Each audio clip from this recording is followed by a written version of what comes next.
I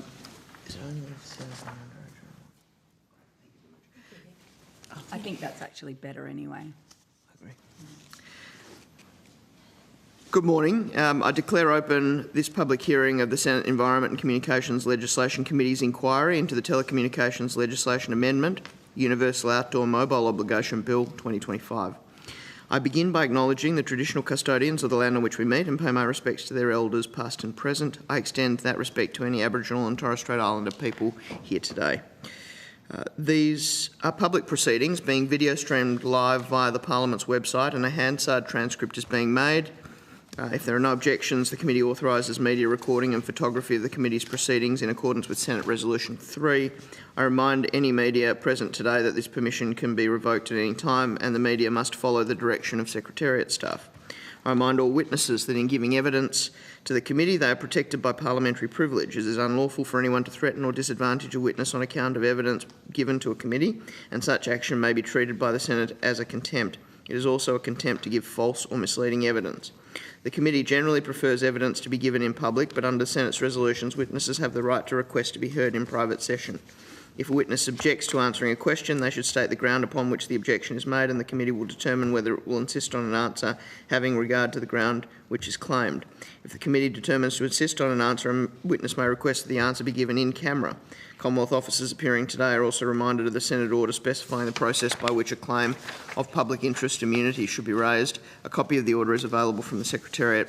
I remind senators of their obligations under the Behaviour Code for Australian parliamentarians to treat witnesses with dignity, courtesy, fairness and respect. I also just put on the record that answers to questions on notice taken today should be returned by no later than 1 May 2026, which is a Friday. I'm just going to note that Senator Ananda Raja is appearing online, and in the room we have Senators Henderson, Walker and Hanson-Young, as well as myself. I now welcome representatives from the National Farmers Federation, the National Rural Health Alliance and the Isolated Children's Parents Association, who are appearing by video conference and in person. I understand that information on parliamentary privilege and the protection of witnesses giving evidence to Senate committees has been provided to you. If it has not, please speak up now. For the Hansard record, I'd also like witnesses to state your full names and the capacity in which you appear, and I'm just going to do this in order in which you appear in the program. So those from the National Farmers Federation first, please. So Peter Laidlaw-Thompson, and Chair of the Telecommunications and Social Policy Committee at the NFF. Sorry, sir, just for the record, can you just state your name once more? We had that cut off. Peter Laidlaw-Thompson. Thank you. And witnesses from the National Rural Health Alliance? Susanna Tegan from the National Rural Health Alliance. I'm the CEO. Wonderful. And then the Isolated Children's Parents Association.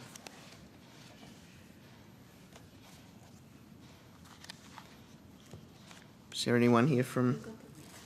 Sorry, just having trouble unmuting. Sally Brindle, Vice President of the Isolated Children's Parents Association.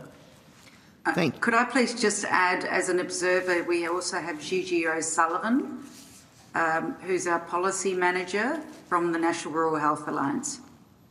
Thank you. Thank you and welcome. If that's everyone, then I'll ask each organisation to make a short opening. I also add from the NFF, we have Zach Rayson, who is in the room, Senior Policy Officer with NFF, in the room with you. Yes, thank you. We can see him, so thank you very much.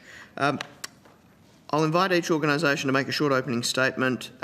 If you have one, and at the conclusion I'll invite committee members to ask questions. I'll go in that order again. So National Farmers Federation, please. Thank you very much for this opportunity to appear today. Look, simply for rural, regional and remote Australians, and we all refer to that as RRR, just to get it out much more easily. Mobile connectivity, it's not a luxury, it's actually an essential lifeline. It underpins our safety, our productivity, our economic participation and access to essential services such as health, education and emergency services. We at the NFF, we really strongly support the Universal Outdoor Mobile Obligation. and we stood beside the former minister as it was announced a year ago. What we now need is to ensure that the UOMA delivers on its promise, and that promise is the ability to send a text message, make a call, and in the future use limited data from wherever you can see the sky. That promise also is reliable access to mobile connectivity for Australians in the RRR areas, many of whom have never been able to depend on that coverage before. The promise of UOMO is about calling AAA when you're in need and trusting that it won't drop out. It's being able to text your colleagues, your family, let them know where you are and when you might be home or what might be happening. We know it's a world-leading promise, and that's why it's important we get it right. Getting it right means making sure that the UOMO delivers reliable performance, and I stress reliable, with clear minimum performance standards that are enforceable and can be updated as the technology evolves. And we all know that technology is evolving in a lot of cases very quickly. It means ensuring that the UOMO is truly universal by making sure that everyone can access it. And that's regardless of whether they're on a prepaid or a postpaid plan, and regardless of whether they're with a mobile network operator, an MNO, for example, like Telstra or Optus, or with a mobile virtual network operator. And we see this firsthand so often where people will arrive in the bush with a phone that works where they come from, and they find that even though they might be on one of the big mobile networks, that it actually doesn't work because they're potentially on a MVNO, mobile virtual network.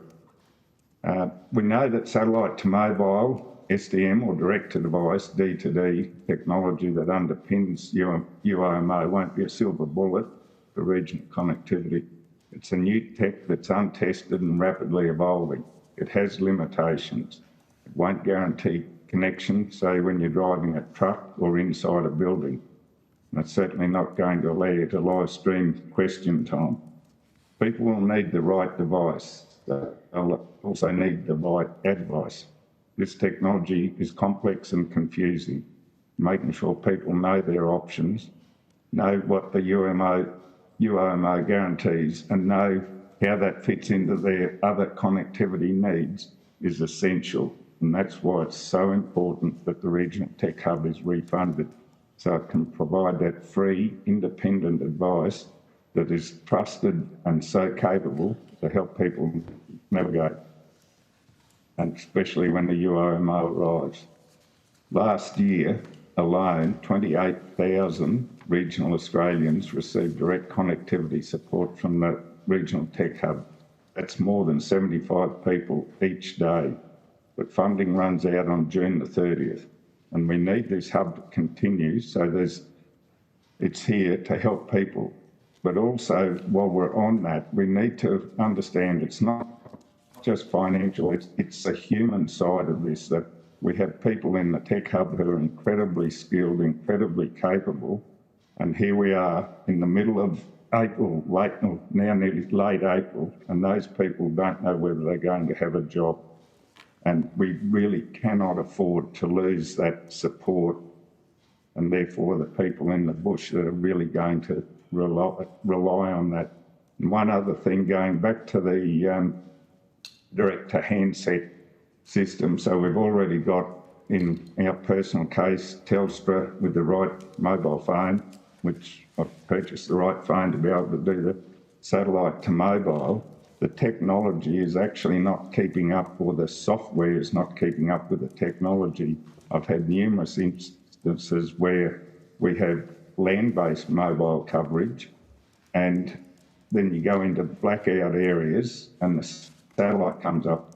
To date, I have been unable to get a text that I've sent off the satellite area where I've been in some, say, rugged country or out of mobile service, because it interferes. The satellite service and the mobile service are not doing a clean handover. And this is something that the techs within the service provider companies are only just becoming to understand. So fully support the UOMA, but it must be reliable and it must be available to everyone. Thank you very much, and open to questions. Thank you very much. I'll just invite the National Rural Health Alliance to make an opening statement if you have one. Good morning. First of all, I would like to welcome the intent of the Universal Mobile Outdoor Mobile Obligation Bill, and also thank Minister Wells to providing some rules that will require all providers to publish maps at the same technical standards, with coverage clearly divided into 4 categories. The National Rural Health Alliance is a peak body representing 56 organisations working across health, ageing and disability, education and research for regional, rural and remote Australia. They make up 30% of the population and more than 7.4 million people. We strongly support the principles that all Australians, regardless of where they live or travel, should be able to access basic mobile service outdoors.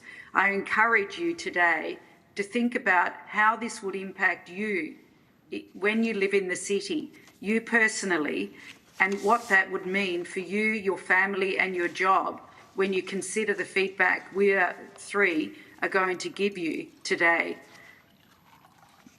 I mean, wouldn't it be great if everyone had access to reliable mobile services outdoors?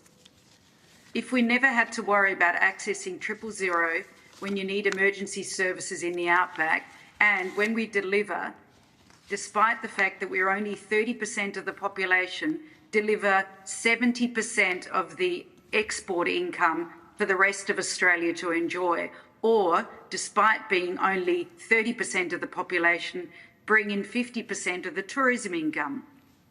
In context, for rural, remote and regional communities, connectivity is not just about convenience, it's about health, safety, equity and productivity for all of Australia. Outdoor mobile coverage in rural Australia is a lifeline. It underpins the ability to call 000, to coordinate medical retrievals, to support telehealth, to outreach care, to enable personal safety alarms for older people and those people that have a disability, and to protect people from working and travelling across long distances in high-risk environments. The Alliance has consistently advocated for better connectivity for rural Australia. Rural, regional and remote Australia also contribute 90% of the food all Australians eat. Yet people in these communities continue to experience poor access to services and worse health outcomes. It also means that they have to continue to deal with floods, fires and droughts that most people in the city only hear about in the news. It remains a human right essential to exercising rights to freedom of assembly, information, health and education.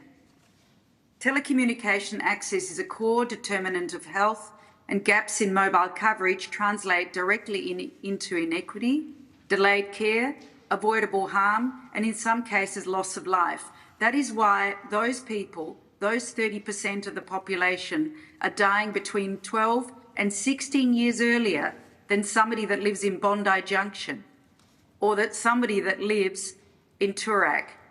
While the Alliance supports the bill, we have 4 central messages for the committee. First, health and public safety must explicitly underpin this legislation and its implementation. What I mean by this is that the people should not face higher levels of risk or harm or cost because of where they live. They must not be discriminated against any longer due to their postcode and because they're out of sight of decision makers or of policy makers. For rural Australians, health and safety risks are compounded by structure or systemic disadvantage, including limited and inflexibility, access to healthcare, disability, aged care workforce, persistent workforce shortages, longer emergency response retrieval times, greater distances, higher costs, less infrastructure. It's embarrassing even saying these things. When something goes wrong, when there is an emergency, help is often hours away, services are limited, and choices are few or non-existent. We don't have public transport. A failure that might be inconvenient in a metropolitan setting can be life-changing or life-threatening.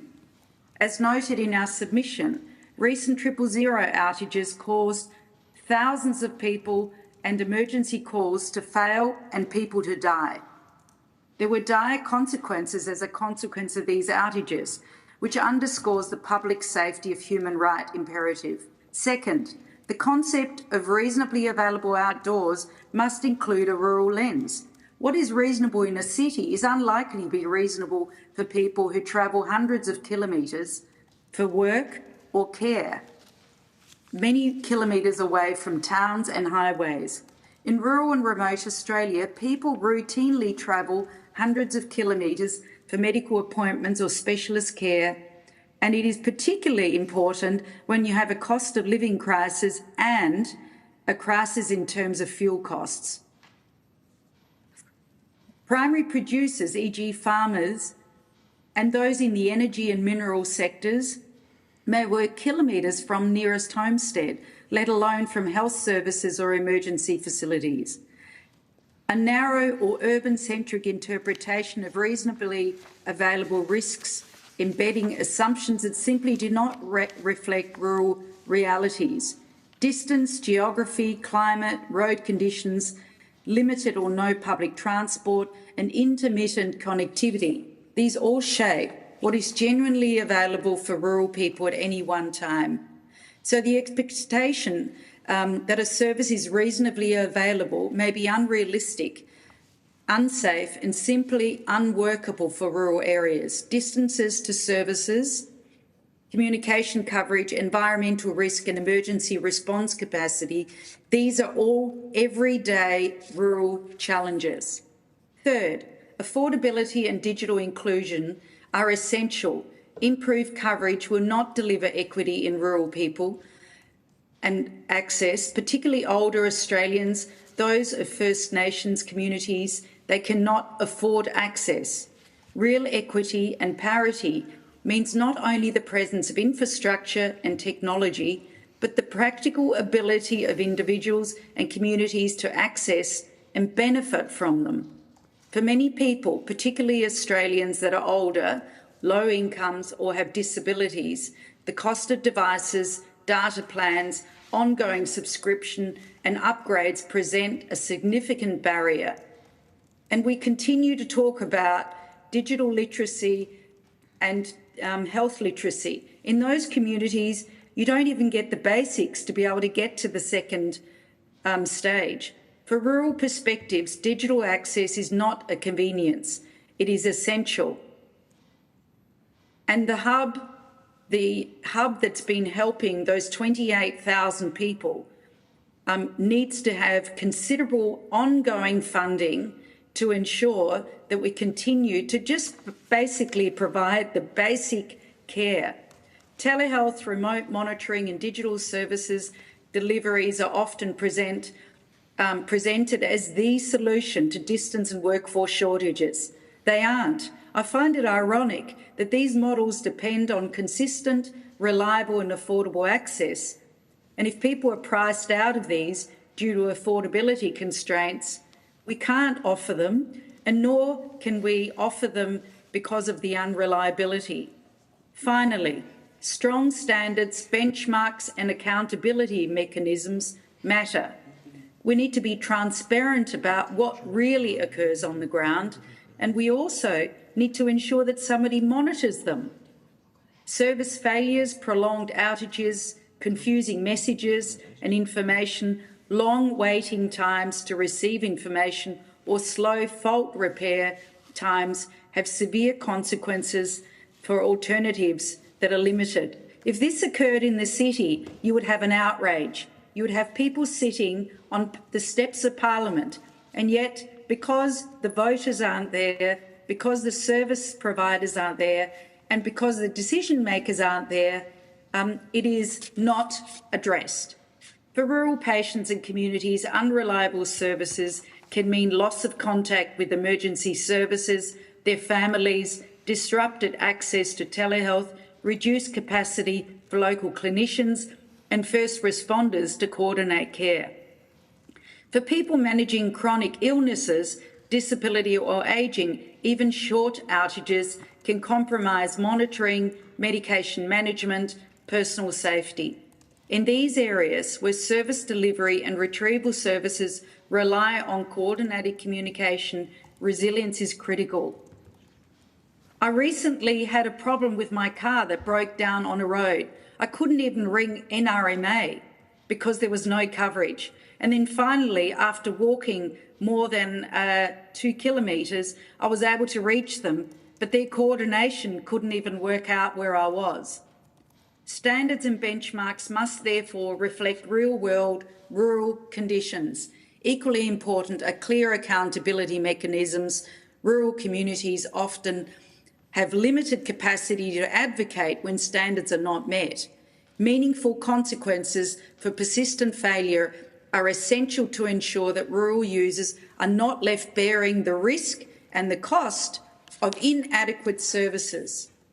In conclusion, we need to make entities and government accountable. These communities pay their taxes, they pay their Medicare levy, they pay via the industries that they work in that help all Australians. The Alliance supports universal outdoor mobile obligations as a necessary reform. Importantly, they need to be monitored and benchmarked, made accountable and transparent as a social contract and an economic contract to deliver equitable access to digital connectivity. We strongly urge the implementation to factor in health, safety and equity measures so that no Australian is placed at risk because of where they live, work or travel as a tourist.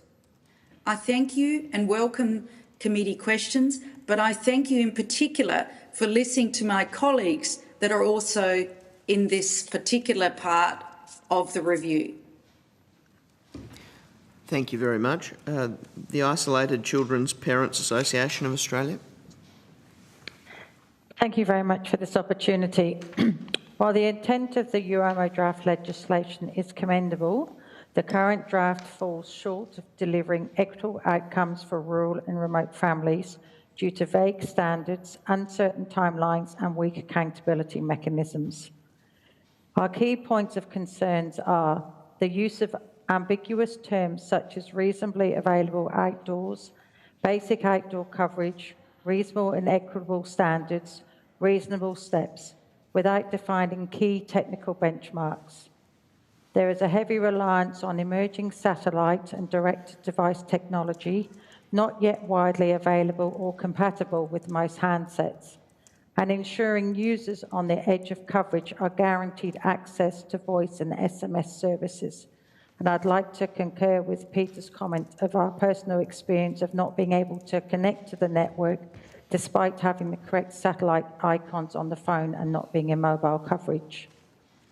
There is little assurance to maintain or expand terrestrial networks, potentially encouraging reliance on satellites rather than investing in and maintaining ground-based infrastructure.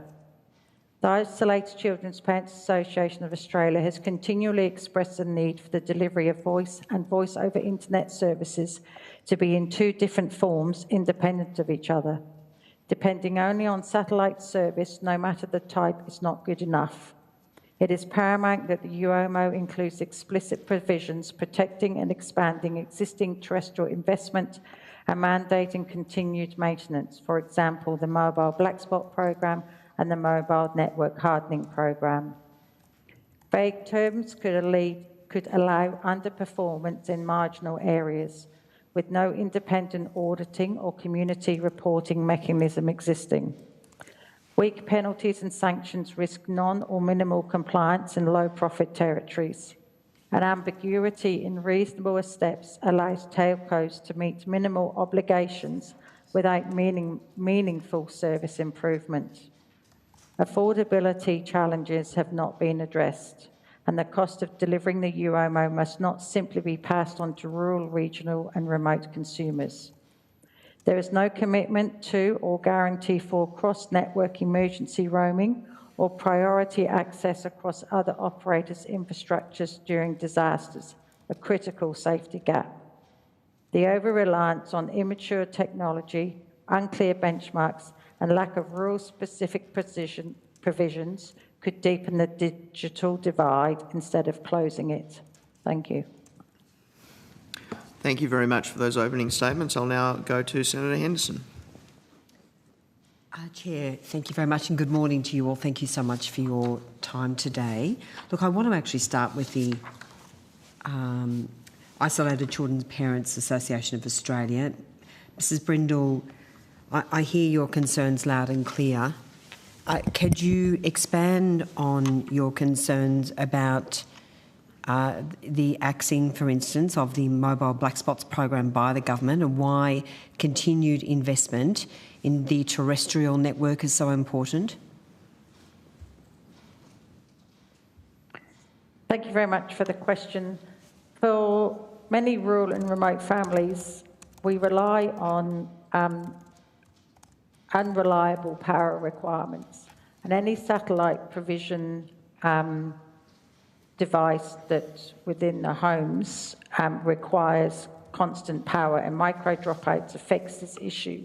And there are plenty of people within our organisation who still do not come within the mobile footprint. So just relying solely on satellite means that there is no in-home access to a connectivity service. So in the case of an emergency inside the home, you would have to go outside to get access to either direct handset satellite if it is operational, or if there is lack of power or power issues, you would have to wait for your service to reboot while the power system comes into accountability.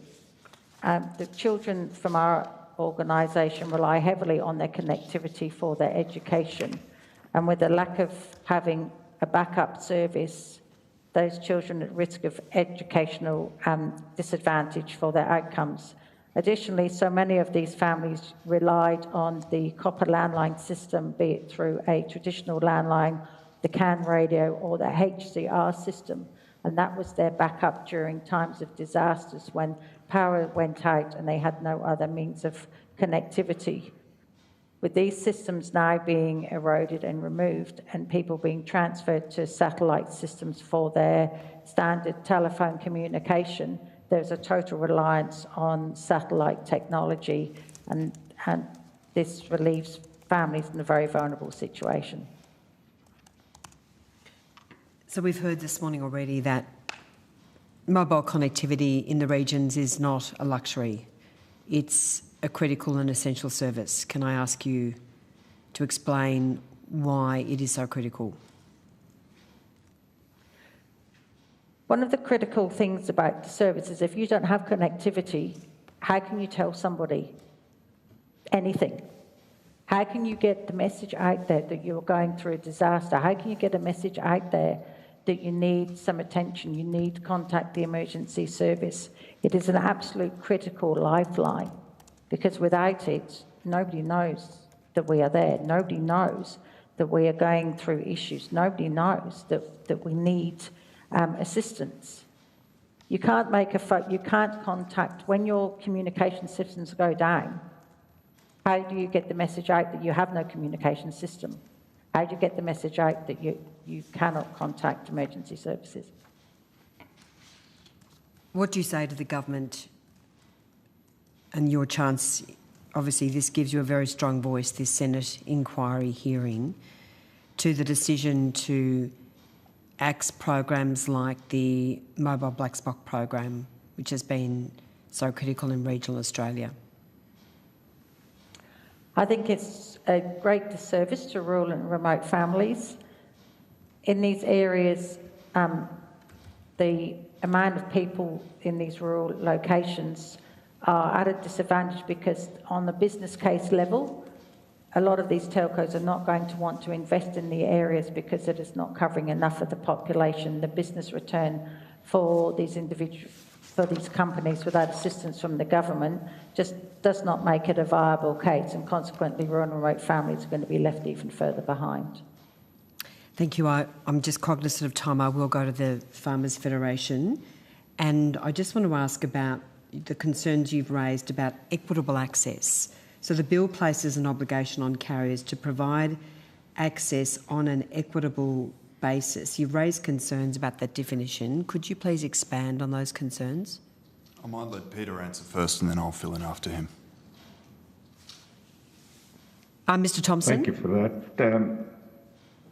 Thank you very much. That equitable part of it particularly comes around the costing, and just to give you some idea, our own personal experience here with the mobile phone system, that I'll refer to it as land-based, we've spent a little over $20,000 in vehicle kits, boosters, antennas, etc., to get what we call a reliable service.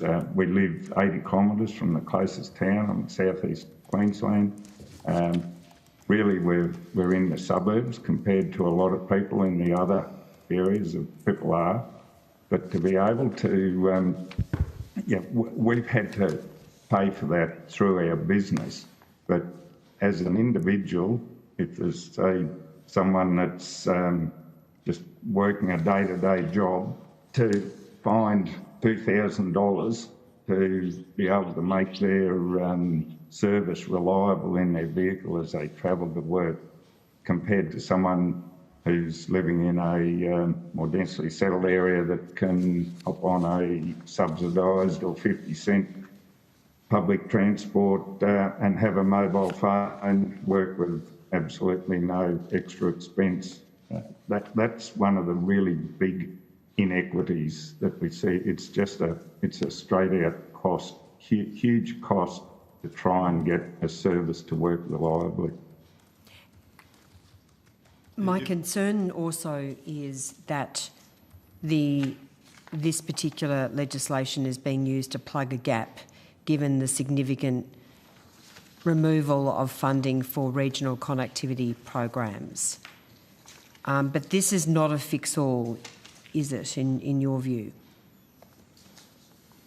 No, because the intent is great, but what we're seeing is the detail, or the lack in the detail. And if there is, I'll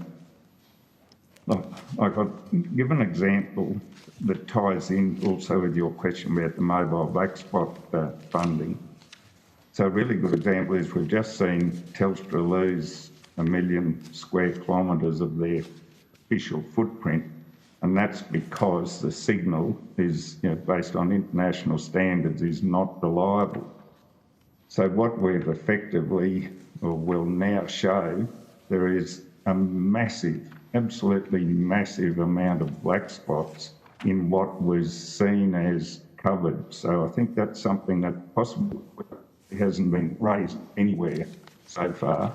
So things like the mobile black spot, this is a personal view, but we've certainly discussed it through the NFF, that black spot isn't necessarily the best name for it. It's actually about getting service to people where they live, and that reliable service where they live. And just to reiterate what Sally was saying before about the reliance on one technology, I think we've seen a really good example in the current upset in the Middle East, that reliance on fuel out of a particular area, how it's thrown everything into chaos. We have a huge fear of, if everything, I love technology, none of us are against the technology of satellite, but should we be putting all our eggs in one basket? So hopefully that answers a few of your questions in one go. Thanks, Mr Thompson. Mr Rayson, did you want to have Thank you, anything Senator. further to say? There's a couple of points here. I'll first start with your question around equitable basis, and it ties into something that both Sally and Suzanne mentioned earlier, is that there are two key parts of this bill that aren't clearly defined. So the reasonable access and reasonable test is one of them. And that was mentioned particularly by Sally earlier. For that one, what we're really looking for is guaranteed minimum performance standards that are enforceable, that are revised over time as this technology evolves. So understanding what reasonable means in practice and ensuring that that's a clear part of the bill rather than just left to ministerial determinations down the line, that's really valuable. The second one is that an equitable basis must be clearly defined and it must be meaningful to consumers. So we obviously welcome the requirement that these services must be delivered on an equitable basis, but we need clear definition as to what that means to ensure that equity is operational, not just aspirational, I suppose. So can I give you an example? Yeah, please. Because it's a very broad definition in the bill, the carriers must provide reasonable access. If they say, well, we don't have a contract with a LEOSAT provider and therefore it's not reasonable to ask us to deliver this outdoor universal mobile coverage, doesn't that give them a get out of jail card?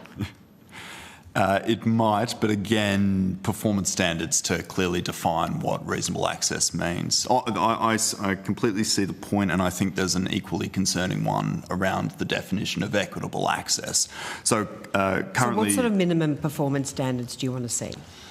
So these are obviously in an evolving technology. What is reasonable today in terms of a performance standard might be very different to what is reasonable in 2 years' time, understandably, right? So we know that at the moment you could make clear performance standards around SMS availability, the time it takes to send, what percentage should be sending, dropouts and things like that. If you were today to look at voice technology, that is significantly more difficult from a technological standpoint. It's some way down the track. So mandating voice to be accessible everywhere in the same way that terrestrial coverage should deliver it in the cities is simply not achievable. In terms of what things should be included to truly make it equitable for all Australians, currently the requirement is on the three MNOs, so Telstra, Optus and TPG, to provide a UOMO service. Our concern is that ignores the MVNOs, the mobile virtual network operators that effectively lease out some of the coverage from the three MNOs. So they're your Aldi mobile or your Amaysim, right, that don't build their own mobile network. There's currently no clarity in the bill as to whether they'll be required to provide a UOMO service. There's nothing around affordability. There's nothing around, access across prepaid or postpaid plans. And then also we understand that there are going to be significant challenges when it comes to equitable access around the cost of devices. Currently, Telstra's service relies on a limited range of devices. We know in the future the range of devices that can access satellite to mobile services will expand greatly. Many people will need to upgrade that. That's a real equity and affordability challenge. And just to be clear, there's no obligation on satellite providers. There isn't an obligation on the three MNOs. Yes, but not separately on the satellite providers.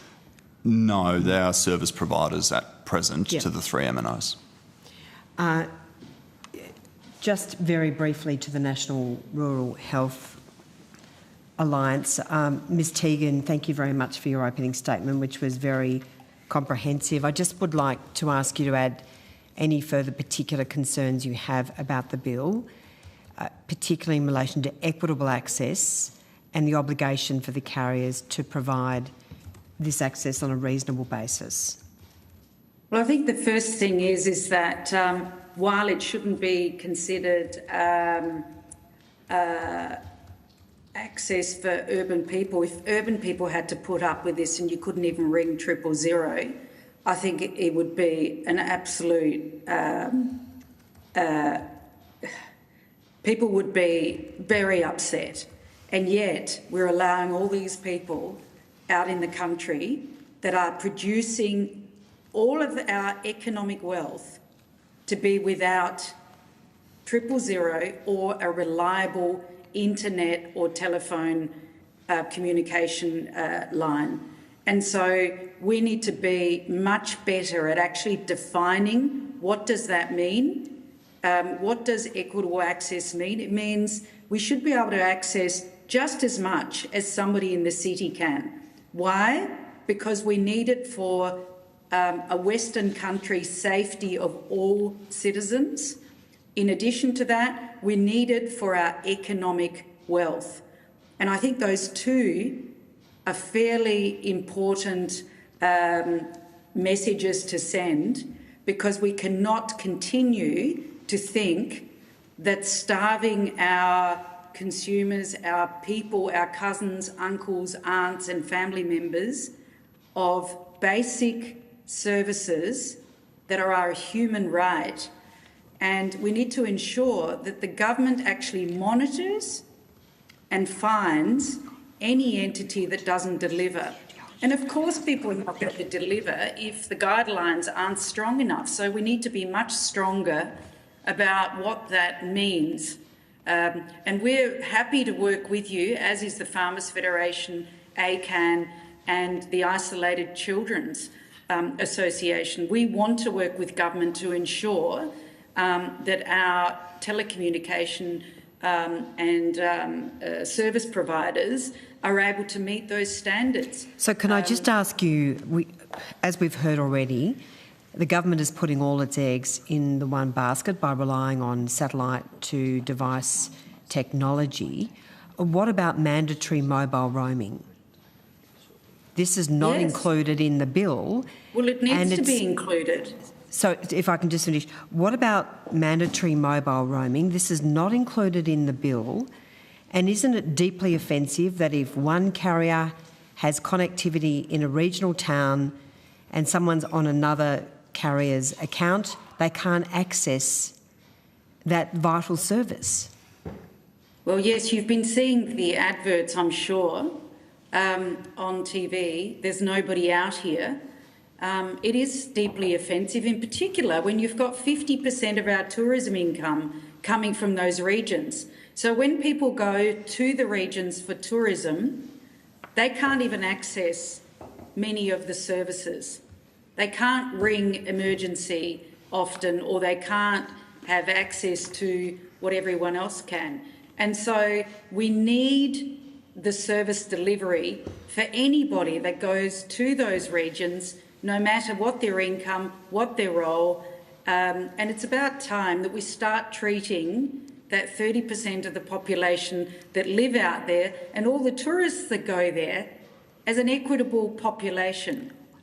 Yeah, I'll just quickly ask the NFF and also Isolated Children's about mandatory mobile roaming. What's your view on this proposal? It's been stopped in the past. There's now a recommendation, it should be referred to the ACCC, that the days of saying to Australians, we're going to build 3 separate infrastructure networks across this country, rather than share this precious regional connectivity, I would put to you over, well and truly. What's your view? Thank you, Senator. I might start and then pass over to Peter. Firstly, there's a couple of types of roaming. So the NFF has long been a very, very strong supporter of temporary disaster roaming, so that if one provider's network goes down during a bushfire, for example, that people can immediately camp onto another network. The value of roaming, almost in contrast to satellite, is that we know that terrestrial networks are the gold standard for connectivity. There are things that they can currently do that satellite connectivity certainly can't deliver at this point in time. That's things like a reliable voice connection, so access to 000. Roaming could provide that and is certainly worth investigating. We recognise that roaming could provide a higher level of connectivity right now instead of waiting for the arrival or the commencement date of UOMO to deliver those kinds of services, and recognising that there are limitations to the satellite services, particularly around voice at this point in time, that would stop people from being able to call 000. And let me be clear, in terms of dealing with congestion issues in the cities, I'm talking only about mandatory mobile roaming in the regions, which is where the big challenges are. Mr Thompson, do you have anything further to add to that? Just on that sense that in years past, we weren't supportive of roaming in the early days, but that was as the network was building. And what we're seeing now, and using an analogy, an agricultural analogy, we've got a particular size property here, we run a certain number of cattle ourselves, and then we adjust the land out to other people so that there is an optimal utilisation of the land. And we can't see any reason why there can't be a form of roaming. It would give mandatory roaming, but the argument that often comes from some of the telcos is that they've spent all the money on the tower, so on the infrastructure. And our view is there is absolutely no reason. There's lots of models where someone arrives out at our place here that is Telstra only, and I'll just use these names as an example, and they've got a Vodafone that doesn't work. There is no reason why that Vodafone call could not be, Vodafone subscriber could not be going through the Telstra infrastructure with, in the background, there's been an adjustment agreement. I'm putting it in really basic terms. Yes, but, I'll and have to that be would quick. solve so many of the problems. Yes, thank you. Mrs. Brindle, do you have anything to add on mandatory mobile roaming?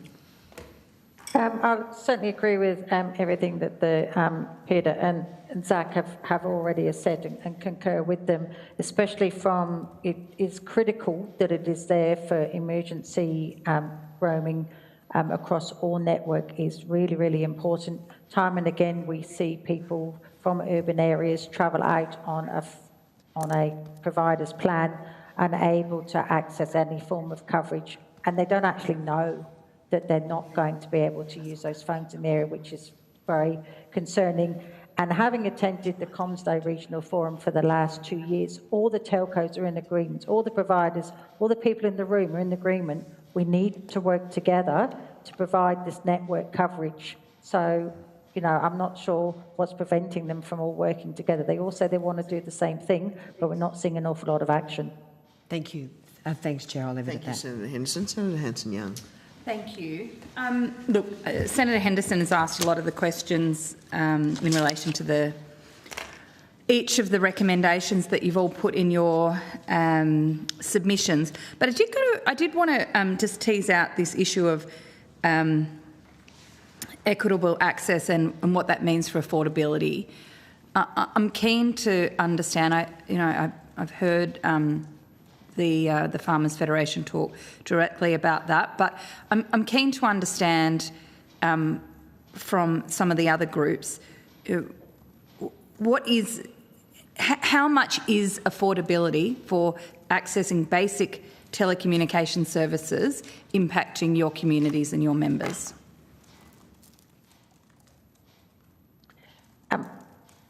Sally Brindle here from the ICPA. It's a real impost on our members in the rural and remote communities. It's an additional financial burden that they're having to face. At the moment, we have families that have multiple systems. They will have a Starlink system. They will have a Sky Muster system as a backup for when one of the other systems is down, especially if they're not in the mobile footprint. And there are a number of 7%, I think, of our members currently have no mobile coverage in their areas. So if anything happens to the satellite systems, which experience rain fade, they experience difficulties when there's bushfire in the area, they are not foolproof systems, and so families are having to go to great expense to make sure that they have got resiliency within their own networks because they don't have full coverage. And this is something that urban counterparts don't even have to consider.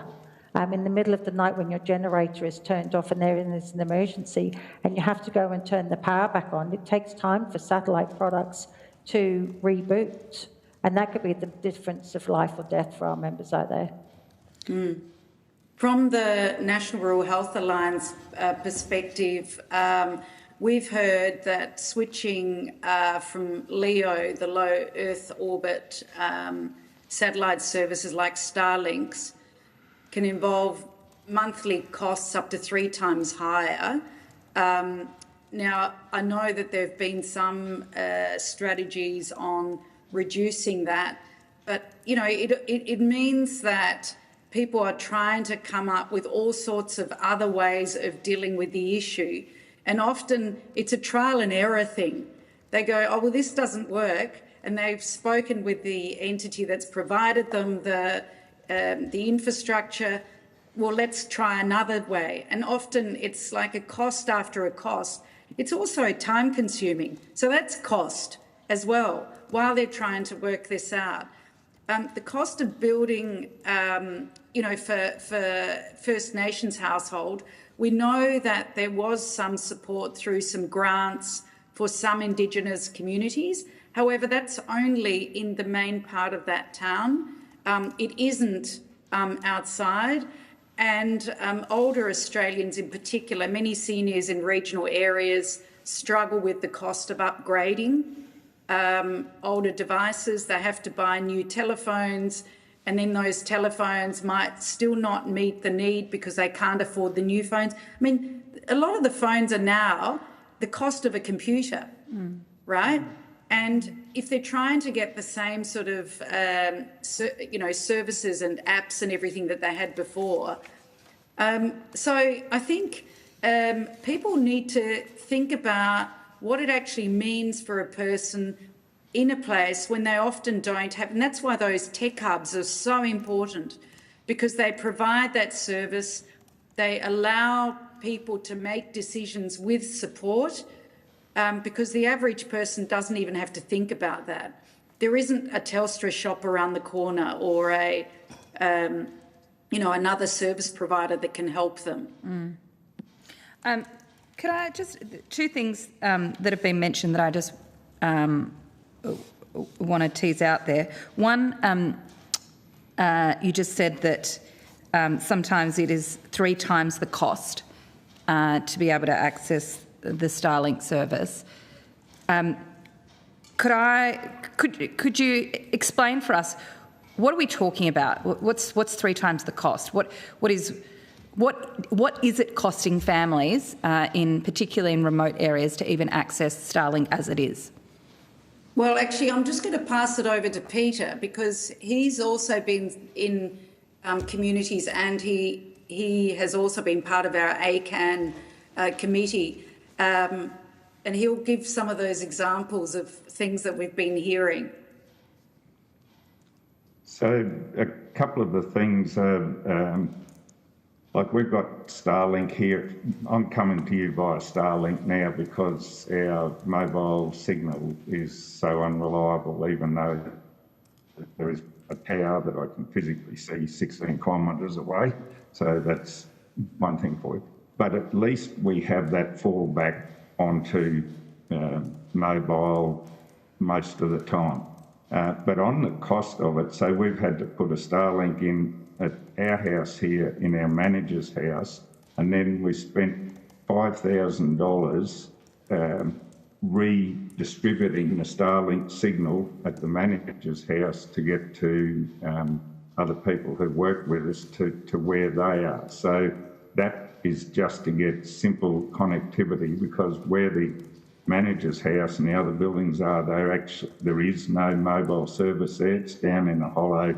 We've actually put up a $4,000 tower and antenna and boosters and whatever. So that's just giving you some idea of what we've had to do for 2 families to get connectivity. You then get into vehicles, and we've got lots of people are now going to the Starlink Mini, which gives you mobile coverage. In fact, we've just travelled from here through to the coast on the weekend, and of the 500-kilometre trip, there was 120 of it that used to have coverage. We've now got with the Starlink Mini, but the Starlink Mini, from memory, is costing us $90 a month, and then the unit to buy it up front, and please don't hold me to this, but from memory I think it was $250 for the unit. But what I do remember was that the plastic box to mount it to the car with was $400. So you can see a lot of dollars adding up really quickly there just to get and Senator Hanson-Young, connectivity. many residents are actually choosing between paying for mobile data and mobile connectivity versus essentials like food. And seniors in particular are finding it really difficult to upgrade their older devices. I've heard from quite a few people that are just saying, we just can't do it. We can't do it. We can't continue to pay this increase, and we would have been quite happy just to continue with this phone. And as Peter was just saying, he's having to put several systems on because one system doesn't work. And that is also expecting the weather to be fine the whole time.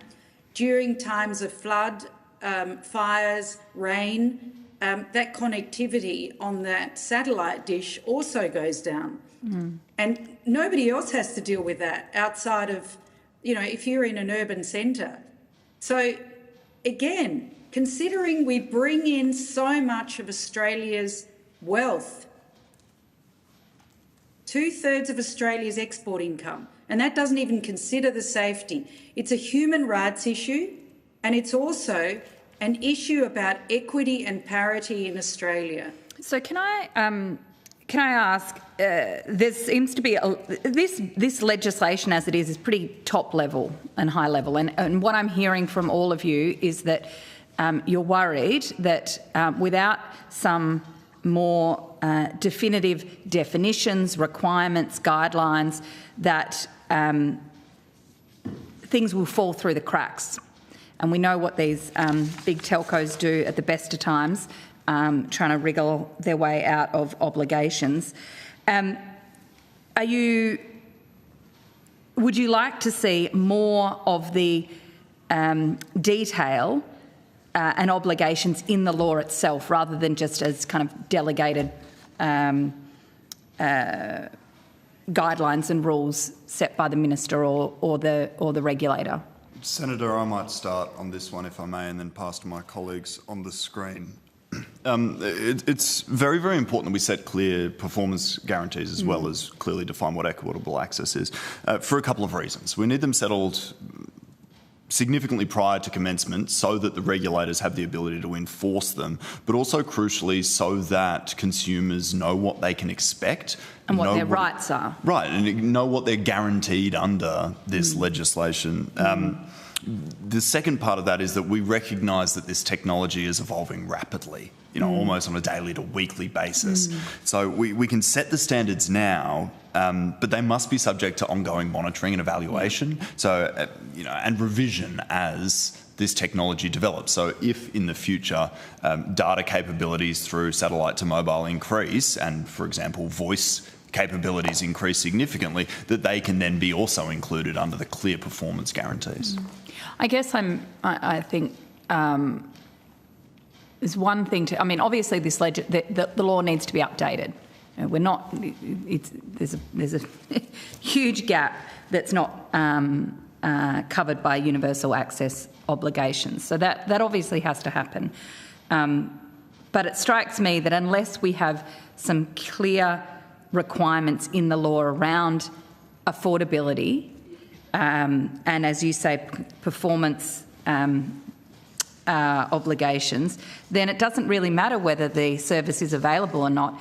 If it's not affordable or it's not enforceable, then it's a pretty hollow promise, isn't it?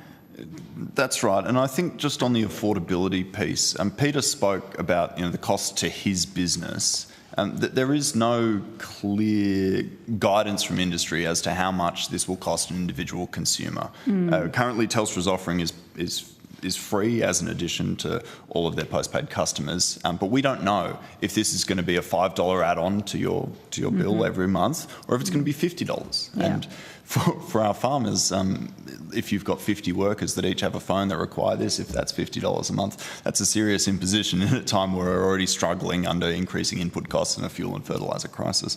So we need, clarity around what affordability means, and that needs to be really guided by, what this impact will have on the consumer. All right. I think there's lots in all of your submissions that we can go through, so I'll leave the questions there. Thanks, Chair. Thank you, Senator Hanson-Young. Senator Anandaraja. Thank you, Chair. I'm keen to do a deep dive into this issue of equitable access. I mean, obviously, people who live in the regions, it's a vast area. We're talking about varying topography. Some of these community members will have aging devices, for example, or older devices. Talk me through, perhaps we'll just step through the various stakeholder groups here, what you mean by equitable access, and have you given some thought as to who would cover the cost of guaranteeing equitable access? Right. So, Susie Teagan from the National Rural Health Alliance. I mean, equitable access is parity with the city for the first. So the goal is for rural communities to have broadband performance and speeds equivalent to metropolitan areas. And why is that important? It's because they bring in 70% of the export income, 90% of the food, and also 50% of the tourism income, even though they make up 50% of the population. Why is that important? And where should the money come from? The money needs to come from the income that they bring in.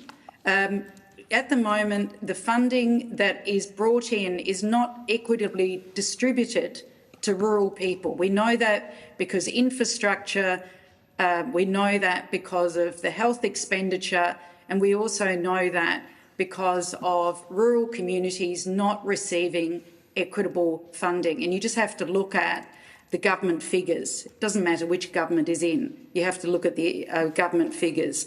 And so government needs to step in, and also companies, through their social and economic contract, need to step in.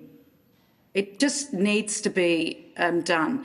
It also requires equitable access means reliability and resilience, access to dependable networks, especially where commercial markets fail and requiring robust infrastructure. And it's Economics 101. When the market fails or is thin, the government has to step in, whether it's through legislation for corporates or whether it's funding from the government or in other ways. Affordability. So equitable affordability. Services must be priced so that they do not create an undue financial burden or inequitable financial burden, particularly for low-income communities or First Nations communities who may face higher costs because they have lower socioeconomic status. And then the next one is comprehensive coverage, extending functional mobile and internet services to homes and businesses to ensure safety and full participation in digital economy. It is about equity in healthcare access, in education access, and also being able to participate in digital economy. I mean, you just have to look at government sites alone.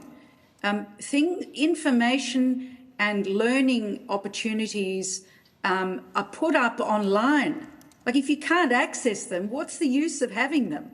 And you just have to look at the data, the back data of those websites being accessed. And then digital inclusion.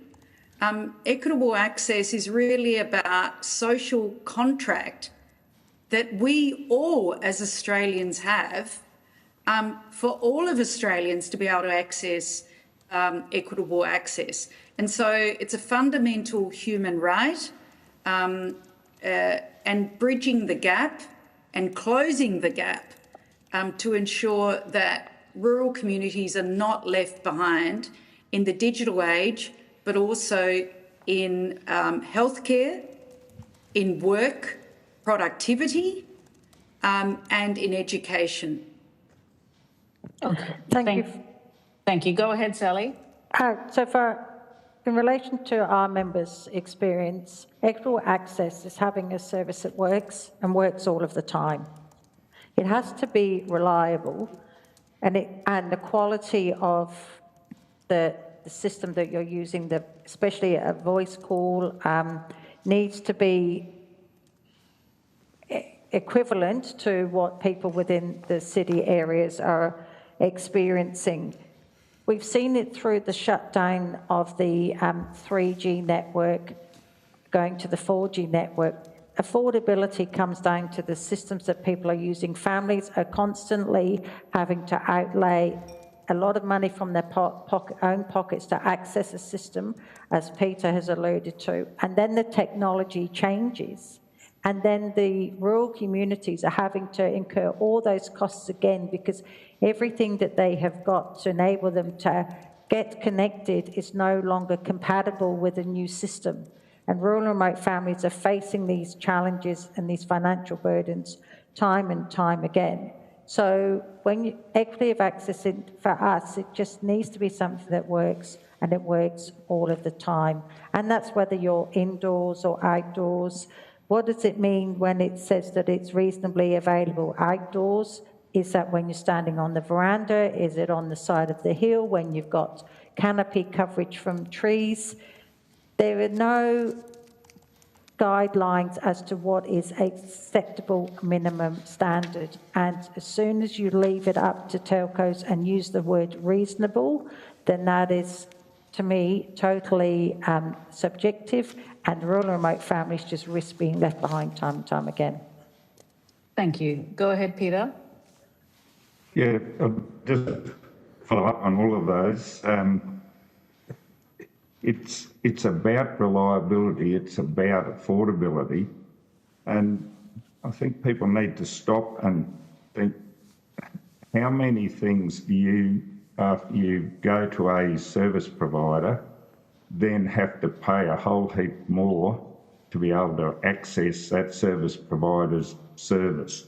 So I find it strange that, you know, we buy a phone, we all buy a phone, doesn't matter where you live. So that's an equal cost no matter where you are. But when it comes to having to add all these other bits to it, just so that you can use their service, there's a view there that because we have no other choice, and I come back to that essential service when you're in the regional areas, the RRR areas, there needs to be significant thought given, and you asked the question, who should pay for it? Now, should it be the government? Should it be the service provider themselves? I suppose what we're looking at, to be equitable, it shouldn't have to be us having to pay for it. The other thing is just to bring this back to the UOMO as separate from connectivity and data connectivity in household.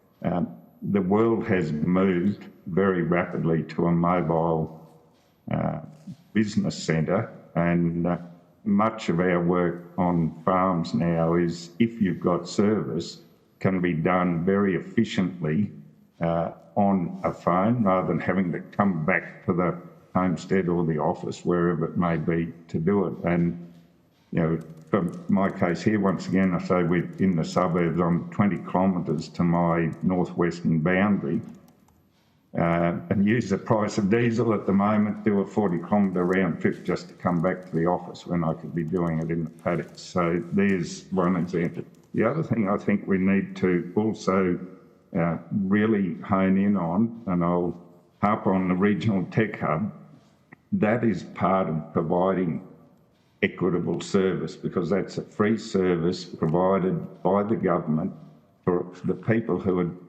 don't have the, as other speakers have said, the local service provider shop to step into to get support. You know, it's that in itself is an essential service, part of the equitable provision. So it's reliability, it's affordability, and it's availability. And also we're mindful of the fact that right at the moment, mobile to text is nearly there.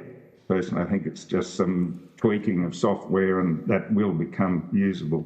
Next will be voice, following that will be data. So there needs to be some very definitive stuff there around ensuring that the providers don't have wriggle room. And I do think the example of the Telstra footprint changing is a good example where it's taken a whole lot of questioning and getting the authorities to actually use their teeth and say, hang on, there might be signal out there, so they weren't telling a lie about that, but the reliable usability of it wasn't there, so therefore their footprint has been shrunk. That, to me, is a good example of the sort of teeth that is needed in the legislation.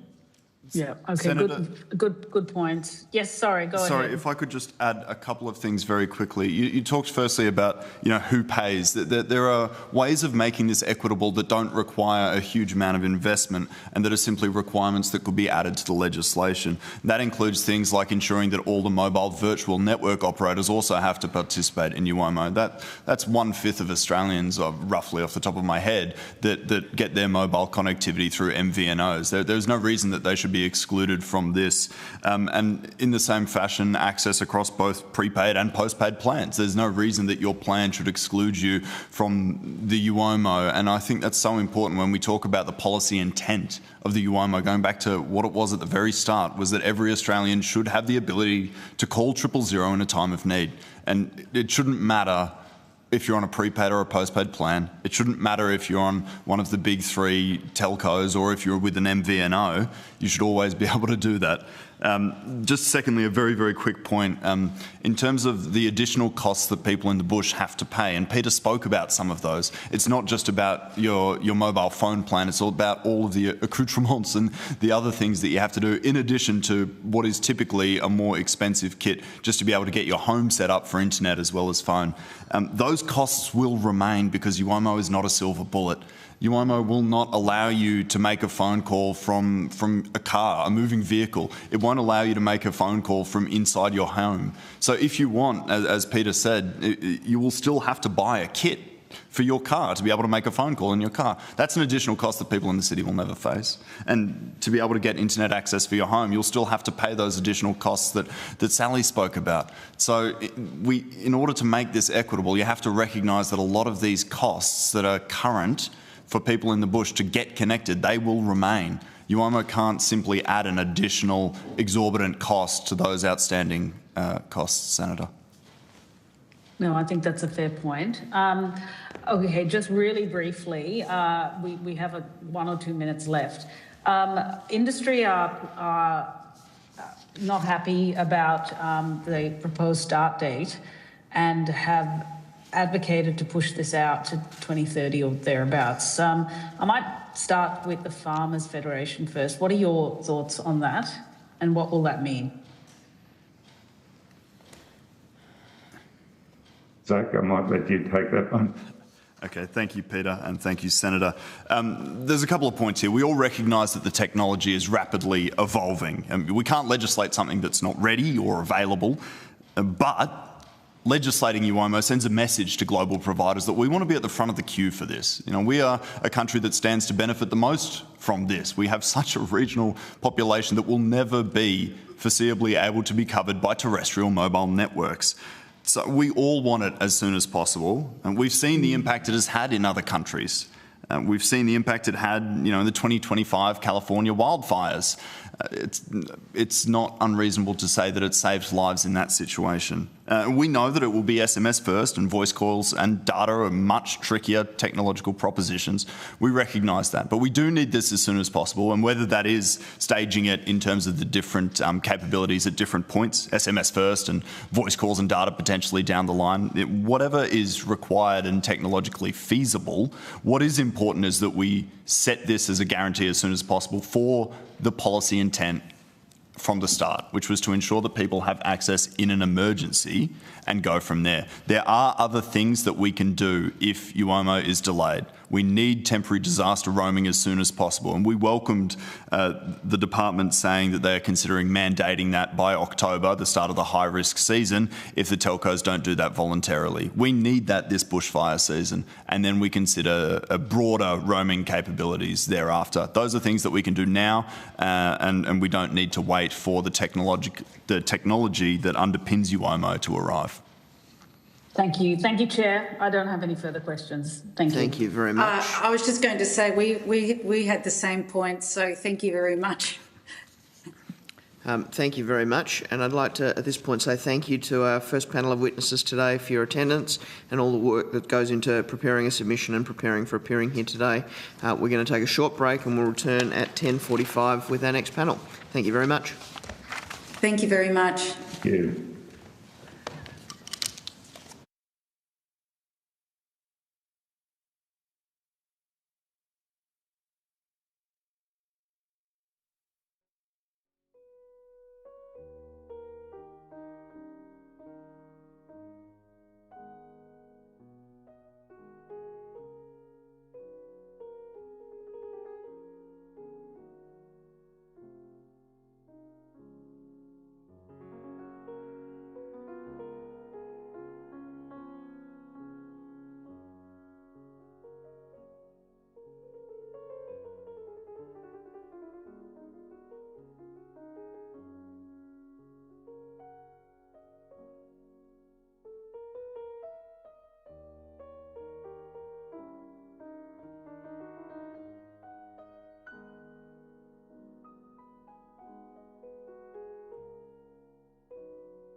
Now welcome representatives of the Australian Communications Consumer Action Network by video conference and in person. I understand that information on parliamentary privileges and the protection of witnesses giving evidence to Senate committees has been provided to you. I see nodding at the table. Yes, thank you, Ms Bennett. And for the Hansard record, will you please state your full names and the capacity in which you appear today? Thank you, Chair. Carol Bennett, and I'm the CEO of ACCAN. Dr. Gareth Downing, Deputy CEO of ACCAN. Thank you very much. I invite you to make a short opening statement, and at the conclusion of your remarks, I will invite members of the committee to ask questions. Thank you, Chair. Well, good morning, Senators, and on behalf of the Australian Communications Consumer Action Network, or ACCAN, I'd like to thank the committee for the opportunity to speak on this landmark piece of legislation, the Telecommunications Legislation Amendment Universal Outdoor Mobile Obligation Bill of 2025, or UOMO, I'll refer to it from here.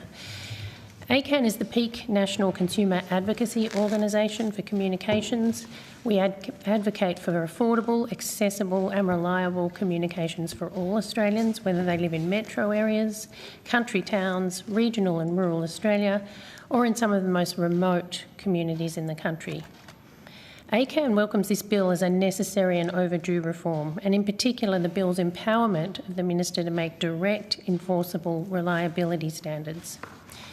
However, ACCAN does have some concerns, as outlined in our submission to this committee, about the affordability of mobile services and devices under the UOMO framework. We're in the midst of a significant and ongoing cost of living crisis, and international events are only likely to increase this, possibly for several years. In this context, ACCAN is concerned that the affordability of mobile services, already a cause of concern for many Australians, will continue to be an issue under the UOMO framework without safeguards in place to ensure affordable access to devices and plans.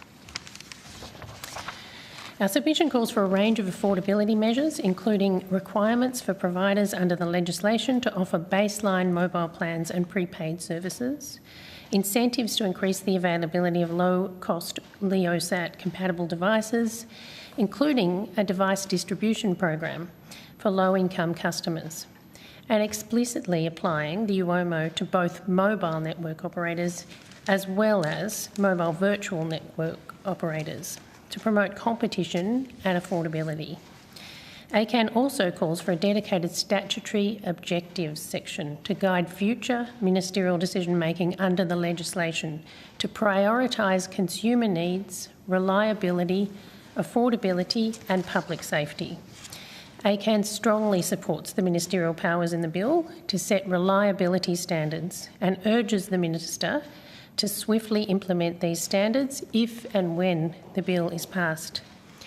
Our submission also called for some expansion and alignment of these powers, as well as the application of civil penalties and consumer compensation for breaches. Finally, I note that much of the feedback on the bill is centred around the legislated timeframes for the framework, with some calling for the start date to be removed altogether and the UOMO to commence as late as 2030. With some providers already advertising direct-to-device functionality for texts, and our neighbours in New Zealand recently announcing Spark satellite plans, ACCAN questions the validity of claims that the UOMO could be in place no earlier than 2030. However, we do acknowledge that satellite-enabled voice capability is not yet widely available, and technical and market readiness is critical to the UOMO's reliability and safe functionality. If implementation were pushed back, ACCAN strongly calls for the implementation of mandatory domestic roaming in the interim. Just this year, the OECD found that Australia's high retail prices and limited improvement in mobile service quality were largely due to a lack of competitive pressure on the three major providers, making entry by new players difficult. Providers are also decreasing investment in infrastructure, particularly in remote areas, with a senior industry stakeholder recently saying, "We have reached the geographic and economic edge of where telcos are willing to invest in terrestrial mobile infrastructure." Claims that mandatory domestic roaming would disincentivize disincentivise providers to invest in infrastructure and would negatively impact competition just don't stack up. In research recently commissioned by ACCAN from Essential Research, a national representative cohort of around 1,000 consumers were asked, how strongly do you support or oppose the introduction of a domestic mobile roaming service? 73% of consumers supported that proposal, with only 5% opposing. ACCAN urges this committee and the government to seriously consider this critical step towards providing Australians more reliable, more competitive and more widespread coverage.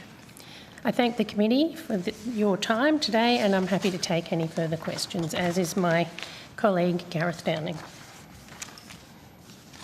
Thank you very much. Senator Hanson-Young.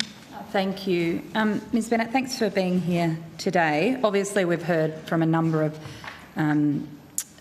community-focused groups this morning, and a lot of their concerns go to the issues that you've raised. So let me try and be specific here. Your concern with this legislation is that unless there is specific requirements, that the notion of universal access will simply be that and won't actually be enforced. Is that a fair summary of your position? Yes, I think it is, Senator. We certainly think, that for too long we have relied on private providers to do the right thing. That has not always delivered, and it certainly hasn't delivered for R consumers who've borne the brunt of that and the cost of that and the impact of that when it comes to accessibility for their work, for their education, for their safety. And so this is too important to leave up to private providers to provide a public service, particularly a public safety service, and that is why we think that domestic mobile roaming, as well as temporary disaster roaming, which is so critical as we've seen in the disaster season, but just domestic mobile roaming, as per most international colleagues, countries, this is just something that Australia should have in place with vast distances and geographical challenges to ensure that people living in the regions get appropriate access so that they can conduct their lives in a way that doesn't disadvantage them and continue to create a digital divide.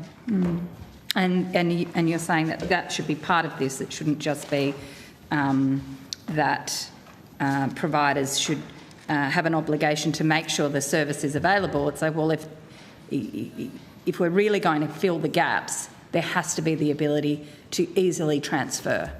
That's right, because we do need the terrestrial infrastructure. We really do support that because this is an evolving technology, and so we will always need both, a very high quality, reliable domestic infrastructure, but obviously satellite is going to become increasingly important, and as the technology evolves, it will become even more so. So we need both. But if we're going to have a system that delivers, particularly in the regions, it does need to have some reliability standards, which is why we think it's so important that this legislation enable those ministerial powers to be brought into place, and it could be developed alongside the development of the technology. And what is there enough in this bill that goes to the importance of 000 itself? You've talked about safety. We know that universal access is broader than just being able to, pick up the phone and call the ambulance. People need to be able to conduct their work, as you say, access education. Universal access is not just about when something is an emergency. Right. It's meant to be there the rest of the time as well. But in an emergency, is there enough guarantees in this piece of legislation? Well, not in its current form, I would say. So, and that really goes to the heart of the evolution of the technology and its capacity to serve as a safety net. And really that's the intent that we see, that it's so important in this bill, is that it provides equitable universal access by providing a safety net, particularly to people in the regions and those who are more vulnerable. Because if it doesn't do that, those people miss out. And we already know, I mean, we hear from many regional consumers, but also our Indigenous colleagues, that they very often don't have access to 000 already. So, you know, that's a luxury they don't have much of the time. That's a real concern. This is where domestic roaming in the interim, until this bill is up and running and this technology is available, could enable people in those regions to get access. Now, that shouldn't be based on commercial decisions of big telcos. That should be based on what's in the public interest and the public safety.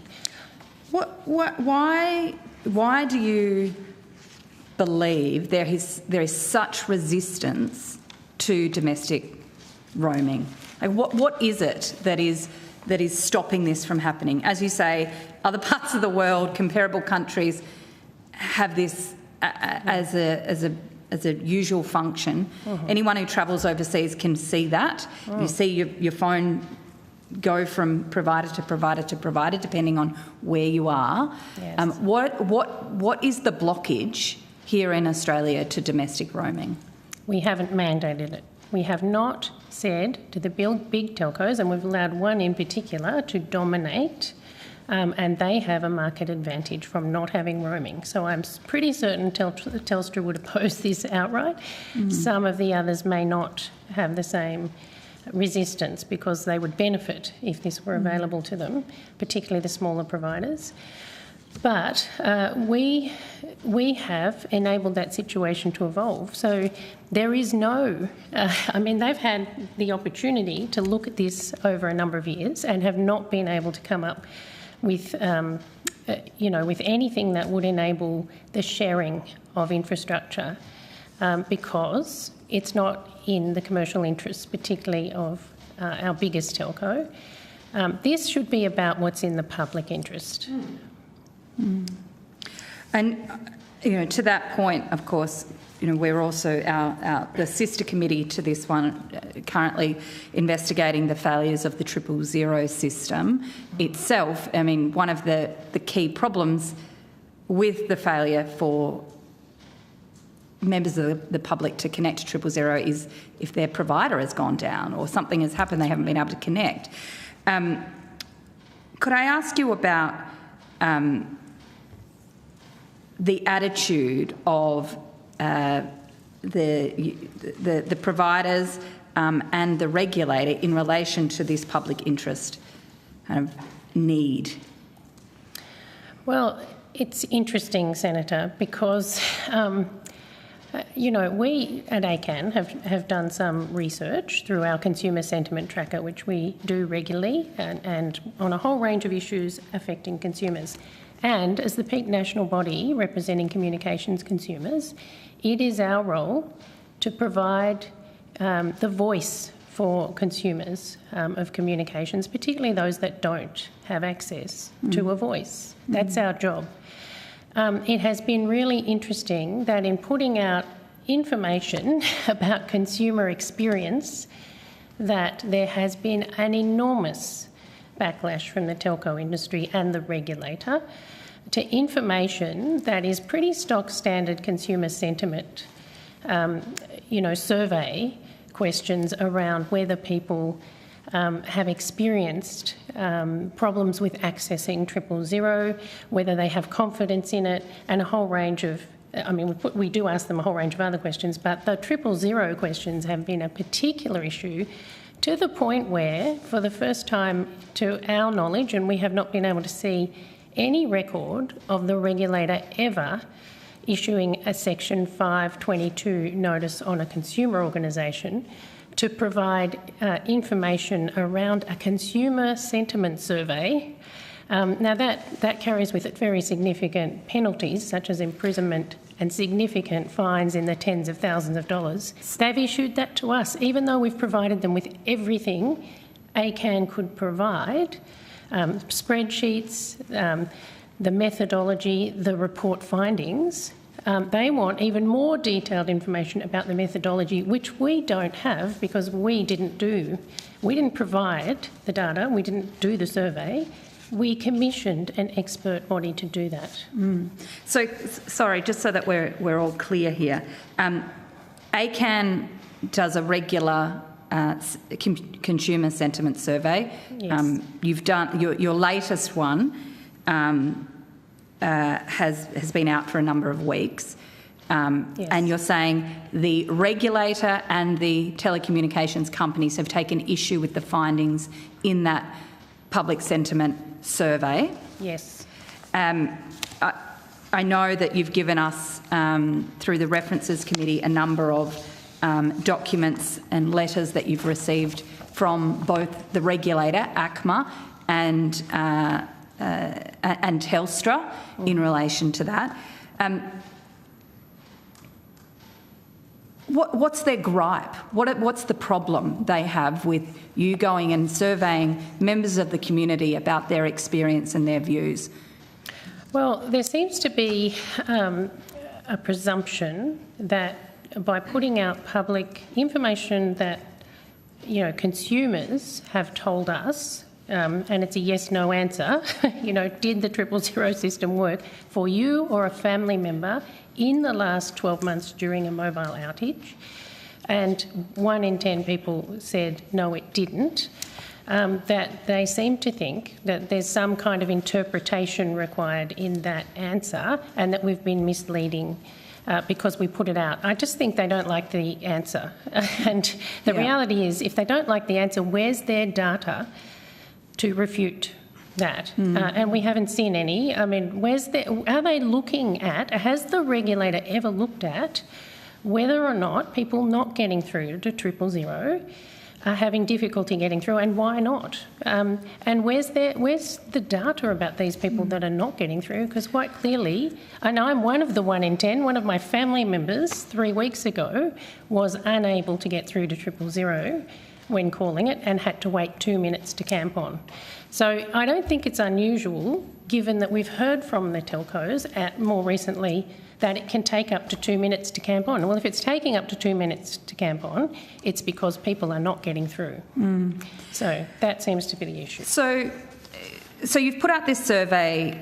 I mean, I find it extraordinary that the regulator, whose job it is to hold the telecommunications companies to account over their failures to deliver services, and we know there's been a litany of failures, particularly in the last 12 months, leading to the worst outcomes, and that, of course, we know is a number of deaths of people who died before the ambulance was even aware that it needed to get there.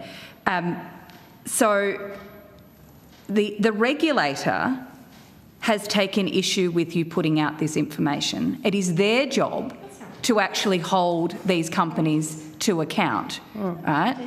I find that. And could you explain to me, what is a Section 522? It's a coercive power that's only used in the most... in fact, we haven't seen them use it very often at all. Have tried to find instances of when they've used it.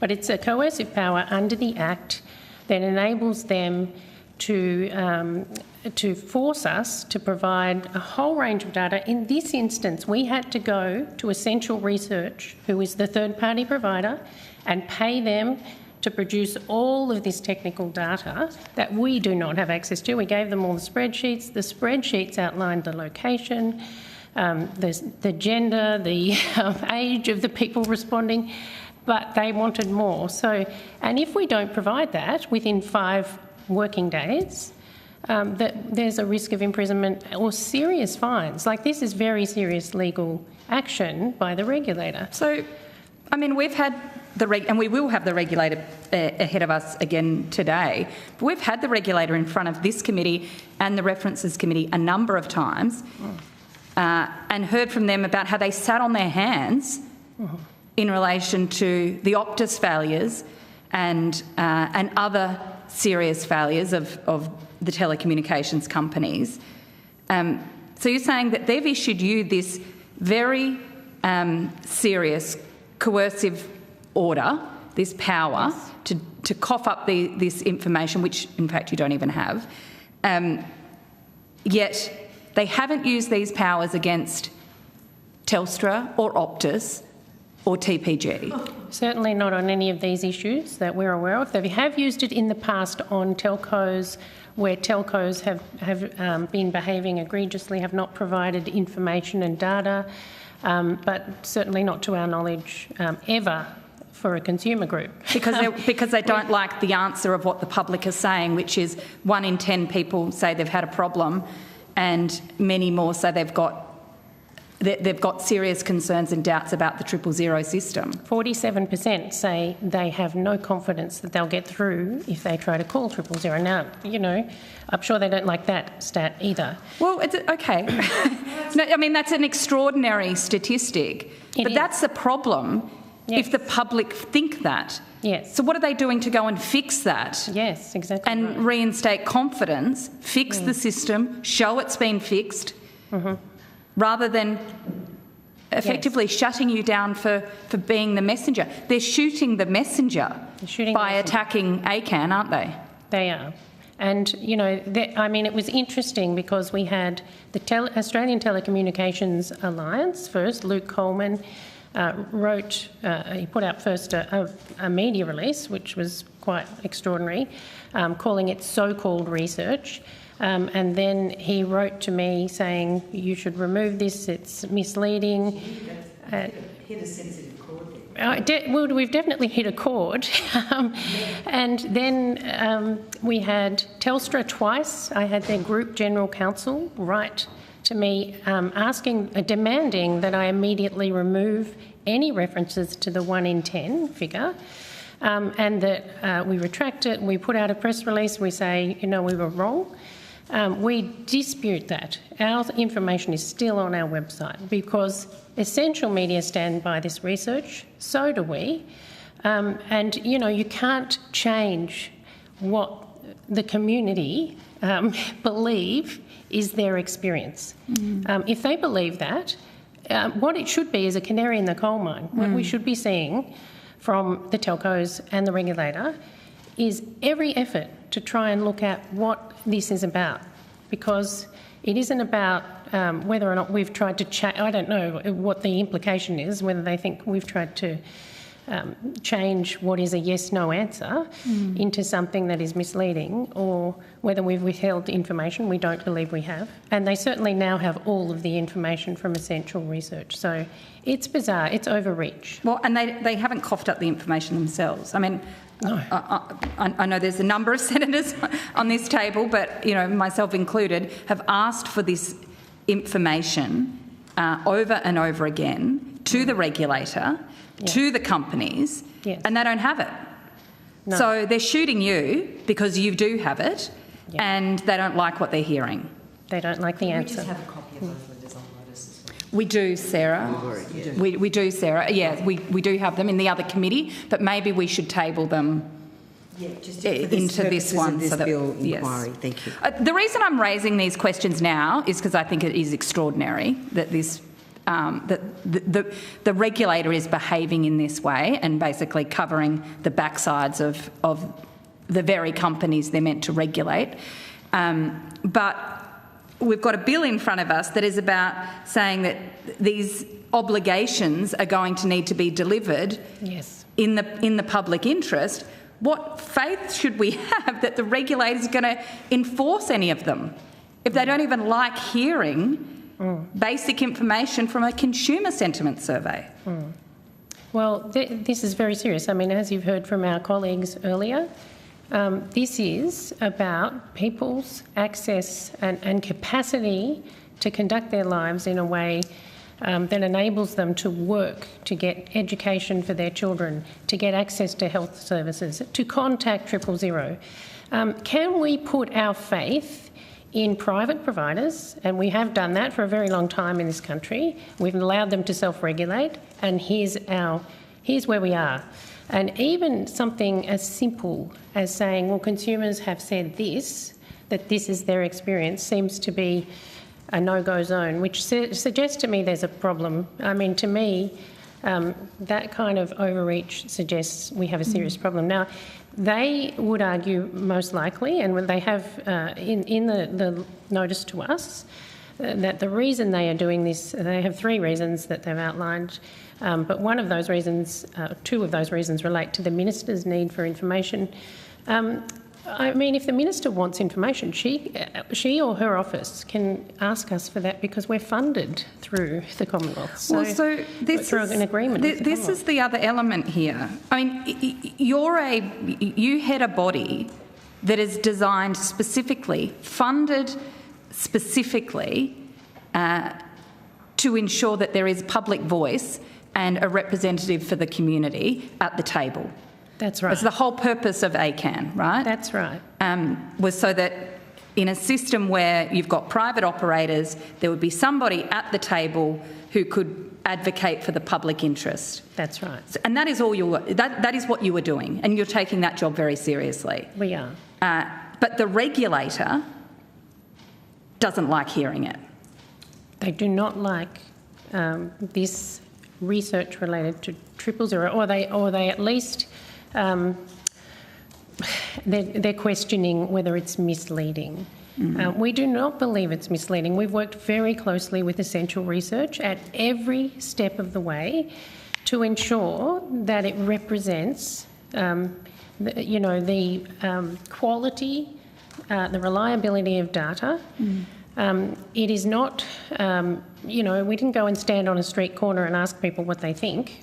We've actually commissioned research to ensure that it is rigorous and valid.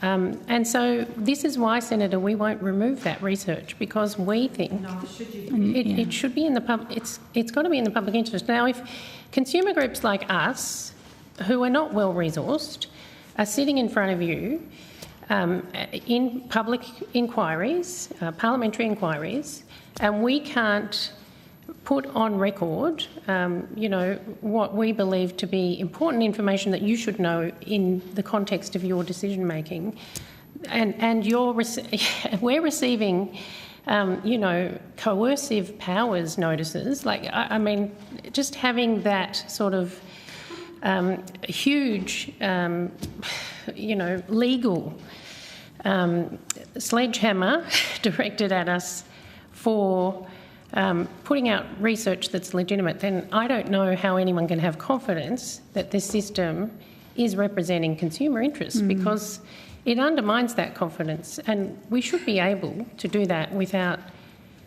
this kind of intimidation. Intimidation and pressure. Final question, if I could. Firstly, I think we've got the letters that Telstra sent to you and the industry group sent to you. I don't think we have a copy of the notice itself. And when did the notice come? On the 14th of April, Tuesday last week. So if you could forward that to us, sure. That would be helpful. I just wanted to pick up on one point that I am concerned about, both from ACMA's letter to you and Telstra's letter to you, is the reference to this information being particularly sensitive because of parliamentary scrutiny. How did you interpret that? That's putting pressure on us as a witness to a Senate inquiry. Absolutely. Not to. This is disgraceful. Yeah. Well, I mean, we're quite offended by the fact that, we're doing our job, representing consumer voices, and we're being pressured in this way. And some of that correspondence, you will see, is quite targeted, quite offensive in its inference, and we take issue with it. We do not believe that it's appropriate. It's like something out of 1984, Not allowed to ask the questions, not allowed to question anything, just, Senator, I'd have to say I've never, I've been running national peak bodies for 25 years, and in all of this time we've been putting out consumer sentiment data. I've never ever had this kind of reaction from any sector because it's just considered that's what consumer groups do. I mean, if big industries want to argue the toss, they put out their own data or they refute it. Yeah. That hasn't happened here. I know. All right. Thank you. Well, we will take this up with ACMA and the telcos later today as well. So thank you. Thank you. Thanks, Chair. Thank you, Senator Hanson-Young. Senator Henderson. Thank you so much, Chair. Thank you very much for your evidence so far, and I'm delighted to hear your very strong advocacy for domestic mandatory mobile roaming. Thank you. The time has come. Yes. And it is appalling that so many regional Australians are being denied connectivity because, in essence, Telstra wants to maintain its monopoly over its own towers and infrastructure. Why is mandatory mobile roaming so important? Well, it's so important because it provides that safety net that other countries already have that we don't have in Australia. We have a big country, geographical challenges. We have people living in the regions, and we heard this morning from Susie Teagan and our rural friends that there is a significant and important reason to invest in these communities because they deliver a lot of our wealth, but also they deliver important services that we all rely on. So, in order to support those communities and sustain those communities, connectivity is not a luxury. It is absolutely essential. And it shouldn't be the case that people living in these regions are having to go without access to 000 even because they haven't got connection for weeks on end. We shouldn't see a situation where people can't work, they can't educate their kids, they can't access basic health services if they have a chronic condition. So this is just too important to leave to commercial interests. It's well beyond time. And I know that the Minister has, and we welcome this, mandated that there be temporary disaster roaming for the next emergency season. That's just so critical. Well, it's not in this bill. So temporary disaster roaming is not in this bill, which is frankly a very big oversight. Right. Mandatory domestic roaming is not in this bill. There is a one-size-fits-all relying on satellite technologies only, which don't currently exist in this country. And it's deeply offensive that if you are visiting from overseas, you can mobile roam onto any carrier's network. Yes. But if you're Australian, you can't. Yes. And if you're in the regions, it's deeply offensive if you are an Optus customer, for instance, and there's a Telstra tower nearby that you cannot access it at a commercial rate, of course. No one's suggesting to Telstra that they give this away for nothing, but that is deeply offensive, wouldn't you think? I think it is, very much so. And I think it's, it's a no-brainer that as a country, we should provide a safety net to some of our most vulnerable communities. And we know that many people, when we talk about affordability, we're talking about, you shouldn't spend more than 2% of your income in having to support connectivity, because some people out in these regions are spending 10% or more of their income on connectivity. Now, that's a really significant impost. That means people are going without other essential services to accommodate, what is an essential service to enable them to sustain their lives. So, yes, it's absolutely something that has to happen. And we're concerned that this bill and the attempt to delay the satellite direct-to-device services until commercial arrangements are in place for the telcos, that will mean that those regions will be left without that connectivity in that interim space. What's also alarming about this bill is there is not a dollar of government investment. Well, I mean, we will certainly need to see investment because, you know, and we know... I say that the bill does not include any requirement on the government to invest in mobile connectivity in the regions under circumstances where programs like the Mobile Black Spot program have been axed. So the government thinks it can just pass this bill, which is a lot of smoke and mirrors, without putting any investment into regional comms in regional Australia. Well, we know that taxpayers have footed the bill for a very long time. So, you know, in terms of the infrastructure that's out there now for terrestrial networks, and really, unless there is some kind of safety net, and I would think a safety net does have to be supported by the government, because if you don't do that, you can't rely, as we've seen, on commercial networks to find that in their interest to support. They're interested in supporting their shareholders, and that's their motivation. But I think there is an imperative to provide a safety net, and that will most likely need significant investment. My concern also about temporary disaster roaming, and this works by designating a geographic area where the disaster is occurring, is if you've got an ambulance travelling to a disaster area but not in the designated geographic area, then they will be denied the opportunity to roam onto another carrier's network. I mean, it just seems very arbitrary. Yes, and that this temporary disaster roaming would operate in such a bureaucratic way that it has to be designated.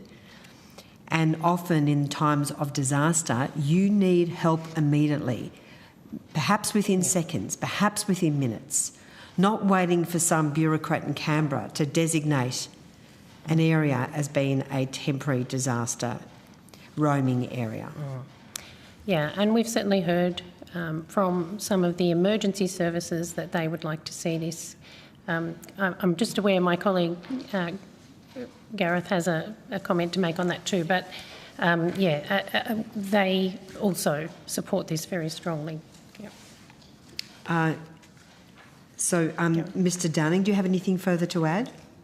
I was just going to say, I think the other thing to note here is that ACCAN has been very forthright publicly about the need to have appropriate spectrum licensing conditions and conditions on telcos around these issues. And we certainly support comments from the New South Wales Telco Authority around making sure that there's appropriate conditions in place under the spectrum licensing arrangement or via carrier license conditions to ensure that there is that prioritised access for emergency services, because I think that would go some of the way to addressing the issue that you've raised in terms of ensuring that there's a dedicated amount of bandwidth and access to dedicated spectrum for the purposes of emergency services, which would help alleviate that issue you've raised. And Ms Bennett, I have to say you do a great job representing the interests of consumers, and I am also alarmed by the heavy-handed way that the regulator has approached you following the release of your survey, which shows that many Australians can't access 000 reliably. I mean, frankly, the regulator needs a wake-up call if they're coming down on you rather than addressing the shortfalls with the carriers. But more broadly, in the interests of consumers, I mean, this is all about making sure that consumers are put first. Yes. And that's, I guess, in many respects, we are concerned that this bill does not do this, because the obligations, equitable access, reasonable obligations to provide universal outdoor mobile access are very vague and uncertain. How could the bill be remedied in that respect? Well, I think it goes to the heart of what Gareth was just saying. I think we need to ensure that the minister can mandate reliability standards, can set the tone for what we expect, what is required of the telcos, how it will roll out, the timeframes. That needs to be in place as the technology catches up, but we need to have that in place, and we could do that now because it is so fundamentally important. Other essential services have reliability standards. This sector does not. I mean, but can energy I just has them. pick you up on that, just playing devil's advocate? If you've got a reliability standard, so let's have a look at the town of Burke in far western New South Wales, that there's a minimum reliability standard for mobile, but there is no connectivity. So how can the carriers meet that reliability standard under those circumstances? So what will drive, in other words, that investment in regional connectivity? I'm going to pass this to Gareth because this is his area of expertise and he loves reliability. So I think going to this point, there's a variety of different mechanisms. You can establish spectrum licensing conditions where you would offer a discount in exchange for a binding commitment to invest in worse served communities. So that would supplement things like your mobile black spots program. But I think what's important about this is with reliability standards comes something that I think this industry doesn't have, which is transparency. When you're trying to design these programs to deliver for worse served communities in the energy sector, you can go through and you can see which communities are worse served, what's happening from an engineering standpoint, what's happening from a connectivity standpoint.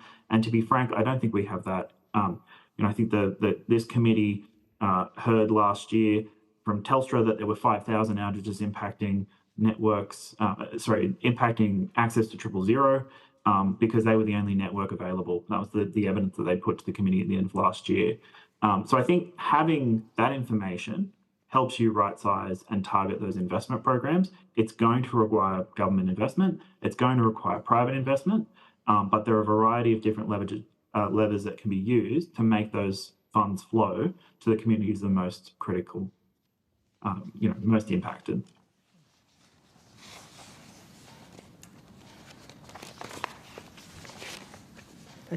I know you want to wind me up, Chair. Ms Bennett, just anything else that you wish to add in relation to your concerns about this bill? Look, for us, I guess this morning there was discussion around equity. For us, as I said, like 2% of somebody's income should determine whether or not there is, they shouldn't have to spend more than 2% of their income. So for us, affordability is about the ability to pay for communication services without sacrificing other essential needs. I mean, that could be better defined in this bill. We know that anyone that's spending more than that is under affordability stress, and then that brings major barriers to accessing services.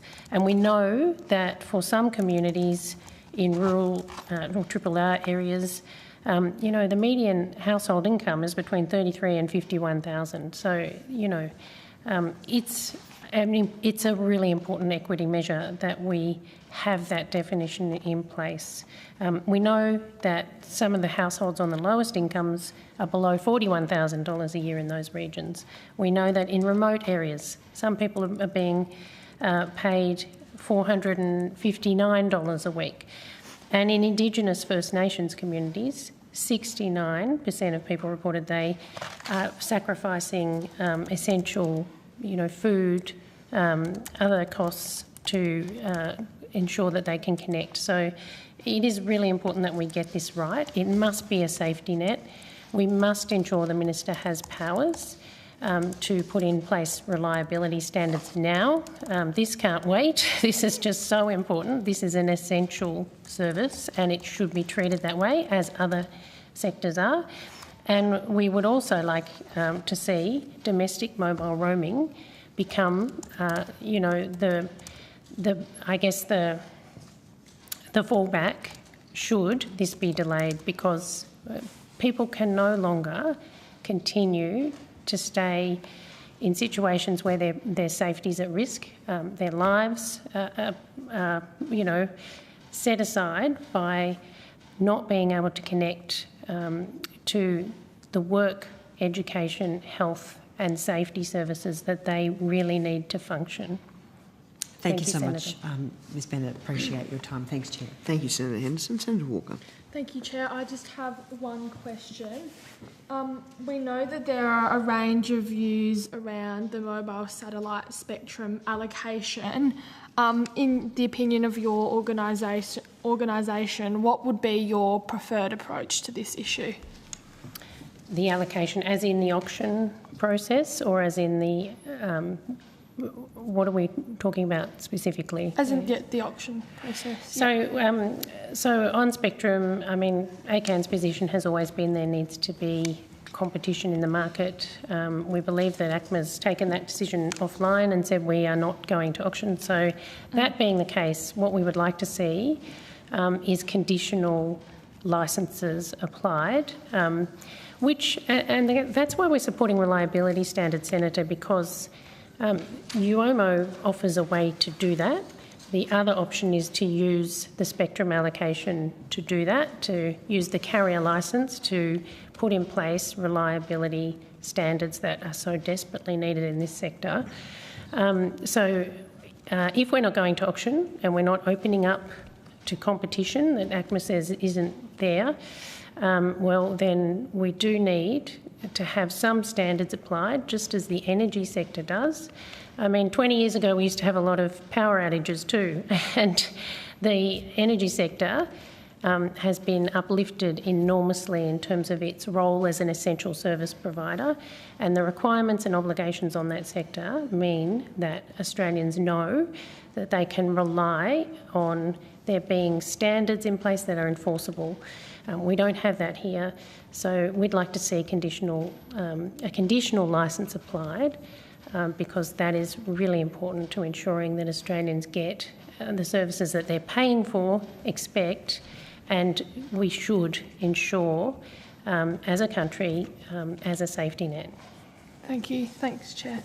Thank you very much. Thank you very much, Ms Bennett, and thank you to your colleague as well, Dr Downing, for joining us today.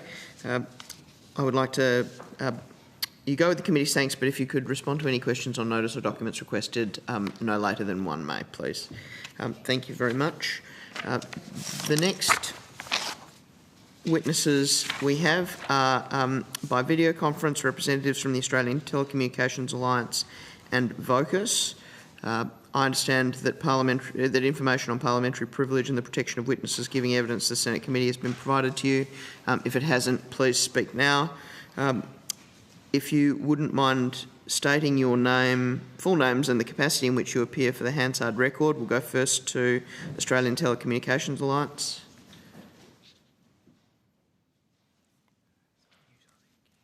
I think we can't hear you, sir.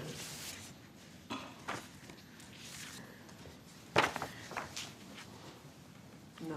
Still can't hear you, I'm afraid, Mr Coleman.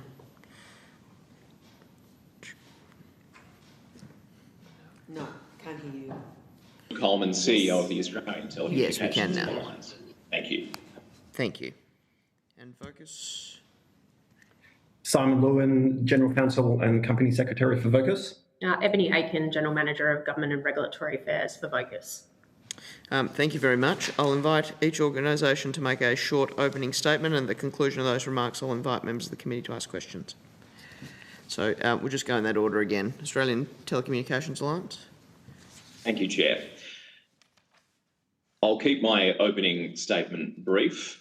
This submission from the ATA was provided on behalf of our mobile network operator members. We represent a group of more than 60 participants across the industry, but this particular submission was on behalf of mobile network operators. Now, the development of low Earth satellites and direct-to-device technology, which is sometimes called satellite-to-mobile or direct-to-handset technology, is certainly a very promising technological development, and it could well provide universal outdoor mobile coverage at some point in the future. Because while Australian mobile networks provide coverage to more than 99% of where Australians live and work, that still only equates to around 1/3 of Australia's land mass. So while the ambition, I think, is broadly supported that we want to have universal mobile coverage, it is still a nascent technology. And what we are seeking to do with this legislation is to establish a requirement on mobile network operators to provide services which do not actually exist from a technological perspective, and they have not been tested, let alone deployed at scale in a commercial environment. And so our three key asks in our submission: number one, the commencement date for the UOMO bill, should it be passed, should be moved back to the 1st of January 2030 at the absolute earliest, because at the moment, the start date of the 1st of December 2027, it is highly unlikely that the technology required to deliver the service will exist. It is highly unlikely that the handsets required to access the service will be widely available or affordable. It is highly unlikely that the spectrum issues around the delivery of the service will have been resolved. So that is the first request, that we move back the default date. The second request in our submission is that we have some certainty over the nature and the amount of public funding available, because at the moment, while there are provisions in the bill for public funding to be made available for the delivery of UOMO services, no work has been done on the costs involved, the costs for mobile network operators to provide the service, the amount of usage that we can expect to see for the service, and so there is a high amount of uncertainty over the costs involved. And finally, we should address the obligations and expectations on the satellite providers themselves. Currently, all of the commercial risk, the operational risk and the legal risk is put onto Australian mobile network operators. Ultimately, they do not own or operate LEO satellite networks, and so there should be similar obligations on the satellite providers that are supplying the underlying technology. I'll leave it at that. Thank you. Thank you very much, Mr Coleman. Vocus representatives. Good morning, Chair and Senators. Thank you for the opportunity to appear today. I'd firstly like to cover off a quick summary about Vocus. We are Australia's leading specialist fibre and network infrastructure provider with national-scale fibre assets and a proven capability delivering carrier-grade connectivity. We own and operate 50,000 kilometres of secure, high-capacity fibre connecting all Australian mainland capitals, and we also have nearly 15,000 kilometres of subsea cables connecting Australia into the US and Southeast Asia. Most importantly, Vocus also plays an integral role in the low Earth orbit or LEO satellite ecosystem through our ground infrastructure capabilities and our deep expertise in building connections to LEO satellite gateways. Throughout many of the submissions, there was a strong emphasis on the criticality of terrestrial infrastructure and the associated cost and complexity of extending fibre into low-density areas, which is where the ground infrastructure is likely to be required. Our core message is therefore straightforward. The delivery of UOMO at scale depends as much on the ground segment and the terrestrial fibre as it does on the satellites and spectrum. Unlocking more satellite ground stations and connecting them with secure, high-capacity terrestrial fibre and backhaul into mobile core networks is critical to expanding coverage quickly, efficiently and resiliently. Therefore, as terrestrial fibre is the backbone of the Australian telecommunications industry, without this terrestrial fibre layer, coverage will be constrained by where gateways are located and how much traffic they can reliably carry. So against this backdrop, Vocus's position is twofold. Firstly, a universal common offering layer that utilises neutral ground stations via terrestrial fibre and backhaul should be established. And secondly, it is essential to promptly update funding arrangements such as the Universal Services Guarantee to include ground infrastructure and terrestrial fibre. Notably, funds should extend beyond mobile network operators and address the entire network stack to ensure that the benefits under the bill are fully realised. Failure to consider terrestrial fibre and backhaul may result in inefficient allocation of resources. A shared model will also reduce duplicative capital spend across providers, thus avoiding multiple near-identical ground builds and parallel fibre routes to serve the same geography. So in closing, Vocus supports the intent of the bill, but urges that its implementation explicitly recognises the enabling role of terrestrial fibre and backhaul providers. We look forward to assisting the committee and answering any of your questions. Thank you very much. Senator Henderson. Thank you very much, Chair. Thank you all for your attendance today. Mr. Coleman, I just wanted to go to you first. I am surprised by your request for a commencement date of 2030, given, for instance, that Telstra is in negotiations with Starlink right now about entering into a contract, and Starlink has made it clear that their next generation technology will be available by around about September, October of next year, before the mooted commencement date. So how can you justify delaying this by such a long period of time? I think there's a few answers to that, Senator. Thank you for your question. First of all, this is more than just an interplay between the satellite providers and the mobile network operators. We also have devices as part of that equation. So even in a scenario where the technology was in place by the end of next year, and for the record, I think that it is highly unlikely that all of the technological requirements will be in place by the end of next year. But even in a case where that occurred... Just to be clear, I didn't say that. I just referred to one contract between Starlink and Telstra. So, yeah, but I hear what you say. Just to clarify that. Thank you, Senator. Yes, it's important to clarify that even if that condition were met, it would still require users of the service to have access to a very modern handset, which is capable of using that technology.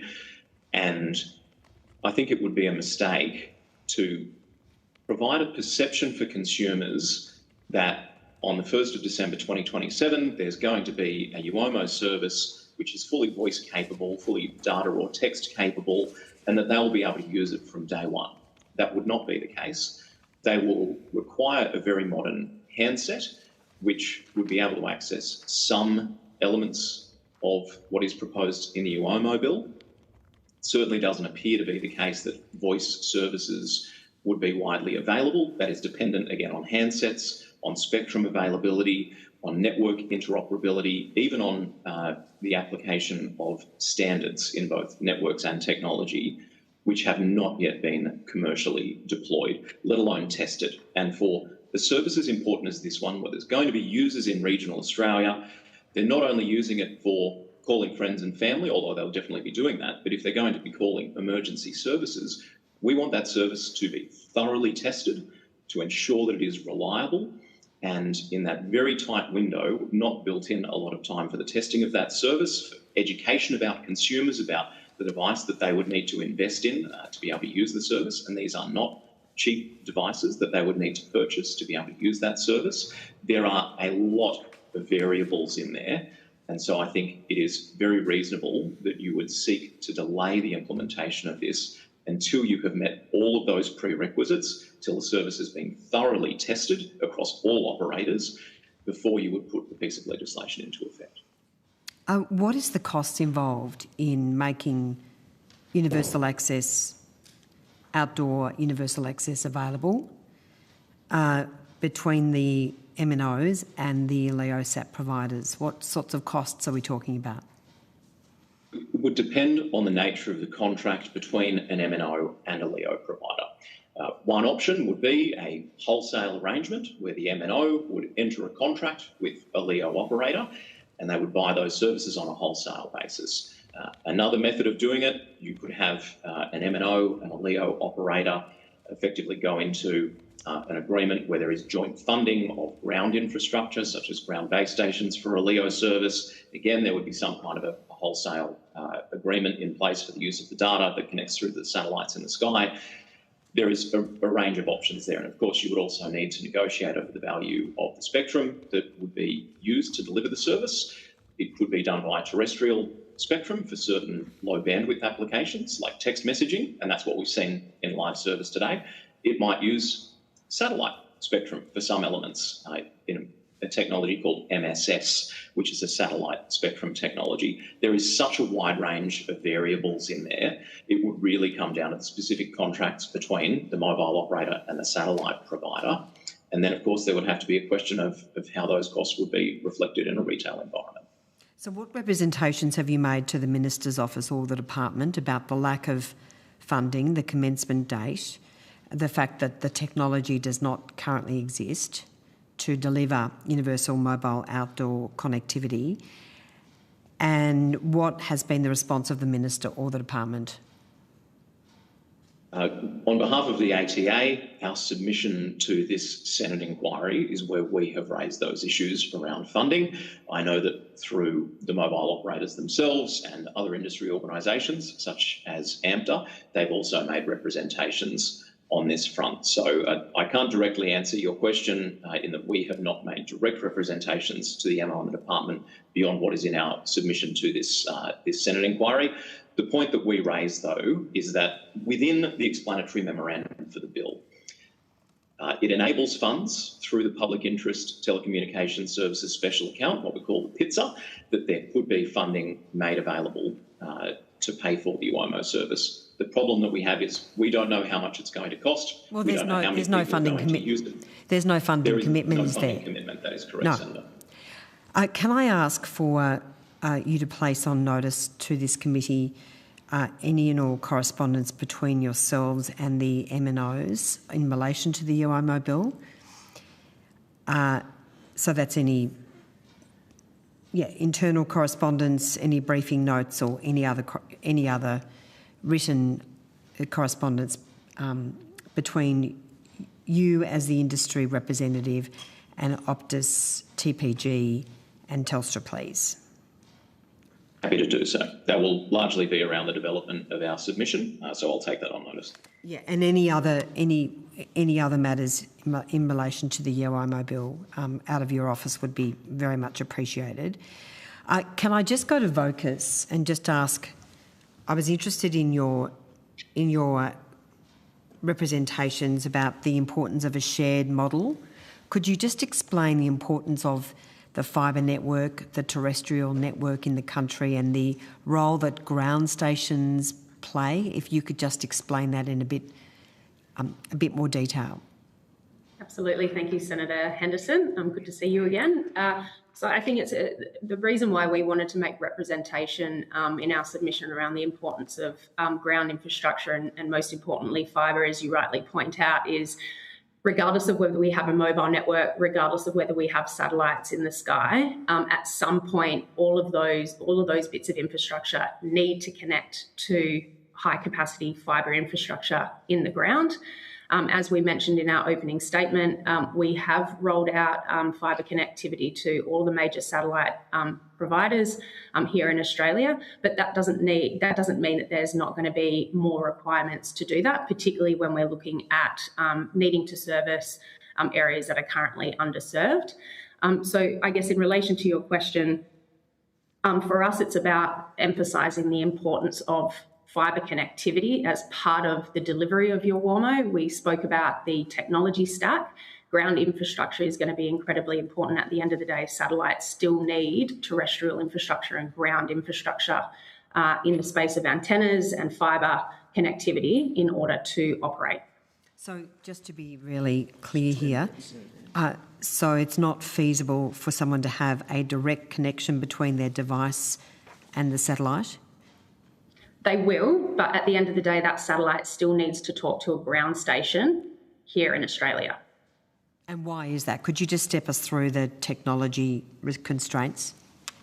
So if you think about there's a piece that we call which is latency or ping, which is the time it takes for a satellite connection to get to an end user. You need to actually have that ground infrastructure will be your antennas, so your big satellite dishes that you've seen generally are located in regional areas. You need to have those located on the ground in order for that connectivity between the ground infrastructure and the data that sits within our domestic shores and the satellite that's operating in the orbit. You need both of those for that to then connect to the end customer with the device.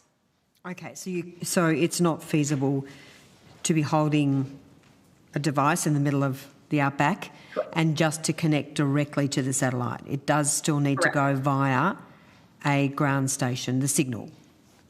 Correct. Yes. And do you think there will be a time when consumers will be able to connect directly to a satellite and avoid any ground station infrastructure? I think that's going to be a question for the satellite operators. I think today as it stands, you still need to have the core networking of that satellite ground infrastructure at a certain point. What future technology looks like. I mean, we've seen it advance so quickly in the last 10 years, but as it stands today, you still need to have that ground infrastructure for that satellite and that network to talk to. I might also ask you on notice if you could provide any correspondence between yourselves and the Minister's Office or the Department about the UIMO bill and any estimate of costs involved in what infrastructure is required to deliver universal mobile outdoor access. Wonderful. We'll take that on notice. Thank you. Senator. Thanks, Chair. Thank you. I'd like to ask the Telecommunications Alliance. Senator Henderson's pushed you a bit on the time frame and the idea that you want to, you feel as though the start date or the default date is too close. Could I ask what your view on domestic roaming as a gap filler or an alternative would be in terms of, if access to the LEO system's not capable to happen as soon as perhaps the government wishes, what about making sure that people can access via domestic roaming? We haven't gone into the issue of domestic roaming in our submission. Domestic roaming, if the objective of the UOMO bill is to fill in coverage black spots outside of terrestrial mobile network coverage, well, domestic roaming does not address that issue. Domestic roaming would address the issue of inequitable coverage between operators, but it would not create any new coverage beyond the reach of those existing operators.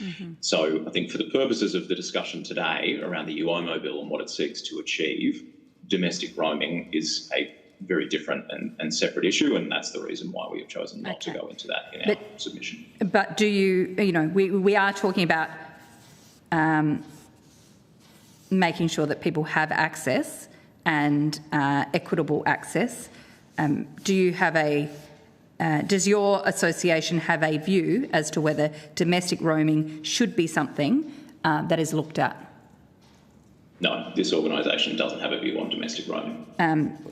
Do any of your members have a view on domestic roaming that you're aware of? Is it something that you've discussed? I've certainly seen public commentary from our members on domestic roaming. They will have a range of different views, and we do not have one consolidated view on behalf of the industry on that issue. Okay. Could I ask you about where, in terms of the LEOstat technology, you've raised some concerns around sovereignty risk issues. I'm keen to understand that. Is it that they're all overseas foreign-owned options currently, or do you think Australia should be investing in our own capacity? It's certainly one of the concerns that we have raised in our submission is that all of the obligations under the current bill are applied to Australian mobile network operators. None of the obligations are applied to the underlying infrastructure service provider, which is the LEO satellite providers. So presently, there is only one truly global LEO satellite network, which is provided by Starlink. There are others that are in the wings and are currently being developed, and I think it's a really positive thing that there's a lot of competition developing in that market, but none of them are being developed by an Australian operator. So that creates a real disparity in the obligations that are going to be put on Australian mobile network operators and overseas providers that those mobile network operators are required under the bill to contract with to provide this service, but they do not face any of those same obligations. I think that is something that should be addressed. I do think it does raise questions about sovereignty, that ultimately the Parliament would be legislating a requirement to provide a service to Australians over which Australia does not have any control from a technological perspective. Certainly there are contractual requirements that could be put in place to put standards on the delivery of that service, but ultimately the underlying infrastructure is not provided by an Australian company, and that does raise sovereignty issues. We have not gone into the issue to address the second part of your question about whether or not Australia should have its own LEO satellite service. At the moment, as I said, there is only one currently. There are a couple of other LEO operators that are seeking to provide such services, but by their very nature, LEO satellite constellations are global. They sit about 300 to 500 kilometres above the Earth's surface, and they are constantly going around the globe. So to create an Australian LEO service, really what you are creating is another global LEO service, which is going to be spending most of its time providing coverage to other countries, not Australia, because of the nature of how those satellites operate. And so really what we're getting to in the bill is that if there are going to be obligations on Australian mobile network operators, those should be mirrored or at least some way applied to the providers of the underlying infrastructure. And how do you see that could be achieved in terms of making sure that there is some responsibility and obligation on those, taking your point that there's only one at the moment, and if there are going to be more, they're still going to be global? That's right. So within the bill, there is the opportunity to put obligations on the satellite providers and not just on mobile network operators. At the moment, the market is very limited. Competition is very limited. It puts Australian operators at a significant commercial disadvantage in their negotiations with overseas-based LEO operators, because under this bill, they will have a requirement in legislation to enter into a contract with them. They will not have a choice. They do not get to set the terms of that negotiation if the overseas-based operators know that they will have an advantage in those negotiations, that the MNOs have to enter into a contract with one of them to provide this service because there is no alternative. And so that's one of the commercial risks. Of course, there is also the operational risk that from a technological standards perspective, the standards are still in their nascency when it comes to how direct-to-device services operate. Let me give you one small example. That when you're making a mobile phone call on an Australian mobile network, if you're in a taxi and you go from one mobile cell to another mobile cell, that call will hand over from one cell to another. The technology for that to occur on a satellite network, when that call transfers from one satellite to another satellite, has not ever been operationalised yet. There are emerging standards in place that will make that possible, but they have not yet been operationalised. They have not yet been tested. And at the moment, all of the operational risk for making sure that would work under the bill would be put on the mobile network operators. They have no control over those satellites to be able to do that. They have no control over the standards and whether or not they've been implemented to do that yet. So that gives you a bit of colour around the risks that are involved with the current implementation date of the 1st of December 2027. Now, those things may have all been addressed in coming years, but it is highly unlikely that they will have been addressed by the current default date. Mm-hmm. 2 minutes. Could I ask, in relation to some of the broader issues of ensuring there is public confidence in service delivery, and in particular, of course, the most important of all being safety, and you would know we've spent a lot of time in this committee talking about 000. Could I ask for you to give on notice any documents that the Australian Telecommunications Alliance has, documents, emails, draft letters relating to the ACCAN consumer survey, any communications that you've had with the MNOs, Telstra, TPG, Optus, and any communications you've had in relation to that consumer survey with the regulator, the ACMA, the department or the Minister's office, please. I'll take that on notice. Thank you. Senator Nandaraja. Thank you, Chair. Quick question to Vocus. You spent a bit of time talking about the infrastructure. Do you think that the government should invest in building this sort of neutral ground infrastructure, including stations? And do you think that the satellite operators would engage with such an offering? I think it's a great question, Senator, and I know Senator Henderson touched on this before around funding, as did Luke Coleman. I think in answer to it, yes. I think if you look at many of the submissions that were put in by the mobile operators, they all emphasise the investment that is likely to be required in infrastructure. That infrastructure is more than just mobile towers, spectrum. It is going to be needing to look at ground infrastructure. I think, look, our call for this is there an opportunity to look at existing funding arrangements? And if we're looking at existing funding arrangements, such as the Universal Services Guarantee, how do you look at the full technology stack that is going to be required to deliver UOMO? As it's been pointed out, we've had programs like the Mobile Black Spots program, the Regional Connectivity program. All of those have been sort of public-private type partnerships or tripart partnerships with the federal and the state governments in order to deliver that connectivity requirement into regional areas. Our call is that this is not going to be any different to those funding requirements as it stands today. I think in answer to your question on the satellite operators and how that would, it's a question I guess would be best posed to them. But certainly from our standpoint, I guess if there's more opportunity for public-private partnerships between Australian telecommunications industry and the Australian government, then to Luke Coleman's point and Senator Hansard-Young's comment around sovereignty, that sort of also keeps our infrastructure on our shores and with the sovereign operators as well. Thank you.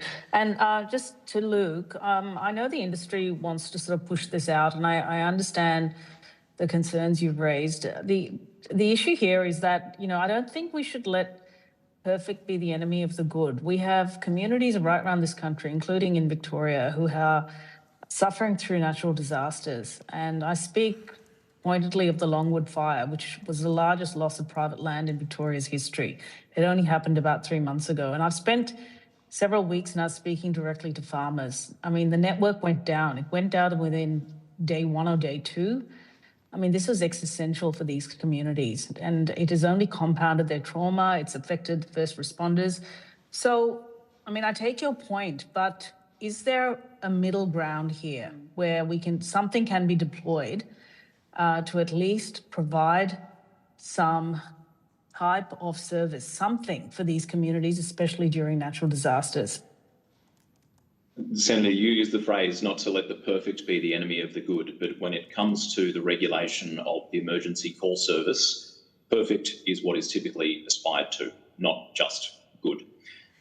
And if we were to implement a piece of legislation where consumers were given the impression that they will have access to the 000 service before it has been thoroughly tested, before the handsets are widely available to support that service, before the spectrum requirements have been thoroughly analysed, tested and put in place to make that service available, then I think that is a high degree of risk for people living in regional Australia, that they may have an expectation that using this service, they would be able to reliably access the 000 service using the UOMO service. It has not been tested. It is not yet technologically available. There are a lot of unknowns. And so while I certainly agree with the sentiment that you've put, Senator, that something is better than nothing, throughout the regulation that we have around the 000 service, it quite rightly aspires to the absolute highest degree of perfection to ensure that that service is as reliable and as resilient as it possibly can be. And we do not yet have those conditions around this service, which is not commercially available, which has not yet been tested, which has not been implemented. And that is a high degree of risk, I think, for people living in regional Australia that may have higher expectations than can be met. Okay, thank you. Thanks, Chair. Thank you very much, Senator Anandaraja. For both witnesses here, if it's possible to table your opening statements if you haven't done so already, that would be wonderful. But otherwise, we say thank you for your evidence today. If you've taken any other questions on notice, would you please provide your answers to the Secretariat by no later than Friday, 1 May 2026. Thank you very much. I now invite representatives from Telstra to come to the table.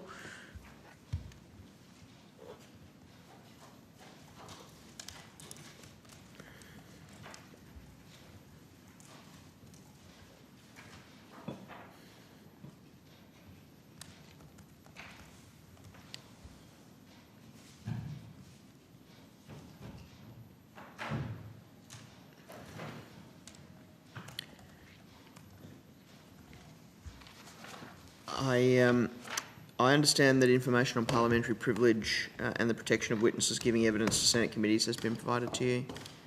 Yes, I see nodding at the table. For the Hansard record, will you please state your full names and the capacity in which you appear today? Senator, my name is Bill Gallagher. I am a regulatory and legal executive at Telstra. Ashley Hunter, I'm the Executive of Wireless Engineering in Telstra. Thanks, Chair. Lisa McTiernan, Government Relations Manager at Telstra. Thank you very much. Look, I'd invite you to make a short opening statement. We're running a little bit behind schedule, as you will have noticed, so in one sense, the shorter the better, and if you could table a longer statement if you have it, that would be most appreciated, but I'll hand over to you and then I'll invite committee members to ask questions. Certainly, Chair. I hope I'm as short as possible. So good morning, Chair, Deputy Chair, committee members. Thank you for the opportunity to appear before the committee today in relation to the Telecommunications Legislation Amendment Universal Outdoor Mobile Obligation Bill of 2025 and to provide an opening statement. Firstly, I would like to acknowledge the traditional owners of the land upon which I'm speaking to you today, the Ngunnawal and Ngambri people, and pay my respect to elders past and present. Telstra has played a central role in connecting Australians through mobile technology, underpinned by our core commitment to deliver the best technology to our customers on the best network. Over that time, we've built a deep, lived understanding of how essential reliable outdoor connectivity is across Australia, which is why we support the government's policy intention of this bill.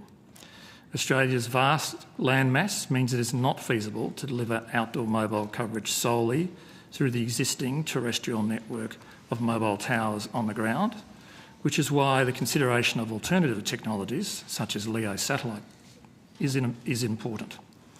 We appreciate the intent of the legislation and its strong public safety focus. With Australia's dispersed population and exposure to natural disasters, we know that outdoor connectivity is critical to supporting safety, community resilience and regional industries. LEO satellite to mobile services, also known as direct-to-device, are an exciting development with significant long-term potential to help achieve this goal. As the first Australian telecommunications company to offer LEO satellite to mobile text messaging, we are uniquely positioned to understand these benefits, but also to understand its limitations and what we do not yet know with certainty. At this stage, LEO satellite to mobile offers a way to extend and provide basic outdoor mobile coverage beyond terrestrial mobile networks. While this technology is currently limited to texting between compatible mobile handsets, we have already observed the demand from our customers, with around 187,000 unique users connecting to Telstra's LEO satellite to mobile service each day. However, while LEO satellite to mobile technology will play a critical complementary role, it is not a substitute for the terrestrial network, which Telstra remains committed to investing in and continually improving. LEO satellite technology is the only way for mobile network operators to meet the universal outdoor mobile obligation, but the technology is still maturing. There is only one commercial satellite provider in Australia to date, providing text messaging only, and there is no certainty at this time on when voice will become available. These capabilities will require the development of a number of aspects: global standards, new satellite networks, more widely available compatible handsets, and an increasing supply of suitable spectrum. For these reasons, while we support the policy intent, our submission to the committee recommends a slightly different implementation approach to ensure the policy is successful, sustainable, and delivered in accordance with consumer expectations. In this context, Telstra encourages the Parliament to leverage the flexibility in the bill to ensure the legislation does not commence until both devices and the LEO satellite networks are available to support voice and text messaging. In this regard, we would like to make 3 recommendations. First, we propose the bill's default commencement date of 1 December 2027 be removed, and instead that commencement be initiated by the decision of the Minister based on the availability of required technology and compatible devices for voice and messaging, something that will only be known closer to the time. Secondly, we strongly encourage an approach where the text messaging and voice obligations commence in tandem. Introducing text messaging and voice obligations together protects customers from needing to invest in multiple device upgrades and sets clearer service expectations. Lastly, spectrum is pivotal to the success of the legislation. Sufficient spectrum must be made available for STM in the light of satellite and terrestrial mobile needs and growth. In concluding, Telstra appreciates the opportunity to assist the committee's inquiry. We are committed to delivering the best possible connectivity outcomes for Australians, and we welcome the chance to work with government and industry to ensure the obligation is implemented in a way that is practical, technology-informed, and delivers a reliable safety net for Australians. We welcome your questions. Thank you. Senator Hanson-Young. Thank you. Thanks for being here today. So your pitch to us is that this does need to happen, but it's not ready. Is that a good summary? Yes, we support the policy objectives of universal outdoor connectivity. Yeah. But we don't think the technology is sufficiently developed at this point to commence it. Mm-hmm. The legislation at this point doesn't commence it until December of 2027. Mm. Our best view at the moment is that is too early, that it is more likely to be 2028 before voice in particular is available. And so, given the uncertainty, our suggestion is that essentially the start date be removed and essentially the minister just be given the power to commence it at an appropriate time. Mm. So that could be before 2027, it could be in 2027, it could be in 2028, but on our best view of it at the moment, we do not think it will be ready until 2028. Mm-hmm. And the distinction between the voice and the text, can you unpack that for us a little bit? So you think that the capability of the text service will be later than voice? So there's currently texting available, satellite to mobile texting. Mm-hmm. That is on the first generation of satellites that are already in space. The next generation of satellites are about to be launched or will be launched over the coming 12 months. The standards are still being developed, so there are a lot of uncertainties at this point about exactly when these services will be available and what they will be capable of. But again, it's not expected. We don't expect voice to be until 2028. Mm. So sorry, did I get it around the wrong way? You think text is available sooner than voice? Texting is available now. Correct. Yep. Voice, text and voice on the next generation of satellites, we think will be 2028. Mm-hmm. Voice on the current generation of technologies is actually being supplied overseas. So T-Mobile in the US is supplying voice. It is an app-based service, so it's not a native voice calling service. So it's a little bit like... so using WhatsApp or Signal or something? That's right. Okay. To make your calls as well as messaging. To make a call as well as messaging, albeit the quality of it is much less. Mm-hmm. We are still considering that and looking at that service, but our concern, particularly with voice, is that there is an expectation that a voice service for 000 will be a carrier-grade service. Mm. You cannot call the current voice services that are being supplied over the current generation of satellites as carrier-grade. We do not expect that until the second generation of satellites, which, as I said, we think probably will not be available until 2028. Well, so let's talk about the text then. I mean, there's been quite a bit of discussion around the need for alternative communication for 000, for example. So specifically, do you think we could at least prioritise that element in terms of using the text to, SMS, to be able to SMS in relation to 000? Well, Senator, of course, the minister could do that. The flexibility is in the bill to do that. I would only say that at this point it is still a nascent technology. We believe it's a good service, but we're expecting the next generation of that service to be significantly improved. We therefore believe that the government is better to wait until that next generation of service is available before mandating the service. Our concern with a mandated service is that creates an expectation with customers about the quality of that service, and it will also drive customers to buy new handsets in order to be able to take advantage of it.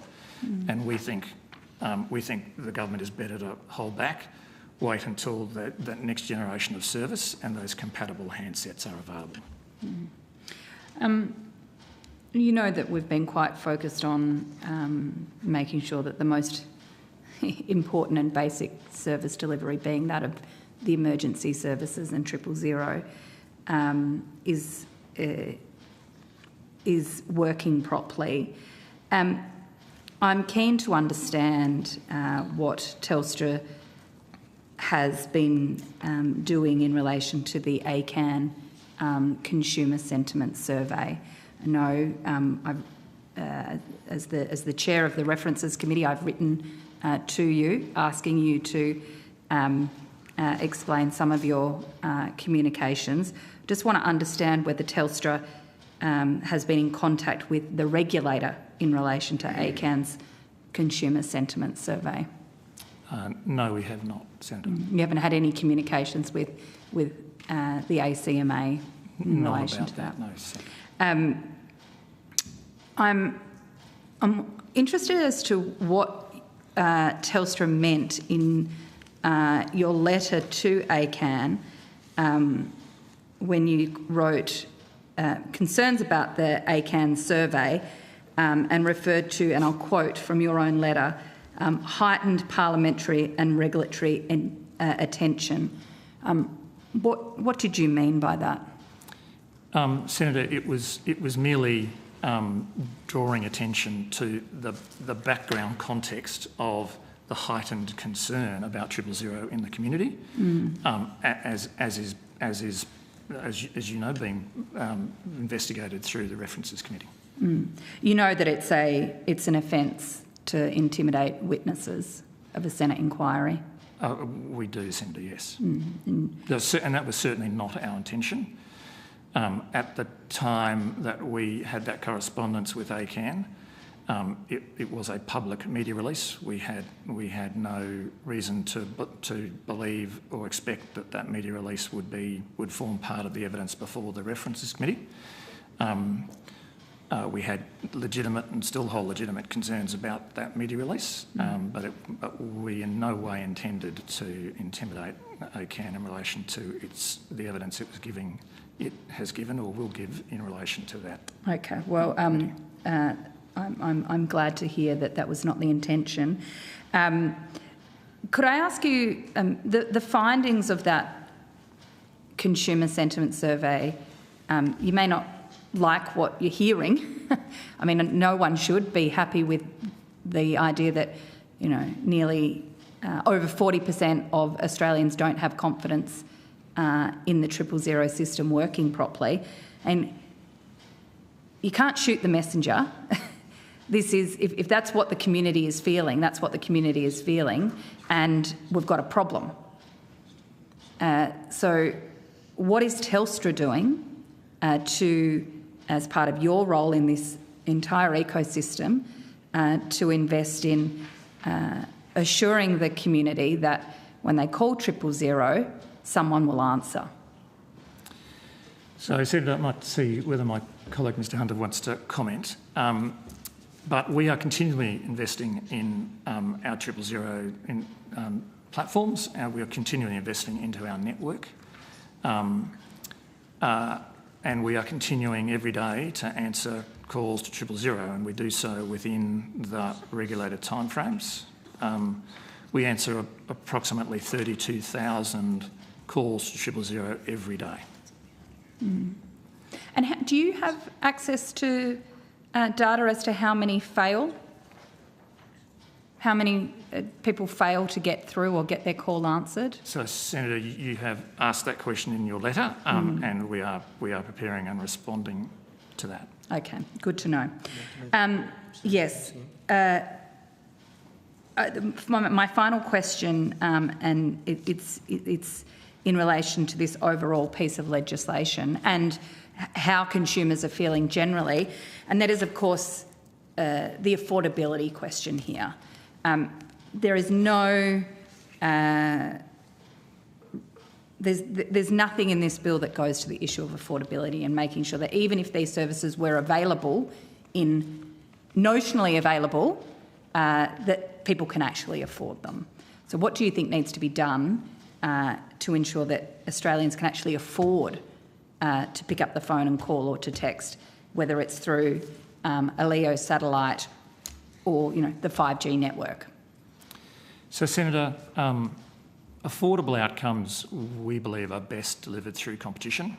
And so we believe the UOMO policy objectives will best be served by ensuring there is competition at the satellite operator level, but also amongst the MNO, so the mobile operator level as well. We think competition, and so the choice that competition drives should drive lower prices, and it should drive better services over time. So our view is that competition should hopefully, if it is properly preserved and properly maintained, and the structures and the availability, for example, of spectrum are set in a way that enables it, we think competition is the best way to deliver those affordable services for consumers. Competition, yet Telstra remains of the view, do you not, that there shouldn't be an auction for the new spectrum licences? Senator, we don't have a particular view at this point on whether it should go to auction or be by allocation. Auction's usually what you'd use if you want to drive competition, isn't it? Auction in the context of spectrum is a means to ensure that the spectrum is put to its highest use between competing uses.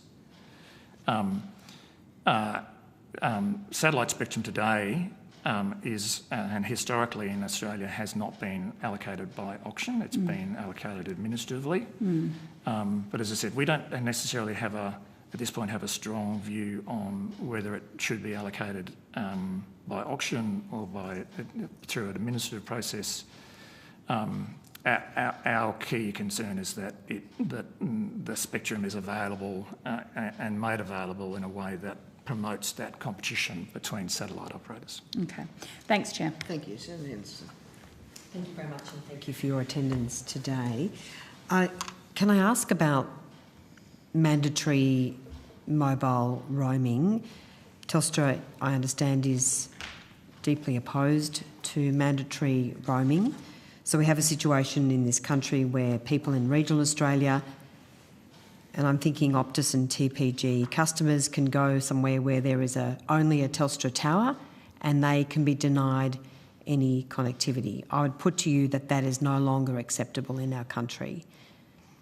Can I ask you to respond to that? Senator, an important point to understand is that you don't even need to have a SIM card in your mobile phone to get connectivity to every tower in Australia. So 000, so the ability to camp on to any network is a legal requirement on all. I understand that how it works in relation to 000. I'm very clear about that. But I'm talking about mandatory domestic mobile roaming. Correct. For all calls. Yes. So that is a question which has been looked at by the ACCC on numerous occasions. You're right. Our position is that mandatory roaming is not in the interest of consumers, and that's the view that the ACCC has reached on multiple occasions. Can I put to you that it's not in the interests of Telstra? Because we've heard today from ACCAN, from the National Farmers Federation, from the Isolated Children's Parents Association, that they are calling for mobile domestic roaming, particularly given the defects with the UOMO bill. They want to see this safety net right across this country. And I would put to you that it's got to the point, as competition is increasing in the regions with LeoSat, which weren't really around when the ACCC ran its last inquiry, that the case is building for mobile domestic roaming mandated in this country. Senator, again, so the industry is currently working on temporary disaster roaming, and we are working towards launching that before the next disaster season as an industry. Well, you've had to be pushed kicking and screaming on that. I mean, temporary disaster roaming is all well and good, but it should be across all of regional Australia. If a disaster happens, we don't have time for the bureaucrats to determine what geographic area is a temporary disaster roaming designated area. When a disaster strikes, you need your phone within a split second. Now, it doesn't mean that it's a safe all, of course. It doesn't mean that connection is guaranteed, but it means that there are greater chances of regional connectivity when there is mobile roaming in place. And so I will put to you that Telstra is not acting in the best interests of Australian consumers by continuing to oppose mobile mandatory domestic roaming. You don't really have an excuse.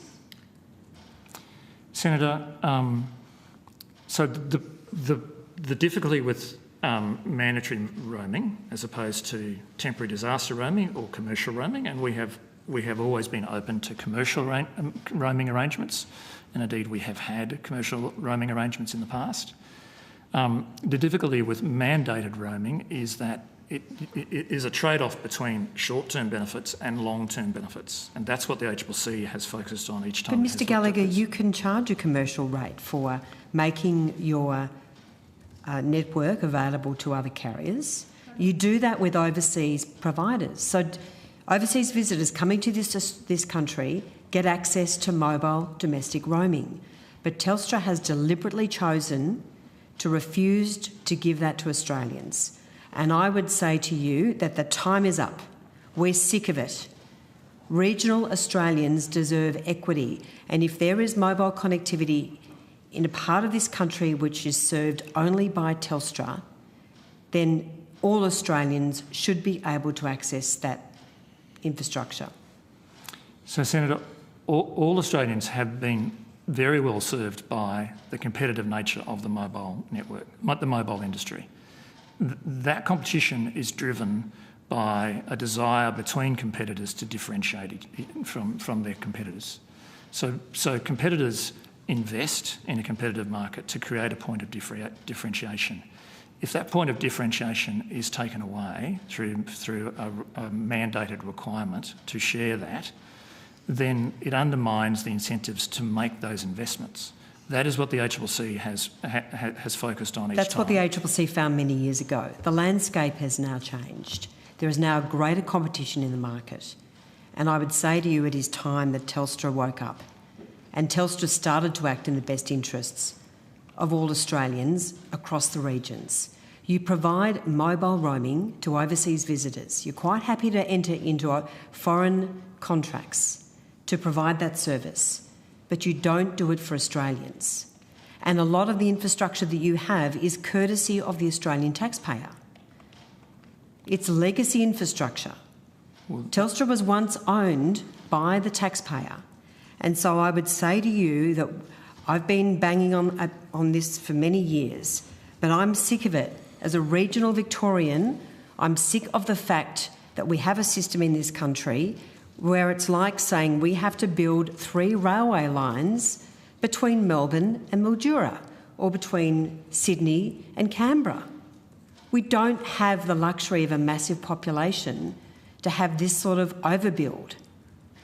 And it's hugely unfair to those who decide to take out, an account with one of your competitors.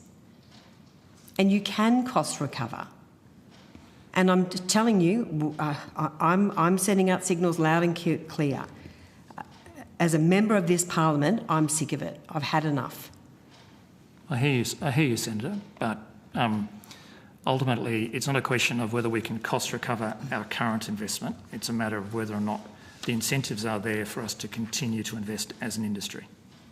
That is the underlying question. Well, you've run this argument for many years. We would also remind you that Telstra has been the beneficiary of hundreds of millions of dollars of taxpayer investment to invest in expanding your mobile network. Very significant investment by the former coalition government. That is true, Senator. And so therefore, it's time you shared your infrastructure on a commercial basis. You haven't done it voluntarily for Australians. And I'm saying to you, your arguments, in my view, and as we've heard today by other witnesses, do not stack up.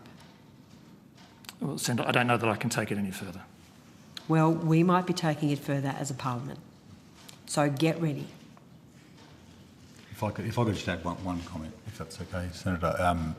I think we do support commercial roaming where we can make sure that the capacity required to serve the traffic is commercially covered. And I think it was one of the findings of the temporary disaster roaming work that we've been doing together as an industry is to make sure that if one network, a surviving network or the only network in an area is to carry traffic from other carriers, it's actually quite important that the capacity is there and actually it doesn't bring down that network for everybody. No, and I so agree. And sure, I'm not suggesting that this would be made available in the cities where if, say, one network went down and everyone roamed onto Telstra, say if the Optus network went down in Sydney and everyone roamed onto Telstra, that has the potential to crash Telstra's network. Mm-hmm.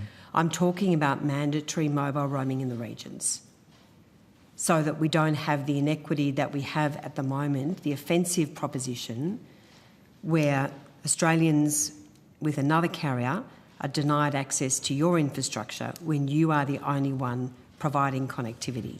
Imagine being in a situation where a fire was to break out or there was another sort of emergency and you couldn't immediately roam onto your tower.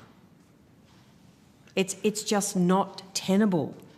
In a country as large as ours, with a relatively small population, with growing competition in the market, the LeoSat providers are coming in, and as I say, the clock is ticking on this argument that you are going to threaten Australians that you won't continue to invest. Well, if that's the case, you know, the Parliament will have to deal with that as well. So, anyway, can I quickly... I need to wind you up. Yeah, sure. Can I quickly go to the situation with the... Could you please, on notice, provide us with all of your correspondence between the Minister's Office and the Department on the UIMO bill? So any emails, briefings, representations, and also any and all correspondence between Telstra and Starlink. Can you please give us an update on where you are at in your contract with Starlink? So, Senator, our negotiations with SpaceX, so Starlink is the constellation, SpaceX is the company that runs the constellation, so the negotiations are with SpaceX. Mm-hmm. As you will understand, those conversations are commercial in confidence. They are highly confidential. We have an existing agreement in place for the current satellite to satellite messaging service that we provide, and our ongoing negotiations with SpaceX are, as I mentioned, confidential, and it's not something that... well, I understand the figures may be confidential, but will you have an agreement in place to provide next-generation satellite connectivity by the end of next year?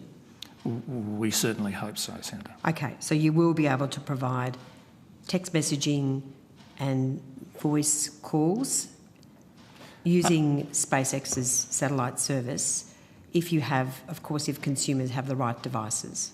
We certainly hope so, Senator. And if we could, as I say, have copies of any contracts or draft contracts on notice to this committee as well, so we can understand where those agreements are at. And can I just quickly ask you also about text to 000? So there was meant to be a trial in place because, of course, you're offering a text service using Starlink satellite technology, but that does not include 000. Where is that at? So, Senator, we are on the record as strongly supporting 000 text service. Like you, we were aware that there was a trial, but we are not part of that trial, and I don't know that we have any further information to provide on it. Well, if you could look and check to see, because there was a trial announced in February of this year, and there was meant to have been signed off with a contract with a provider before the middle of this year. So if you could, so you've got no further update. No further update, Senator. On the provision of.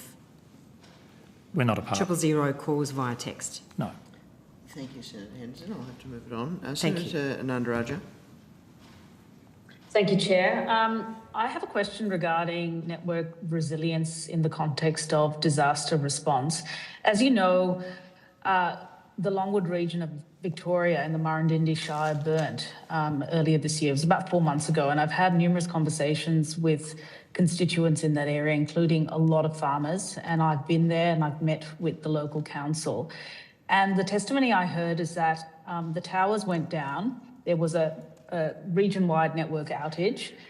The Telstra employees came out and they couldn't access the manuals on their phones because there was no coverage. This obviously was a complete disaster for farmers. I mean, the testimony I've heard is just harrowing, to be honest, to the point where I have vicarious trauma listening to this, and I have to wonder how these people are actually upright after dealing what they did. I mean, we're talking about farmers who were unable to communicate in the heat of this crisis, and then in the aftermath, one farmer told me he had to bury 1,600 sheep. He could not get comms, so he had to find an excavator from a colleague, a friend. He then had to seek permission from the state agency, the Department of Environment, to get a permit in order to bury the sheep, the rotting carcasses.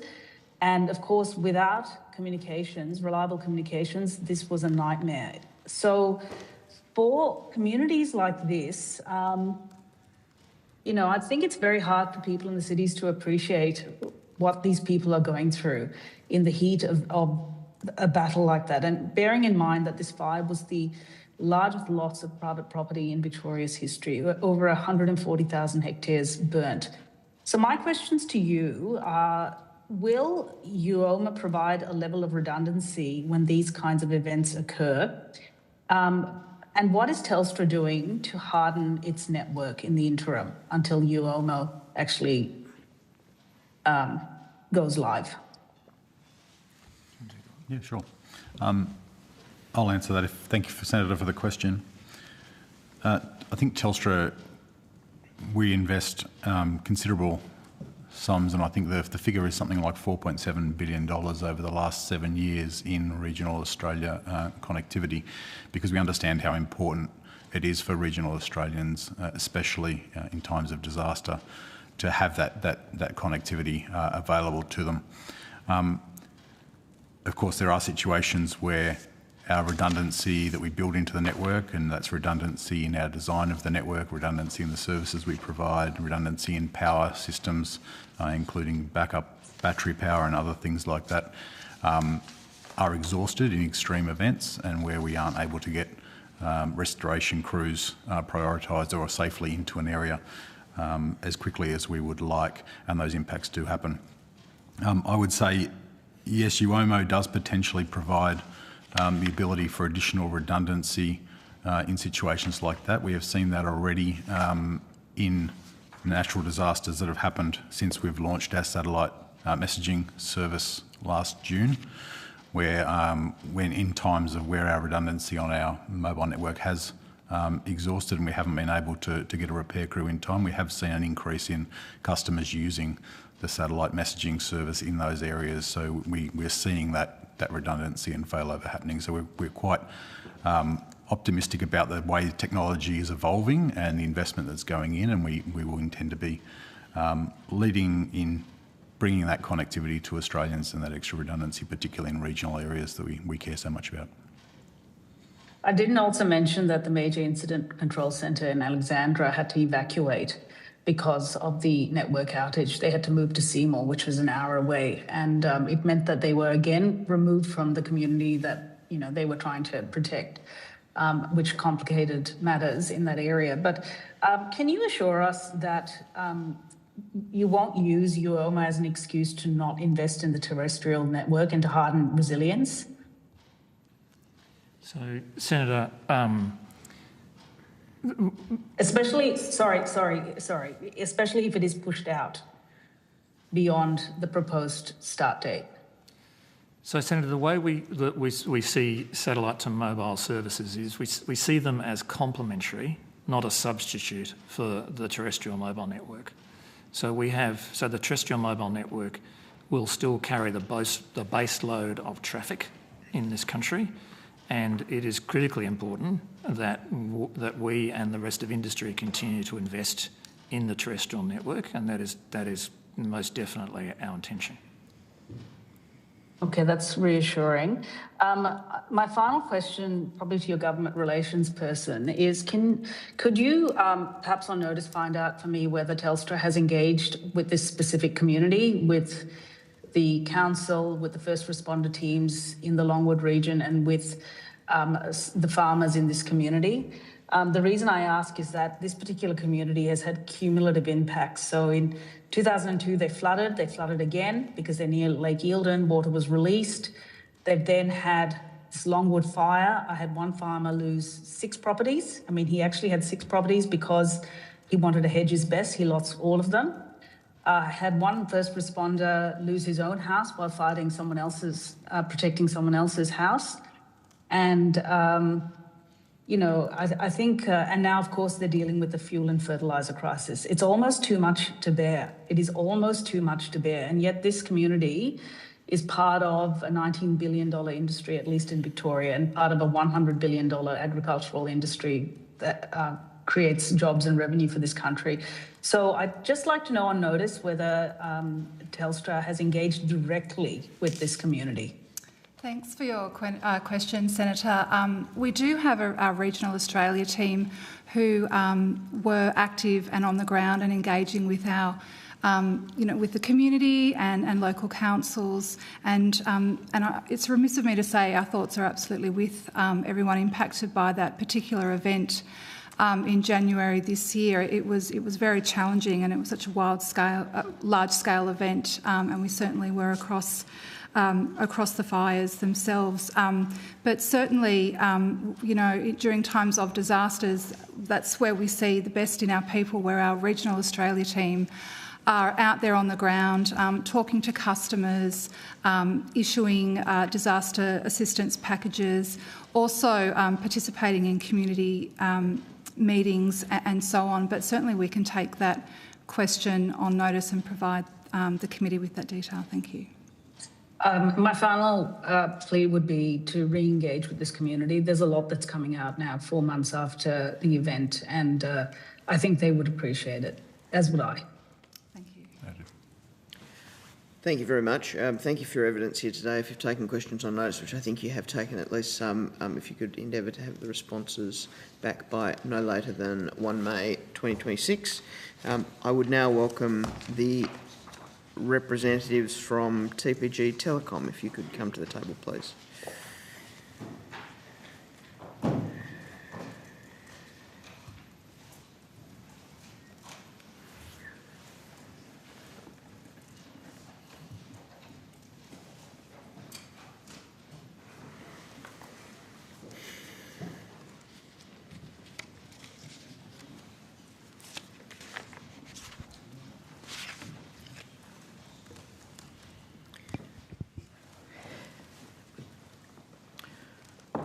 All right.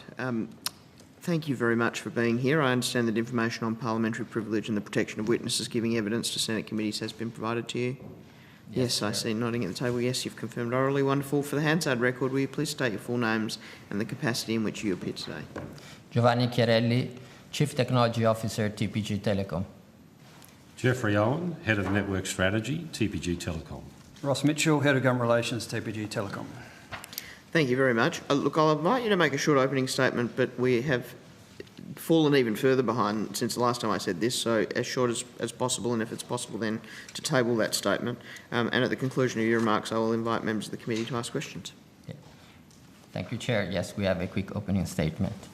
Thank you, Chair, and good afternoon, Senators. TPG Telecom supports the principle of universal outdoor mobile coverage and recognizes the public safety and economic benefits connectivity can deliver, particularly in regional, rural, and remote Australia.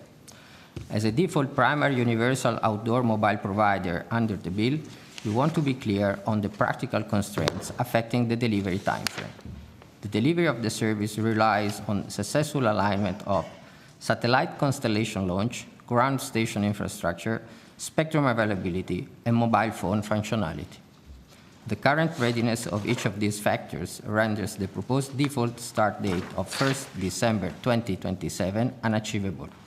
Aspects of these factors are outside of the control of mobile network operators. On satellite constellations, Starlink is the only provider in Australia capable of offering a limited messaging capability. Carrier-grade voice-capable satellite constellations are not yet available.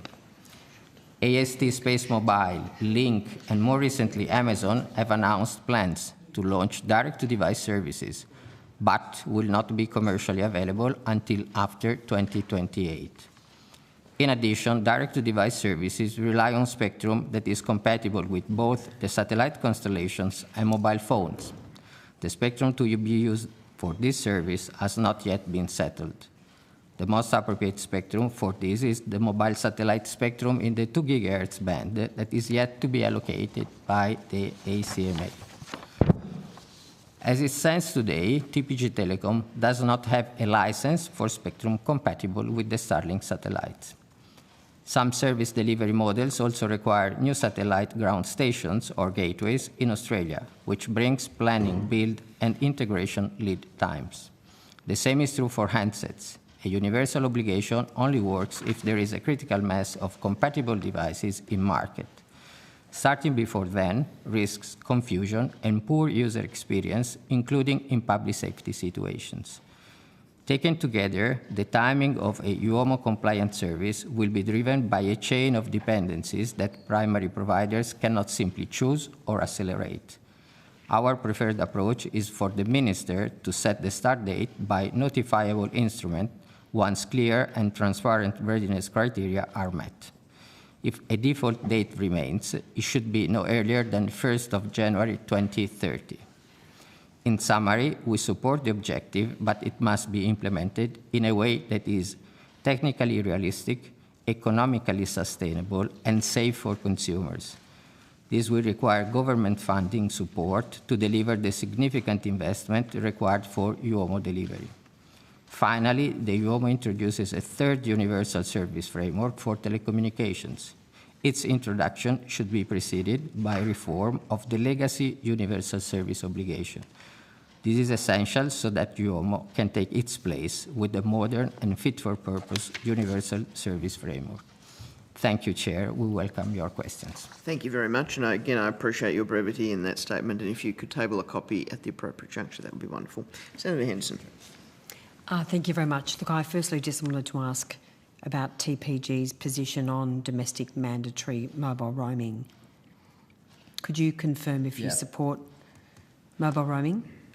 Thank you very much, Senator. Look, it's been not quite a decade, 9 or 10 years since the ACCC last looked at this issue in detail.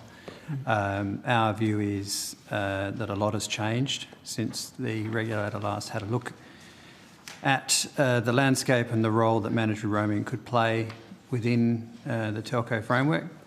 And we think it's time that the ACCC re-looked at the issue with a view to understanding how the terrestrial networks are developed since they last looked at it, how UOMO might play for the areas not covered by terrestrial networks, the development of TPG, Telecom and Optus in its regional network sharing deal. I think there's a view, once UOMO is in market, that you could have quite an exciting future for Australia, where everywhere from the cities right the way through, you've got a competitive three-player structure of genuinely competing against each other. So I think in that context, there may well be a role for mandatory roaming. So I understand TPG's network is not, of course, as extensive as Telstra's. You have a infrastructure sharing agreement in place with Optus. Telstra is obviously trying to prevent the use of its infrastructure as a way of shoring up its market share, but this is something that could work commercially and confined to the regions, Mr Mitchell? My understanding would be that we could certainly find, it depends on the parameters that may come through from whatever the ACCC finds, but my view would be that there is a role for a limited view of mandatory roaming, where you may well look to isolate those areas where criteria are met, like the fact that a site has been co-funded with taxpayers and that there is no competitive service delivery underneath that. I'm not sure I would agree with that. I think for regional Australians, if they live in a community where they're with one carrier and they have no regional connectivity despite having a tower down the road, I think there should be the ability to access that connectivity without wondering whether it's taxpayer funded or not. But I guess after hearing about the issues with the universal obligation, this is putting a lot of eggs into one basket, which is satellite delivery. And so can I put to you that this certainly builds the case for mandatory domestic mobile roaming? I think that you need to be I think we need to be careful not to overstate the role of UOMO. I think it is, as previous witnesses have explained, I think it's a complement, not a substitute for the terrestrial network, and we still need to continue to find a way to invest in those networks in a way that preserves and enhances competition in those markets. So I think we just need to be really clear-headed on what is the role of each of the functions and the regulatory structures under each section to make sure that we're doing a far better job than we have to date in supporting a competitive market as well as one that enhances coverage outcomes. I'll be brief because I know time is of the essence, but we heard from Telstra that it should be in a position to enter into an agreement with SpaceX to provide next generation satellite to device technology by the end of the year. Where is TPG currently at in terms of entering into a satellite deal? Yeah. So, Chair, at the moment we have no agreement with any satellite providers. Yeah. So, for example, if we look at the Starlink way to operate, they operate in a mid-band spectrum that is allocated to mobile terrestrial operators in Australia, but TPG Telecom has no national license in that spectrum. So practically it's impossible for us to have an agreement. Except they're seeking to access other spectrum. Yeah, but this is, as you know, a process that is still in place. So the consultation for the so-called mobile satellite spectrum happened in Q3 last year. ACMA has taken all the feedbacks, so the plan that they have announced is potentially an allocation in 2027. Clearly, based on this, the satellite technology has to be adapted, and then as a consequence of that, there will be a process. In any case, let's suppose for a second we had an agreement with Starlink. After that, it's important, obviously, to interconnect the networks, and then to have a very robust testing of services. As we have heard from the previous attendants, today there is de facto no voice available for the satellite services, and the new generation is announcing just now the availability from late next year. But couldn't you do a deal with SpaceX next year, by the end of next year? Without having clarity on the spectrum, not yet. No, but they're seeking to move to a different spectrum so they can provide Yeah, access to all mobile network operators. Senator, but definitely we're discussing around what is the position in terms of allocation of those frequencies. So is it an auction? Is it Starlink getting access to that spectrum, yes or no? And so on. So the process is not yet designed, and in any case, the outcome is not predictable, because otherwise it could overcome the benefit of an auction. So just on notice, could I ask for all correspondence between TPG and the Minister's Office and the Department in relation to the UIMO bill? Yes, Chair. Yes, and any other correspondence between yourselves and a satellite provider in relation to UIMO as well? Yes, Senator. Thank you. Thank you, Thanks, Senator Chair. Henderson. Senator Hanson-Young. I was going to ask about the domestic roaming as well, so thanks for the answers on that. I guess my overall concern, as I'm hearing the witnesses today on this, is it's unclear to me as to how much consultation has been done between industry, the various consumer groups, and the government, the Minister's Office. When was the last time you spoke to the Minister's Office about this particular piece of legislation? I would need to take the exact date on notice, if you wouldn't mind, Senator. Okay, let's be... you want to be in general terms? In general terms, have you had many conversations with the Minister's Office about this legislation? I think many would be a stretch. Mm-hmm. Right, then we're talking less than 5 conversations. Less than 5. Yeah. And recently? I'll need to check my records on topics of conversation that have come up in meetings to determine whether that's the UIMO has been one of them. And the concerns around the ability for the technology to be ready to go, to ensure that it's clear what each of the providers are going to need to do. Has there been any listening from the government's perspective on the concerns that you have? So the majority of conversations we've had with government have been direct with the department, and we've taken them through a pretty detailed view of where the technology is up to. And I think the department have, this is something you can test with them this afternoon, but I think they fully well understand how that's playing out and the speed of which various options are coming to market. I think that's well understood at a government level. So then were you here when Telstra was giving us evidence earlier? So the view from Telstra is that really this technology is not going to be able to be reliable until 2028, particularly for voice. Is that a view held by TPG? Senator, I would say if we want to be pragmatic, in reality it's not even 2028 for voice that supports emergency calls. Yeah.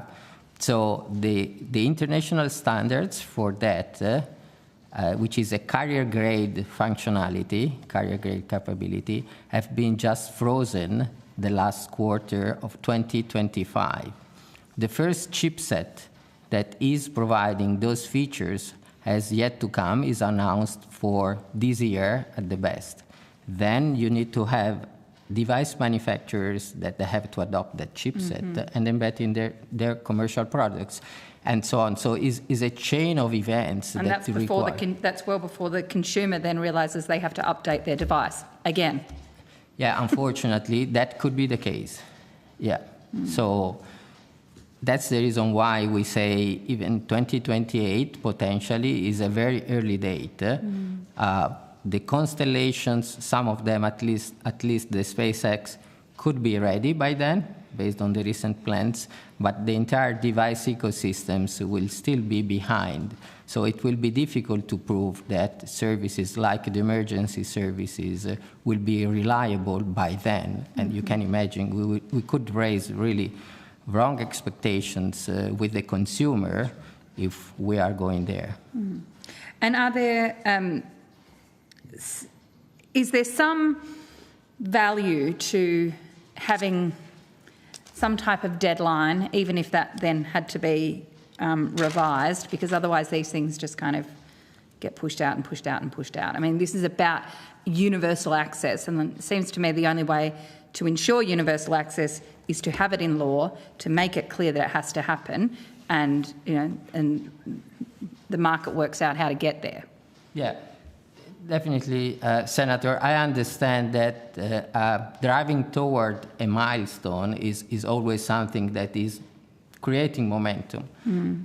In this specific case, however, we see two negative factors. As I said before, raising a very early expectation with the consumer that will be not realistic. And second, it will completely change the dynamics between the mobile network operators that have to provide the service and the satellite providers. So in essence, it will be like putting a gun in our head in order to have a deal. So a sort of take or leave approach that will make the satellite technology probably suboptimal in terms of technical choices and definitely more challenging in terms of effectiveness and efficiency from an economical perspective. Can I just add? I think there can be a very important role for setting of deadlines through legislation and signalling policymakers' intent.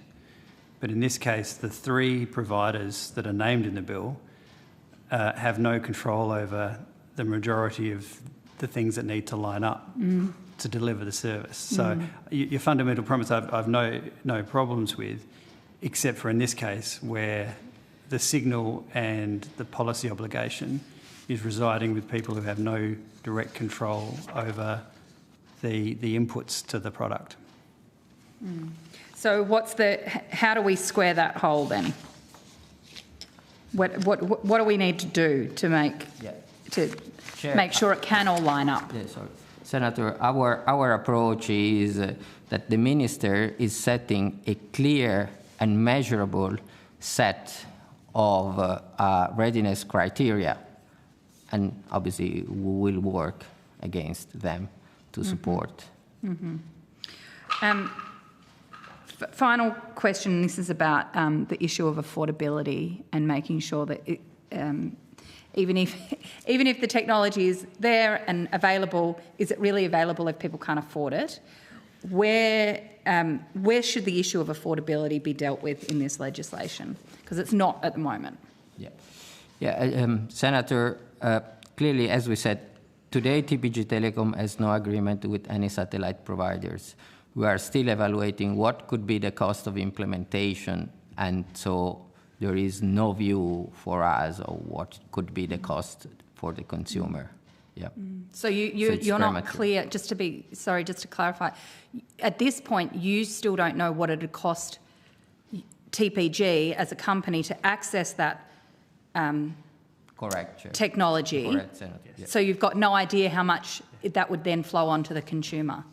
Correct, Senator. It's a bit hard for us to kind of make some judgment calls on this issue without having some of those facts and figures. So where should we be getting them from?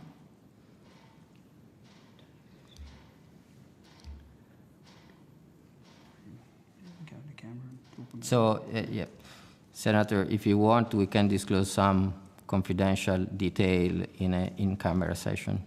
I think it would be helpful if we could have some idea of the actual figures that we're talking about. I agree with I that. I know we're pushed for time. No, I'm just wondering whether it's possible to be delivered in a confidential way on notice. On notice. And we'll have regard to those things on notice, and that's members of the committee, and then return or utilise as needed. Yes, and if we need to if we need to interrogate that, we can work out another way back and forth. Well, could I ask then that you provide us with details of the cost that you are currently working on, and to give us a sense. You understand what we're being confronted with, the idea of consumer groups are saying to us, no one's going to be able to afford this. How do we work, and whose obligation is it going to be to make sure these things are affordable? We need to know exactly what is the realms of cost that we're talking about. Yes, Senator, we can do. Clearly, based on the contacts that we had and we have with the satellite providers, we have an order of magnitude today. Yes, that would be helpful. You can give that to us on notice, and if we need to come back to you with further questions, we can, and we will take it. We will take those documents as confidential. Thanks, Chair. Thank you very much. We'd like to thank you for your evidence here today. Appreciate you attending. You've taken some questions on notice. If you could endeavour to have those answers to us no later than 1 May 2026, that would be wonderful. And we appreciate your attendance. I would now welcome representatives from Optus. If you could come to the table. We should probably put the same questions to Telstra as well, because we didn't really do that. On notice, yeah. Yeah, exactly. I think no idea what we're talking about. There's that potential you identified. Yes, yes. I mean,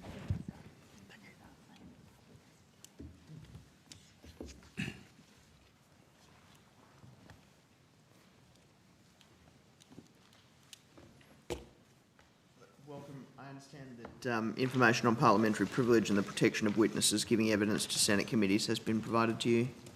Yes, I see nodding at the table. Yes. For the Hansard record, will you please state your full names and the capacity in which you appear today? Shri Amartalingam, CTO Optus.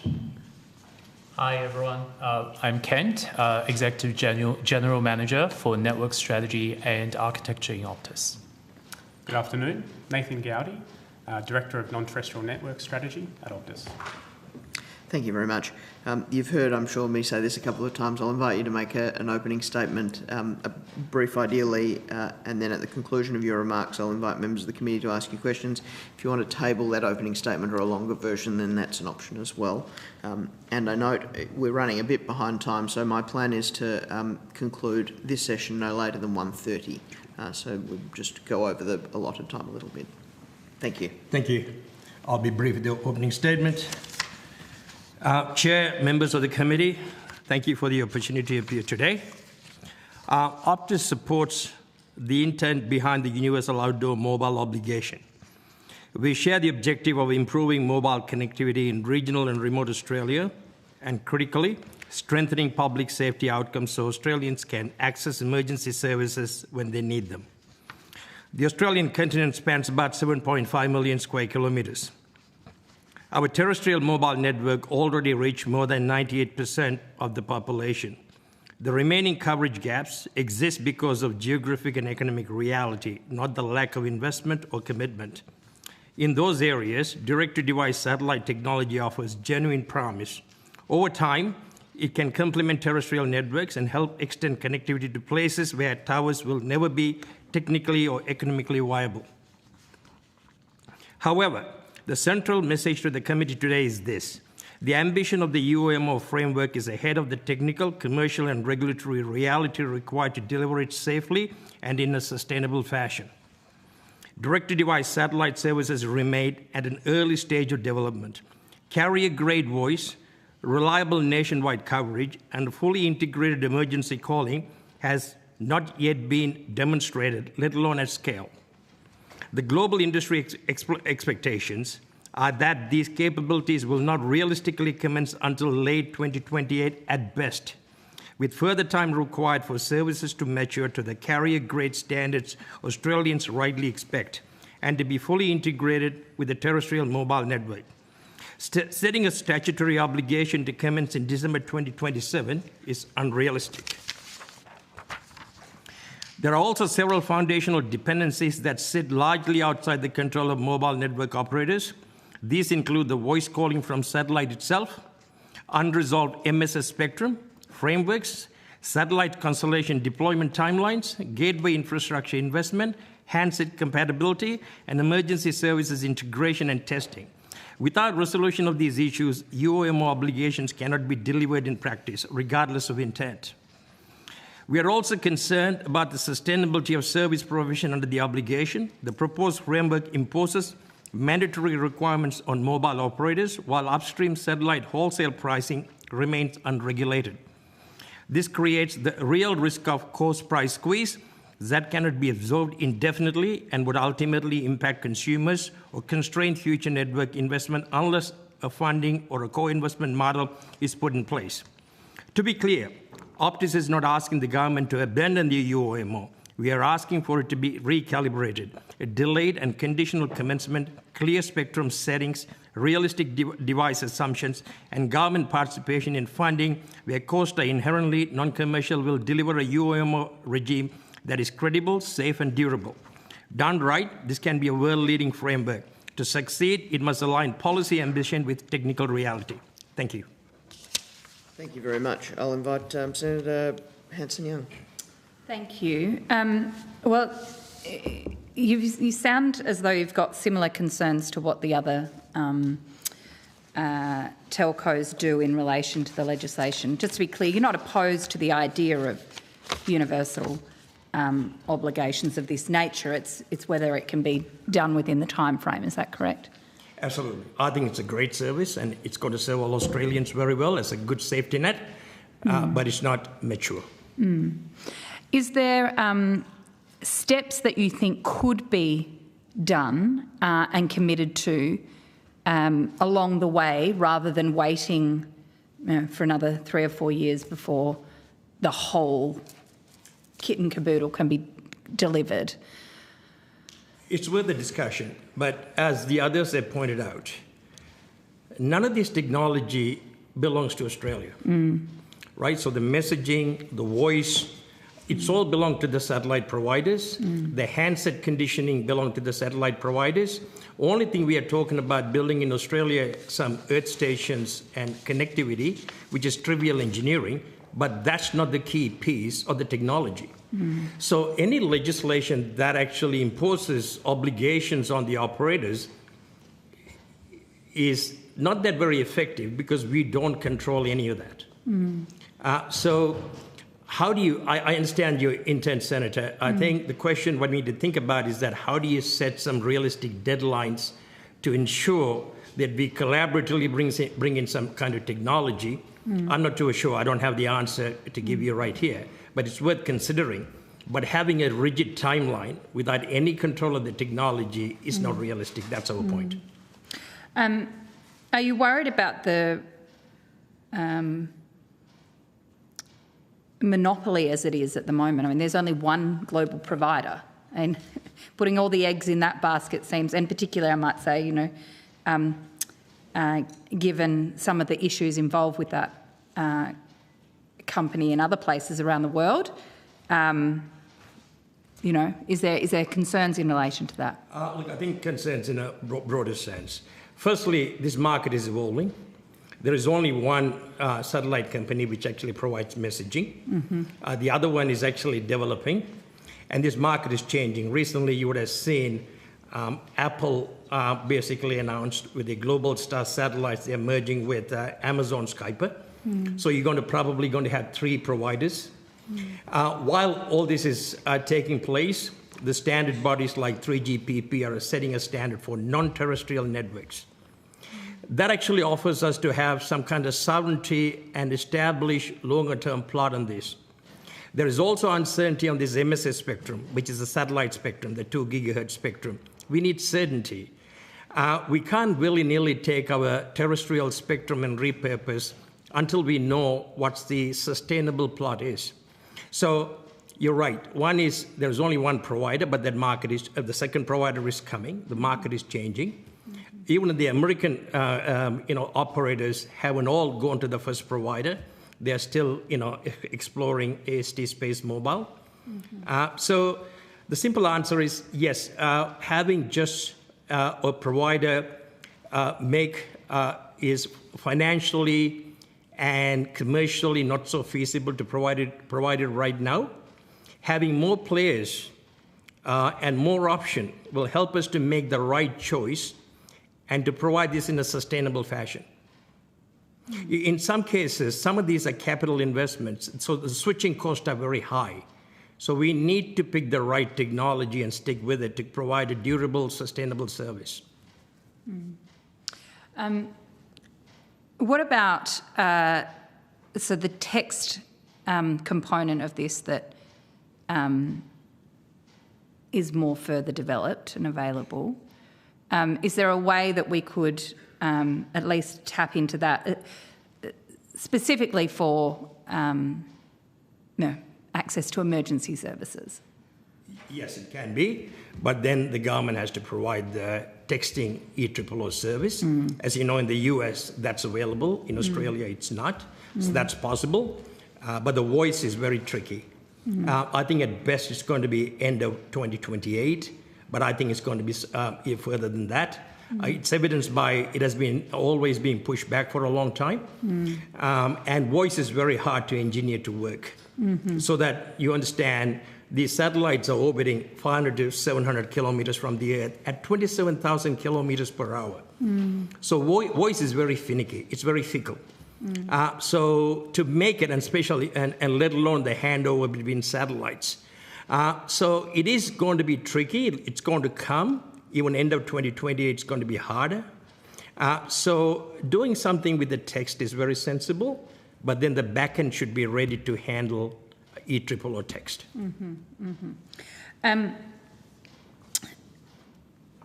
Thank you. What about your position on domestic roaming? Domestic roaming. Look, I think our position hasn't shifted. We don't support mandatory domestic roaming, but any roaming that's commercially sensible, we will consider that. As you know, we already have roaming with TPG Telecom, which is called the mock-on roaming. Yes, you already do it in some respects. Yeah. Do you feel that there is particular resistance to domestic roaming from Telstra, and that's what's kind of holding things back? We haven't explored that, Senator. I'm not. I can't intelligently comment. It's a cheeky question. Chair, over to you. Thank you very much. I just had a couple of questions in terms of some of the technology rollout that you were describing.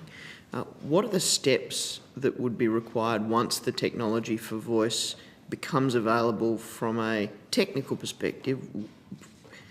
Then practically, what does it take to get that technology into a system that then can be available to Australian consumers?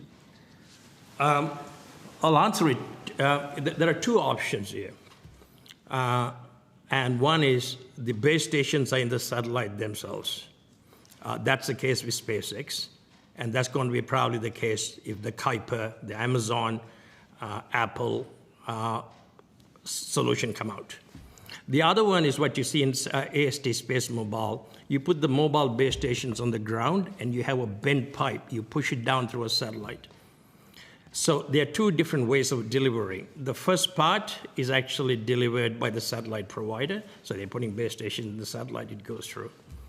Otherwise, we might have to build some ground station. We put base stations, we shoot to the sky, it's a bent pipe, it comes down. That's one part. Let's say all this is working and the voice is available.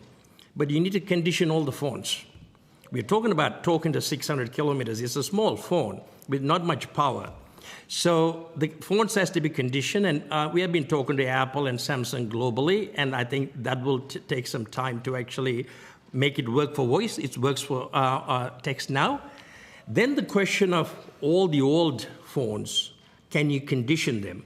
And I don't think it's practically possible to go after. So there's going to be a question of how many customers has to buy new phones for this service to work.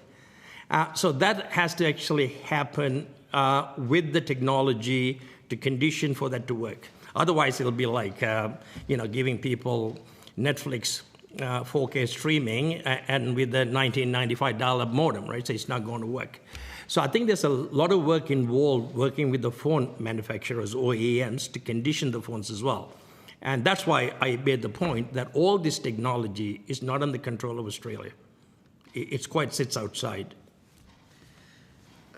The companies you've mentioned are obviously large technology players, and you've just finished on that note about the technology being outside of Australia. Do you see there being a capacity for Australia to develop its own sovereign LEO satellite capacity, and perhaps if you might reflect on the importance of that potentially? Absolutely. I think given this is a national critical infrastructure, Australia needs to actually have some kind of a satellite capability. That's a longer conversation. As you know, the US has Kuiper, SpaceX. UK has OneWeb with the UK government investment. The Canadians got the Telesat. So in that vein, given the size of Australia, that would be a longer-term viable, longer-term necessary option. And that would actually provide more sovereign LEO satellite control for Australians. In terms of how this operates, and my understanding is relatively rudimentary, but I understand that you've basically got a series of constellations orbiting the Earth. Yes. When you have multiple players involved in this, like the United States, China to a degree, maybe parts of Europe as well, what's the coordination piece that's required between them in terms of providing coverage over Australia? And is it of assistance for Australia to be a part of that group by having a satellite capacity?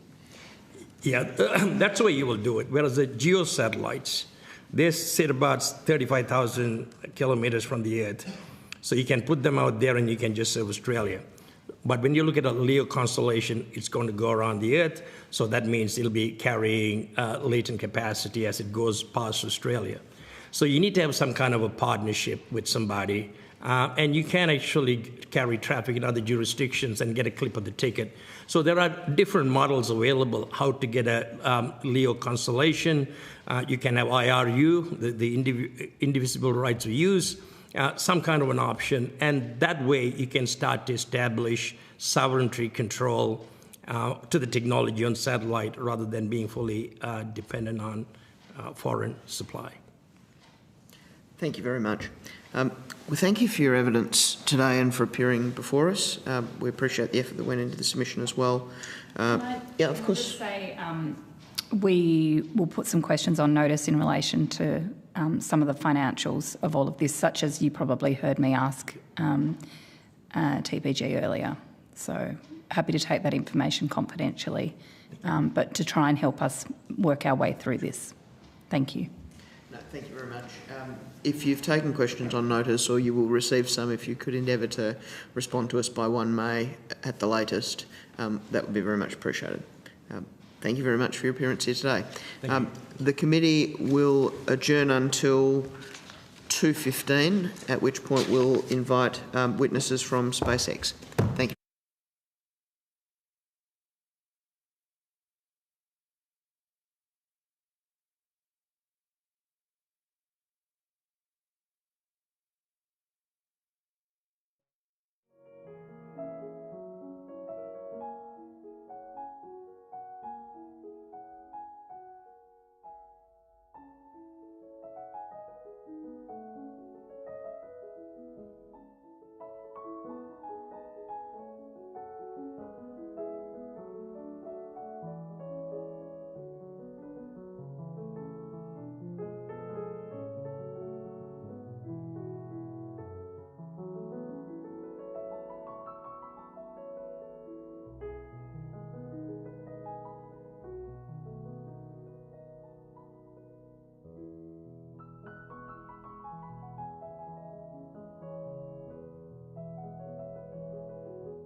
Casting.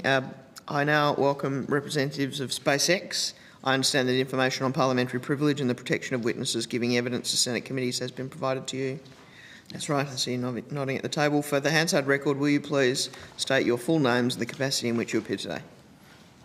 David Goldman, Vice President at SpaceX. Joseph Petrozelka, Senior Manager at SpaceX. Thank you. I invite you now to make a short opening statement, and at the conclusion of your remarks, committee members will have questions. Thank you. Chair, fellow senators. My name is David Goldman. I serve as Vice President for Satellite Policy at SpaceX. On behalf of SpaceX, I'd like to thank you all for giving us the opportunity to provide input on this landmark legislation to ensure mobile connectivity throughout Australia. SpaceX strongly supports the objectives of the Universal Outdoor Mobile Obligation. Ensuring that mobile coverage is reasonably and equitably available to all Australians is essential. Satellite direct-to-device technology is the most viable path to achieving it rapidly and at scale. That's why our goal is to provide service to as many people as possible, no matter where they live. At the same time, we are concerned that the Australian Communication and Media Authority is poised to take unprecedented actions that will effectively undermine the good intentions behind the bill.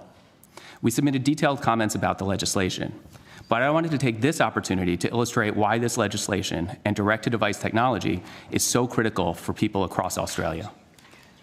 With our Starlink mobile service, SpaceX is already providing connectivity to areas without traditional mobile coverage. And we've seen that our direct-to-device service is especially important in emergency situations. In some ways, Starlink Mobile was born in response to an emergency. Even before our system was completely deployed, deadly hurricanes ravaged parts of Southeast United States. When we saw that the storms were tearing down terrestrial towers, we made the decision to turn on the service for free, even before we knew if the technology was ready. Fortunately, it worked, and we were able to connect people across the region. In Australia, Starlink worked with our partner Telstra to provide critical connectivity for use in Australia during cyclones and other natural disasters. And we've continued our emergency work to this day. In response to the cyclone hitting the Pacific in the past few days, we activated service for free in Guam, the Northern Mariana Islands, and Micronesia.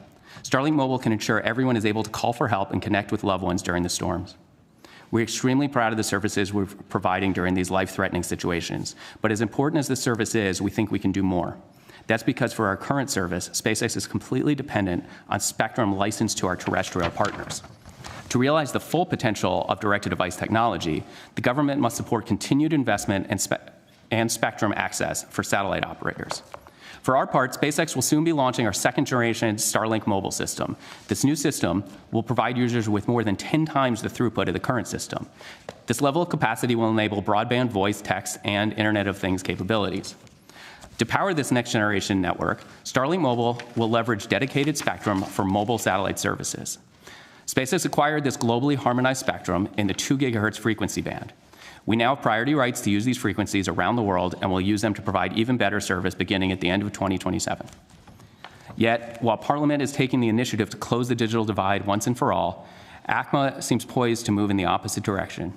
It seems to be moving to auction the very spectrum we need to deliver the next-generation satellite service, an unprecedented move that would contradict how it treats all other satellite spectrum, and a move that no other regulator has taken to date.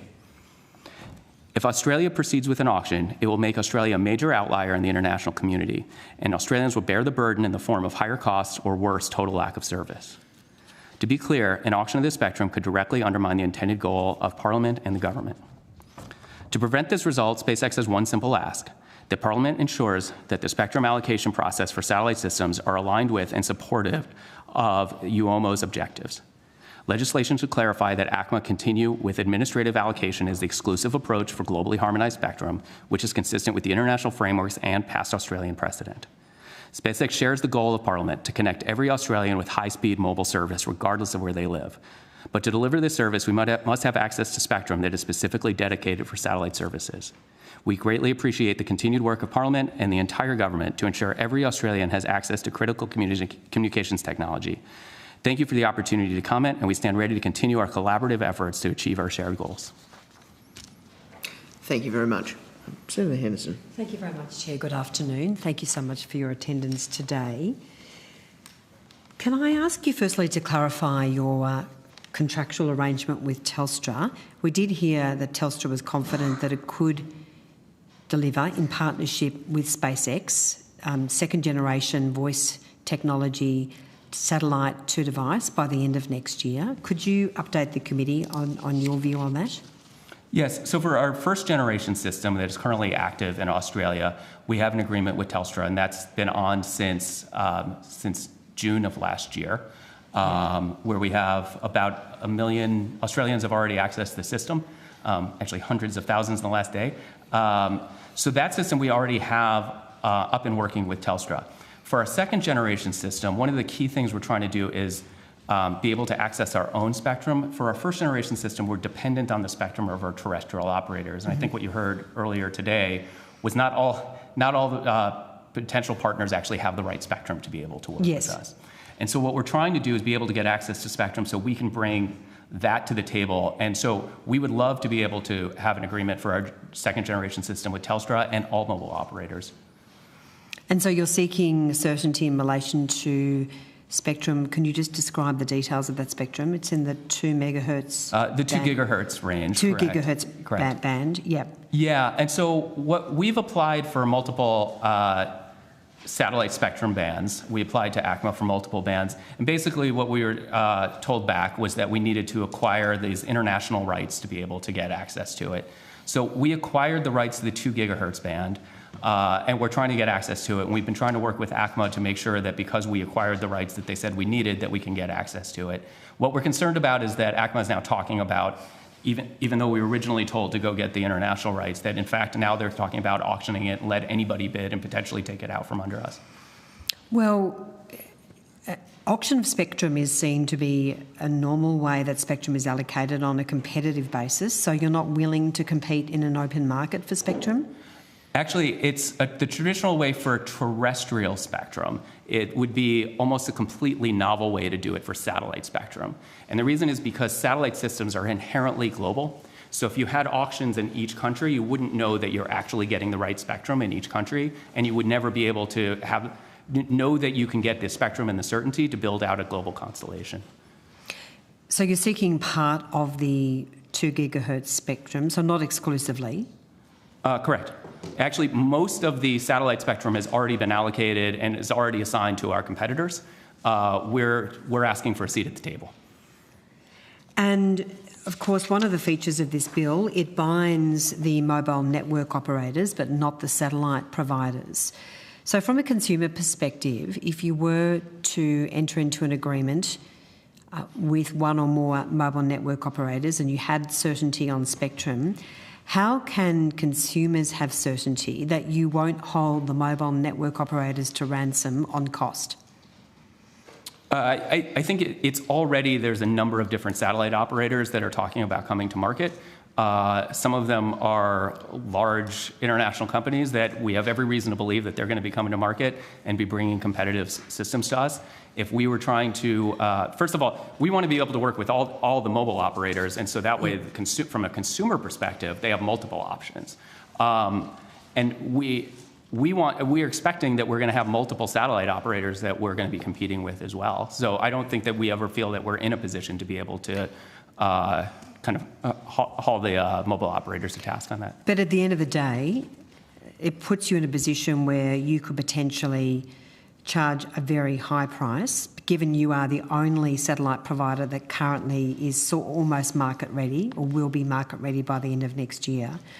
So how can Australians be assured that they won't be gouged because of the prices that you would propose to charge the mobile network operators? So far, we are already working with Telstra. I think that we have a track record already. We're already working with Telstra, and you can see that it's included in certain of their price packages already. The best service for us is for as many Australians as possible to be on our system. That's our best monetization. It would not be in our interest to try to gouge, because then that would actually undermine what actually our best market position would be. But say if we look at your competitors who are not yet in the market and not market ready by the end of next year, I mean, you would have the monopoly. So that puts you in a very unique position to charge whatever you want. And of course, when mobile network operators have got an obligation to deliver universal mobile outdoor connectivity, that puts the Australian consumer potentially in a very vulnerable position. So what can you say about cost? How much will this cost to deliver this connectivity, and what will that mean for the everyday consumer? I mean, at this point, we have not gotten to pricing yet because we actually are not even sure we're going to be able to deploy the system in Australia. So we haven't gotten to those points in any kind of conversations with the mobile operators. We are more than happy to work with you as we go forward to make sure that we're addressing your concerns. But at this point, we just haven't, we're not even sure that we're going to be able to operate in Australia. So we haven't gotten to the point where we're even discussing pricing. And is that because of the spectrum uncertainty? Correct. So what can be done to resolve that? Have you had discussions with the Minister's office, with the department? Have they given you any assurances on this? We've had multiple conversations with them, and one of the things that we've raised with them multiple times is that if you run an auction, that necessarily runs up prices on consumers, because what you're doing is you're increasing the price of deployment, and that has to be recovered somehow. And whether we're the ones who win the auction or anybody else, that necessarily raises the cost of deployment and will necessarily raise costs for consumers. Can I ask you also about the technology? It's a very different world for many consumers, the idea of connecting via satellite. But we've heard evidence today that there will also need to be significant investment in ground stations and in fibre backhaul to deliver your technology successfully. Could you just talk me through what is required, noting that the government currently has no government funding on the table under this bill, which we have raised significant concerns about? So we actually, because of our existing Starlink broadband system that already is deployed in Australia, we actually have the ground stations necessary to be able to provide the service. We'd want to deploy more. I don't think that we would require additional kind of government funding to do that. We'd want to deploy more because the more that we put out there, the better service becomes over time. But we actually have the existing ground stations to be able to provide the service right now. And so why are those ground stations necessary, and will we see a day when people can connect directly between their phone and satellite without going through any other ground station or technology? So the ground station already, so the way that the system would work is your device, and this is how our first generation system works with Telstra, is your device does talk straight to the satellite, but then the satellite has to bring it back to the network. And so what the ground stations do is they connect into the fiber into the rest of the network, so that way we can integrate into the rest of the internet. So the device talks straight to the satellite, and it's the satellite, in order to be able to bring it back and be able to get access to the content and be able to interconnect, that's what the ground stations are for. And the more that we have, the more throughput we have, and that improves the service for everybody. So we did hear today from Vocus that they wanted to see a sharing of ground stations. Would you be prepared to share your ground station technology? As the technology currently stands, I think each satellite operator kind of needs to have their own. It's the technology, the antennas kind of need to be able to connect between the satellite and their own ground station, so they know how to talk to each other. I don't think that we could share sites. I don't think we could share the exact antennas. Dishes, you can't share the dish, but you can potentially share the infrastructure that the dish is on, or correct. Is that a very basic? That's exactly right. That's exactly right. So we could put them all in the same place, and if there's multiple different satellite operators, we could put all of our dishes in the same place. But I think each one of us would have to have our own dishes. I do have to say that Starlink has revolutionised communications in the bush in terms of broadband connectivity. I was raising deep concerns about NBN's satellite service a number of years ago, which at the time fell on deaf ears, and Starlink was leaps and bounds ahead of the NBN's satellite service. So can you just explain where you're at in terms of servicing Australians through broadband? Yeah, so it's actually, so Starlink in general is active in over 160 countries around the world right now. Australia is our 4th largest market in the world.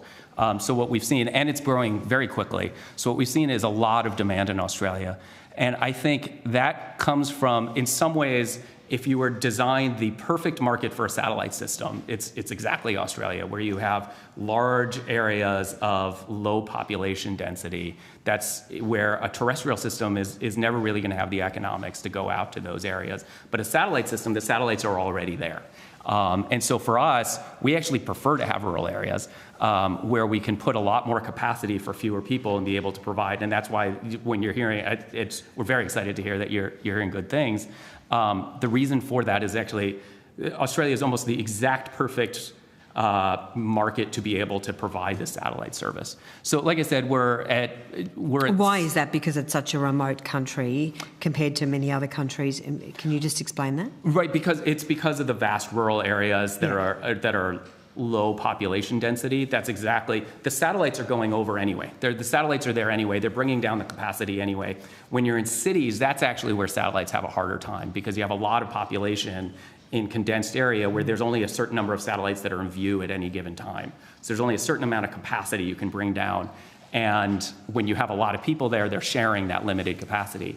Out in rural areas, we're bringing down the same amount of capacity, but we're sharing among many fewer people. So they're getting much better service. So unlike what you get with a traditional, like a terrestrial system, where you're always pushing to say, hey, we want to get better quality service in rural areas. For us, the best quality service we have is in the rural areas. What we're always striving to do is actually provide better service as we get closer and closer into the urban areas.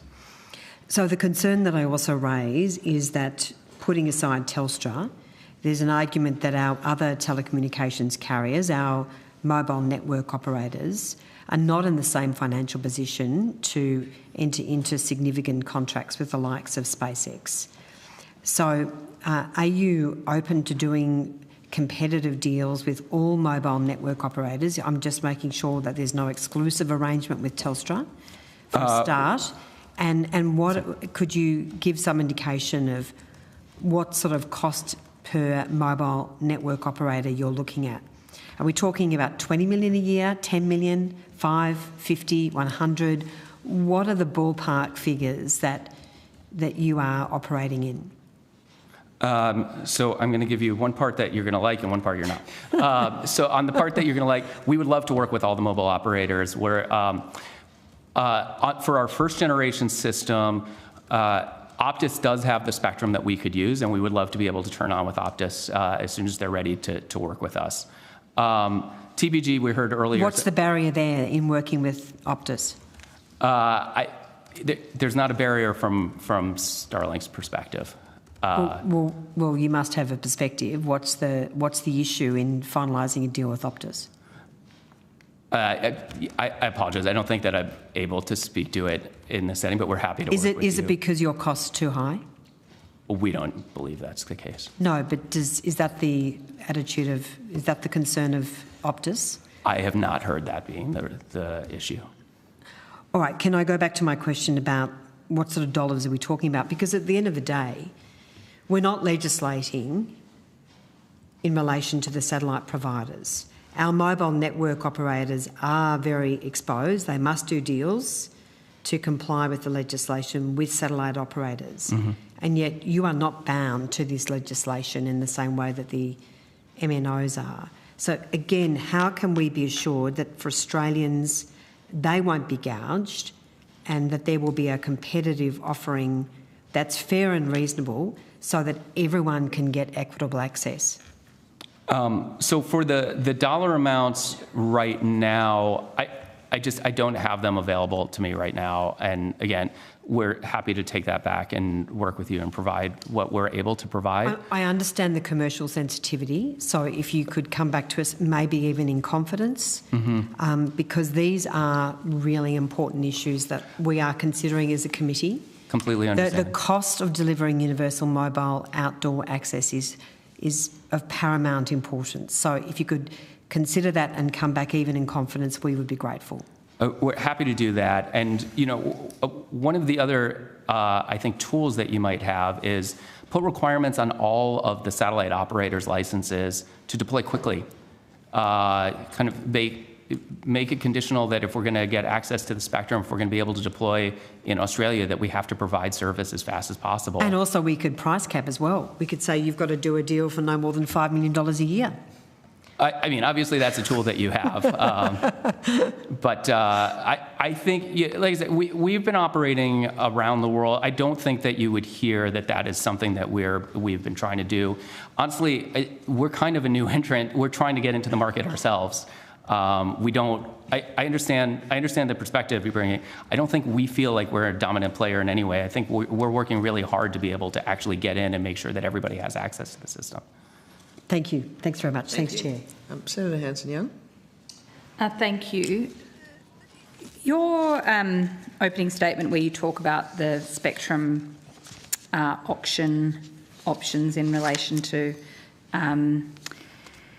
the ACMA, and I find it interesting that you've been so direct in saying that you think that they're kind of working against the system.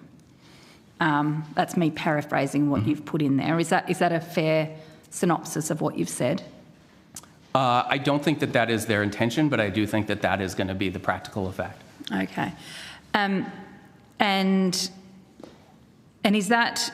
Can you help me understand a bit more why that is the case, and if you have been engaged with the federal government for quite some length of time, which is what you've said, are they not understanding? They're not getting it? Do they reject it? We've had extensive conversations with them. I think there's there's big differences of opinion. I think our concern, what our request has been, to treat the spectrum that we're trying to get access to and that we bought the rights to, treat that the same as the way that it's been treated for every other satellite operator. I think we've heard consistently that this spectrum is going to be singled out, and that even though we bought the rights, the international rights, which we thought was the requirement, that they may just go a different way for this band and only this band. That is not how they've treated any of the other satellite operators. That's not how they've treated any of the other spectrum. And what that ends up doing is it risks our ability to be able to participate in the market at all. And again, if it's an auction, it necessarily raises prices, at least for us. Maybe not for any of our competitors who are able to get it without an auction, but it would necessarily raise the price for us. Why? Sorry, I don't understand why specifically for you as opposed to any of the competitors, if there is any. 70% of the spectrum has already been allocated and is already in the hands of our competitors. They did not have to go through an auction. Yes. Okay. So if there's an auction for us, it will raise the costs for us. Yes. I don't know whether we'd be able to get the spectrum. And there wouldn't be, they're not going to re-auction the entire spectrum is what you're saying? Not that we understand. That we have not heard that that's been suggested. So just the section that you would be needing. Correct. To access. Correct. And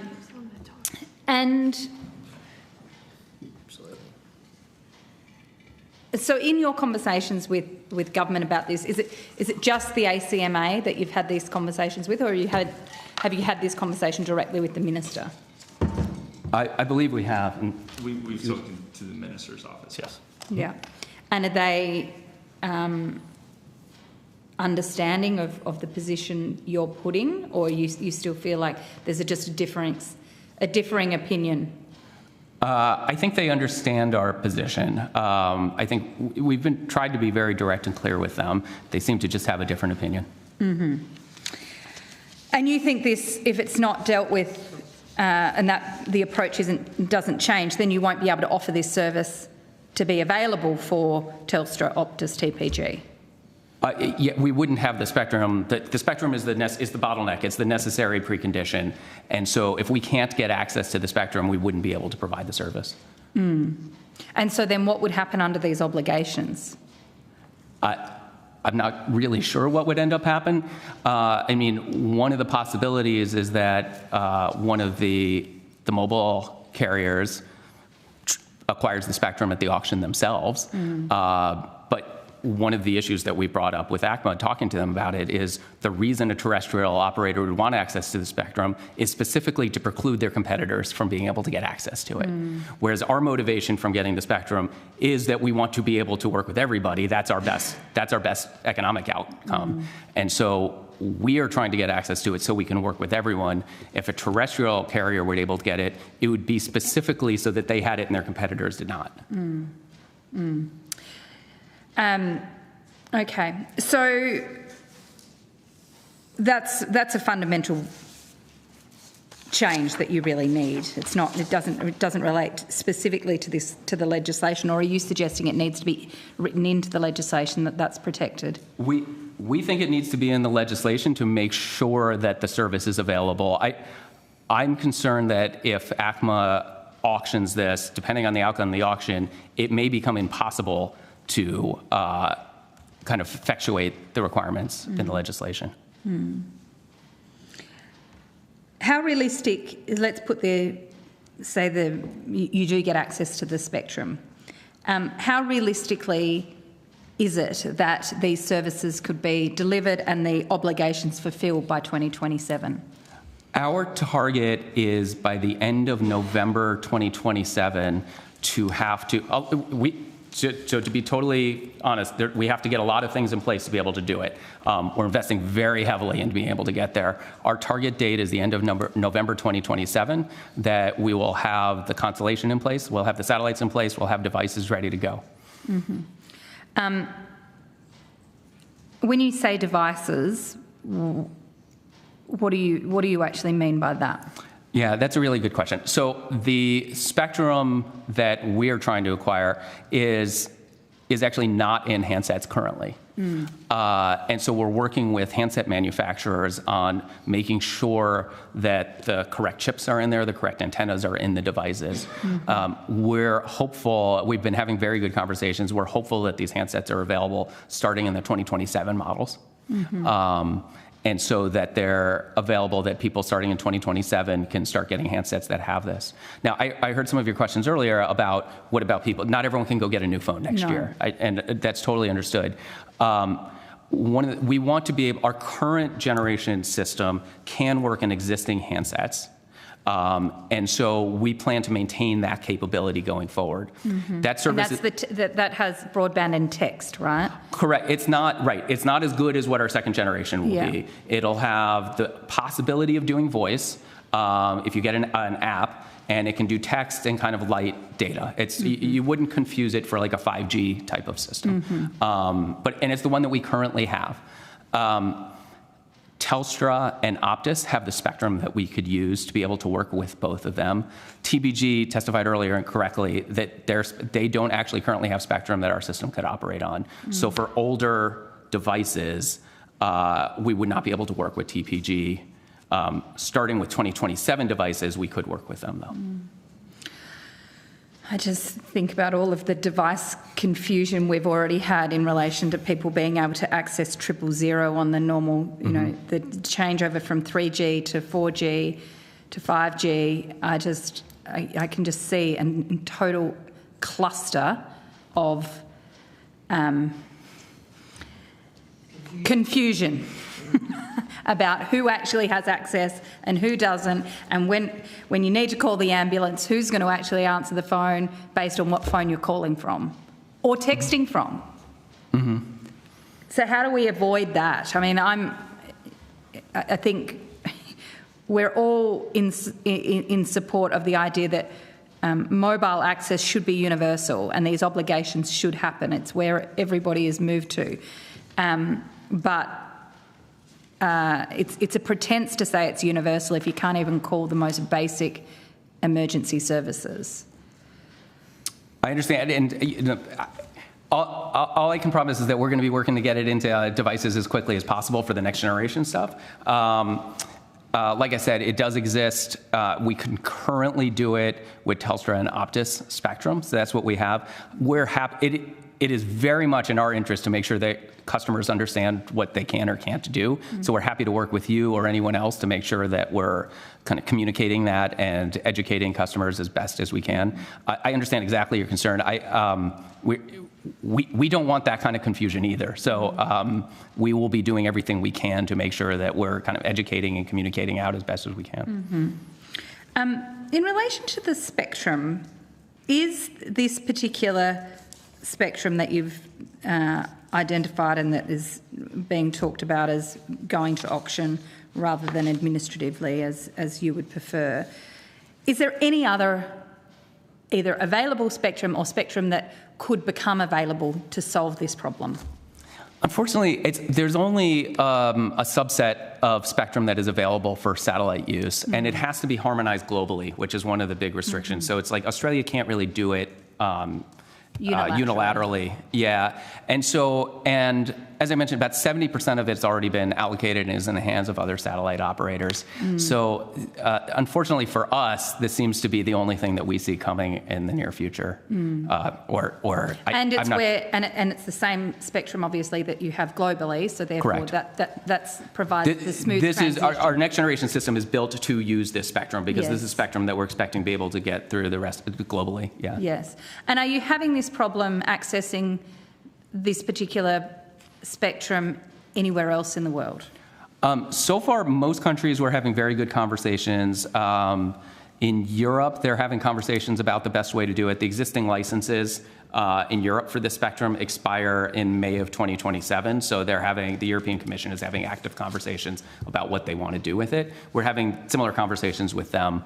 We're deploying the system. It's going to be working on this spectrum. We'd like to be able to turn it on in Europe too.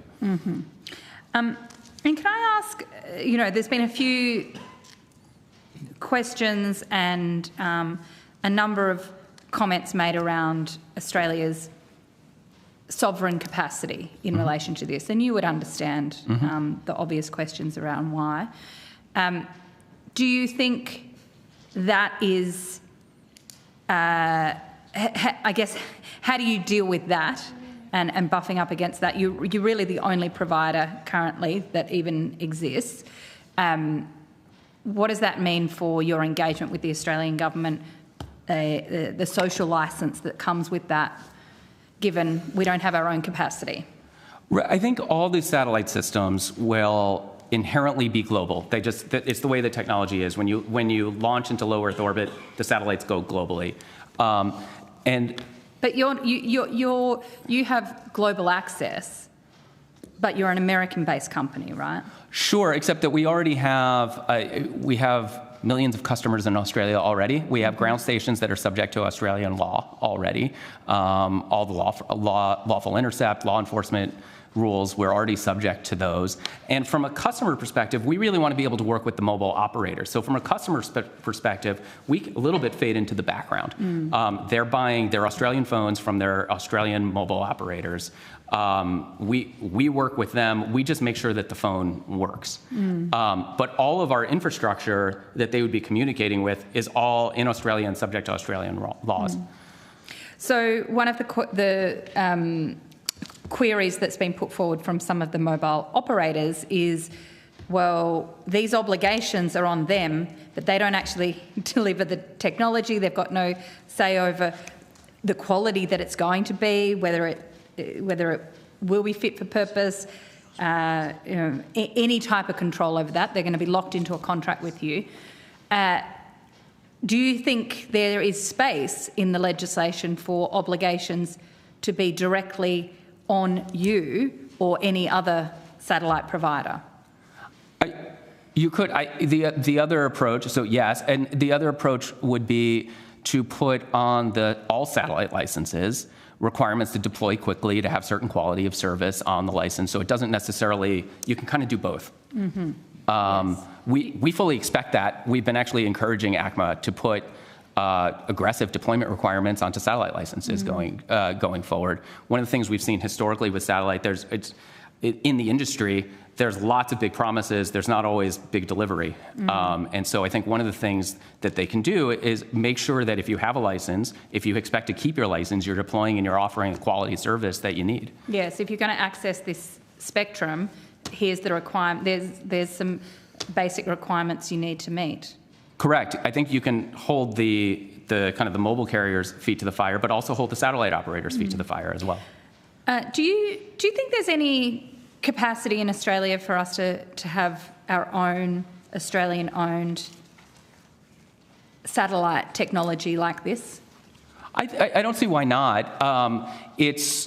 As a practical matter, these systems are extremely expensive, and I don't know that there's enough of a market in any individual country to be able to pay for a global, like what has to be global. So I think you could certainly have a system that is from an Australian company owned in Australia, I think the way that you'd have to pay for it is it would have to be able to operate globally. Otherwise, I just don't think that there's enough market to pay for like an Australia-only system. Yes. Or a partnership with others that already Exactly. operating globally. You know, I think increasingly Australians are going to start to say, well, hang on, where's our stake in this? So there's going to have to be some give and take, I think. Yeah, and you know, everyone pays attention to the satellites, and rightfully so, but we do have to have a pretty extensive ground network as well to be able to provide that kind of system. And this that ground is for the message to be sent back down, right? Correct. If it's not useful for anyone to have just a signal in space. You have to bring it back. Yes. And so we already have an extensive ground system in Australia. We plan to make it more expansive and to continue to deploy it. That's how we improve the system. So there is infrastructure on the ground. I don't know whether that completely gets to what your concerns are, but I do think that there is we feel this is a very important market for us, and we do feel very invested in making sure that the service is as good as we can possibly make it in Australia, which means that we have a lot of infrastructure that is subject to all the Australian laws and regulations and oversight. So, you know, obviously, I'll have to move it on. Okay. Obviously, I'm hearing you saying that you know, SpaceX can and Starlink can, you know, abide by Australian law. I guess that the concern that I have, and I imagine many other Australians would have, is not just sovereign capability, but decisions that are made by your company elsewhere in the world, and how that impacts on, you know, what we think is fair practice or not. You know, Russian ships, for example, you know, and you know, kind of ghosting their operations. That type of engagement from a company that's accessing this information, accessing this data, accessing this technology. How are you going to convince Australians and the Australian government that, you know, not only you stick within the rules of the law here in Australia, but there is a global sense of what a responsible company does?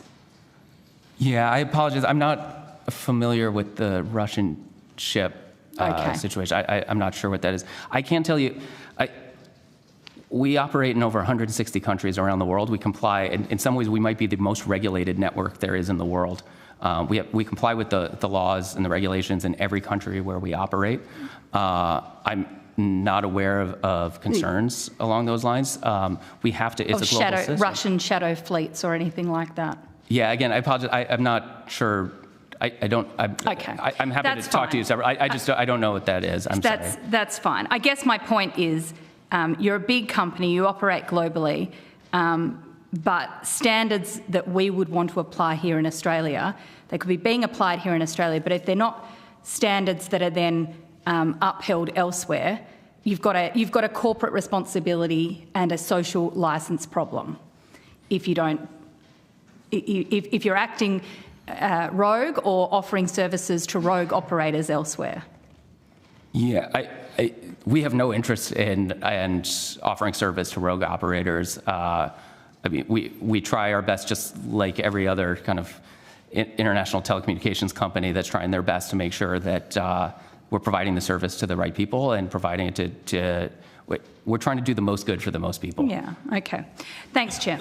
Thank you, Senator Hanson-Young. Senator Henderson, you're putting a couple of questions on notice. Just if we could just have on notice your communications between the Minister's Office and the Department and ACMA. And SpaceX, in relation to satellite spectrum, the UOMO bill, and any other related matters, we would be most grateful. Yeah, we'd be happy to. Okay, thank you so much. And just going back to my earlier question about the cost issues, if for any request for confidentiality, we will obviously consider that as a committee. Yes, I appreciate that. Thank you. Thank you. Thanks, Chair. No, thank you very much. And thank you for your evidence here today. You've taken some questions on notice. If you could have those answers back by no later than 1 May 2026, that would be wonderful. And yeah, thanks again for your evidence. I'm going to now call or welcome the Telecommunications Industry Ombudsman by video conference. Thank you. I understand that information on parliamentary privilege and the protection of witnesses giving evidence to the Senate committees has been provided to you. I remind senators that the Senate has resolved that an officer of a department of the Commonwealth or of a state shall not be asked to give opinions on matters of policy and shall be given a reasonable opportunity to refer such questions to superior officers or to a minister. This resolution prohibits only asking questions about opinions on matters of policy and does not preclude questions asking for explanations of policies or factual questions about how and when policies were adopted. Officers are also reminded that any claim that it would be contrary to the public interest to answer a question must be made by a minister and should be accompanied by a statement setting out the basis for that claim. For the Hansard record, will you please state your full name and the capacity in which you appear today? Cynthia Gabert, Telecommunications Industry Ombudsman. Thank you very much. I invite you to make a short statement, and at the conclusion of that statement, I'll go to the senators for questions. Thank you, Senator. And thank you for the opportunity to address the committee on behalf of the Telecommunications Industry Ombudsman. We welcome the bill as the first step in introducing the UOMO to the Universal Services Framework. Mobile services are essential to everyday life, providing access to communication, information and emergency assistance. They underpin social connection, business, education and participation in society wherever people live. Recent outages affecting 000 have underscored how critical reliable mobile services are to keeping people safe.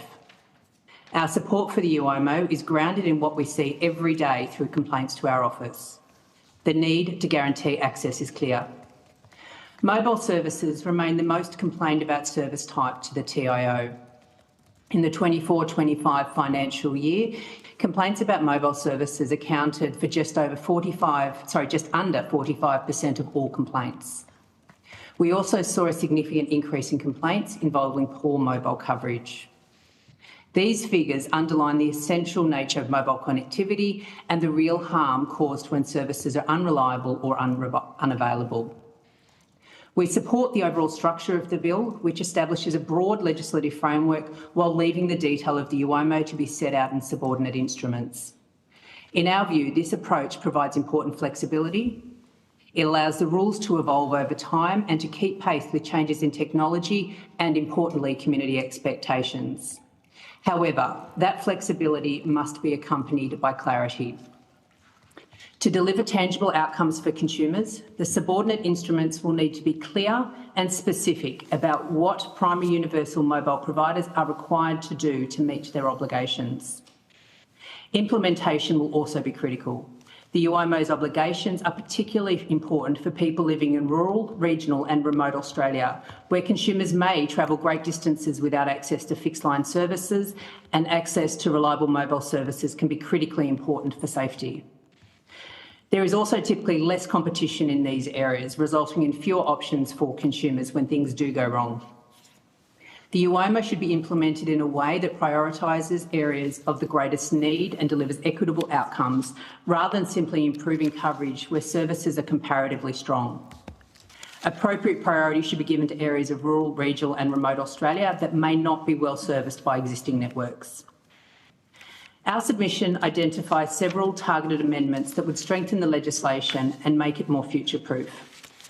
First, we recommend the bill allow scope for in-vehicle coverage to be included in the UOMO in the future.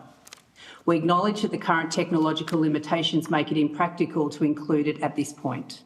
However, the bill's current drafting excludes this permanently. Given the pace of technological change, we see no reason to foreclose this possibility now. Second, we support the introduction of a connectivity test for designated mobile telecommunications services supplied under the UOMO. A connectivity test would help ensure that services provided to meet UOMO obligations can make and receive calls across different carrier networks, reducing the risk that UOMO services are delivered in a way that is technically compliant but fails to deliver reliable services to consumers in practice. And thirdly, we recommend clarifying that performance standards can be made for UOMO services. Over time, consumers should be able to rely on the UOMO in a meaningful way that means compensation is available when those performance standards aren't met. In closing, the TIO supports the UOMO as a valuable and necessary reform. With the addition of clear, enforceable subordinate rules and small targeted amendments, the UIMO has the potential to significantly improve safety, reliability and equity in mobile connectivity across Australia. We look forward to continuing to work constructively to see this implemented. Thank you. Thank you very much. I'll now go to Senator Hanson-Young. Thank you. Thanks for being here today. I just wanted to ask you to reflect a bit on some of the concerns and criticisms that other stakeholders have put forward today. And I'm sure I'm not expecting that you've listened to all of the evidence today, but you'd be aware of the main concerns. Obviously, consumer groups are worried about some proper rules and regulations around affordability and also reliability standards. All very well and good to put to expand the obligations to cover mobile, but if the quality's bad or it's patchy or it's too expensive, then it's not actually meeting. It's not delivering a universal service. Yeah. As I mentioned in my introduction, Senator, a lot of the complaints that we receive about mobile are related to coverage issues and concerns about it not working the way that people expect it to, or people have been understood it would work. And particularly with recent changes with the 3G network shutdown and such things, what we have is heard from consumers is their experience has been a deterioration in service. So we are very keen to see that there is clarity around what will actually be delivered, because a lot of what comes to the TIO reflects people's difference of understanding or difference of experience around what it means when you're told that you will get reliable mobile coverage.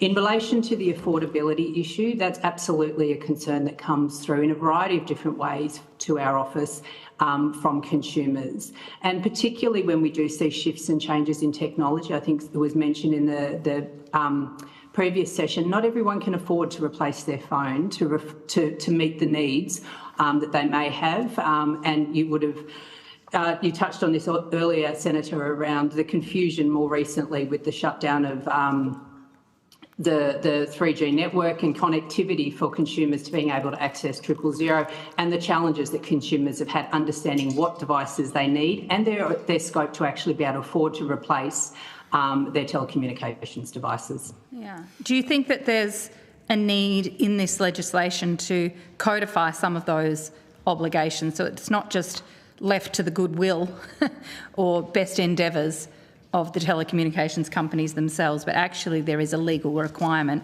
for them to meet some benchmarks? It will be challenging for the intent of the legislation to be delivered in the absence of clarity in an instrument. Doesn't necessarily need to be in the primary instrument, but an instrument that actually ensures that we have clear understanding around what does it mean to deliver this. Because it's one thing to have policy intent, it's another thing to actually see it delivered for consumers, some of whom may be experiencing significant financial hardship or other vulnerabilities that preclude them from being able to affordably connect with the intent. Are you worried about the impacts cost-wise and public interest-wise of what at this point is effectively a monopoly? I mean, there's only one provider, satellite provider, that can really deliver this service. How do we make sure that the public interest, ultimately, quality of service, reliability and affordability, all those things are actually met when the telcos only have one main player to negotiate with? We're concerned that it will make it exceptionally difficult to get complaints resolved if there aren't obligations on, I suppose, the end-to-end delivery of this this service to consumers. You know, it's challenging in our current environment where there are, as you mentioned before, more players to try and get complaints resolved. If we draw the analogy to internet complaints, for example, in this environment, it will be particularly challenging if we're holding the UIMO providers to a standard, but there's limited upstream leverage for them or ability to hold them to standards. So ultimately, the people that experience the detriment are the consumers. Yes. It is interesting that at the moment there's no obligations on the LEO satellite providers as it is in this legislation. It's all just on the mobile operators. I don't know if you heard my questions earlier to SpaceX, but they seem to be at least open to the idea of having requirements in law that they too have to abide by in order to have this from point one to point B confirmation of what the quality of service and delivery needs to be. Look, my view on that is it would be really important from very much from a complaints handling perspective to be clear on what those obligations are, Senator, because ultimately it's a consumer at the end of the line who's experiencing a detriment to their service or an impact on their life as a result of not being able to rely on this consistently, and we need to really understand what are the right steps to take to remedy it. It is broadly analogous to a complaint that a consumer may have with their retail service provider, an NBN, for example. You need to be able to actually understand what is driving the complaint and how do we fix it? Who has dropped the ball in this circumstance, and what are the steps that need to be taken, or the standards that we need to be holding them to ensure that the consumer gets what they're paying for. And to ensure there's transparency through all of this process. Yes. You would be well familiar with a number of the complaints that members of the community have when they have, just based on access to 5G or 4G, where Telstra says, oh, based on our coverage map, yes, you've got coverage, sign up to our mobile plan, pay X dollars per month, you're locked into a plan. And then people get home, they unpack their phone, they turn it on, and then realise actually they don't have any coverage, or the coverage is so minuscule it is unworkable. Yeah, we do continue to get complaints that the level of mobile coverage they've got doesn't meet their needs or doesn't meet what they were led to believe would be the circumstances at their house or property. So I would imagine that in setting up this type of universal access, we would need, one of the standards that would need to be met is a certain level of coverage so it is actually workable, and not just because there's a bar on your phone, but there's enough bars to actually be able to operate the phone. Yes, Senator, and the additional element is clarity as well. If I anticipate the sorts of complaints that would come to my office, it's where there is a misalignment or a misunderstanding around what will actually be that, to use your point, what is the standard that is acceptable and agreed, rather than there being a disconnect or a gap between what is being guaranteed and the understanding of a consumer, because they may be vastly different. Clarity around those standards will be very important to the success of this bill. Are you worried, and it only became clear to me today listening to the evidence, that even one of the three current mobile providers, TPG, won't even have access to this new generation technology based on the fact that their spectrum doesn't translate? So it says to me that we're already saying however many million customers TPG have in Australia are not going to get the same level of standard that everybody else may if they're a Telstra customer or an Optus customer. So we're going to have two classes of customers. And the concern that I have with that is that's going to drive further confusion and further misunderstanding between what the UOMO will deliver for consumers if we do have different experiences depending on who your provider is. Absolutely. All right. Thanks, Chair. Thank you very much, Senator Henderson. Thank you very much, Chair. And thank you very much for your time this afternoon. I'm interested in your proposal that there needs to be proper standards so that Australians know what they can expect in the regions. Can you just elaborate on how those standards could be delivered in the context of this bill? Yeah, I suppose what we're looking for initially is almost a baselining to understand what, picking up on some of the comments earlier, what is actually going to be able to be delivered. I think the intent is admirable, but as has come out through the course of today, there's still a lot of detail to be worked through. One of the things that we think could assist is the inclusion of that statutory objective to give, I suppose, some greater expectation or greater certainty about what are the overarching goals of what we're looking to achieve here while we work through the standards. I don't know that, Senator, I'm in a position to articulate in detail the standards, but at its core, people need to know what they're getting, what they can rely on, particularly in rural, regional and remote Australia. Where not being able to connect can at times be a matter of life or death. It's not.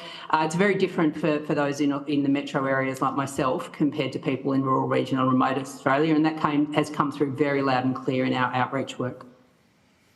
Yeah. So much of the detail in this bill is not there, including the service standards. Obviously, that presents a real risk as to what actually will be delivered at the end of the day. If the role of the bill is just to put all of the detail in the subordinate legislation. There is a lot of uncertainty at the moment. I think that will make it, in the absence of those subordinate instruments, it's very hard to see what the lived experience will be for consumers. So you've got a very important role in addressing complaints on behalf of Australian consumers.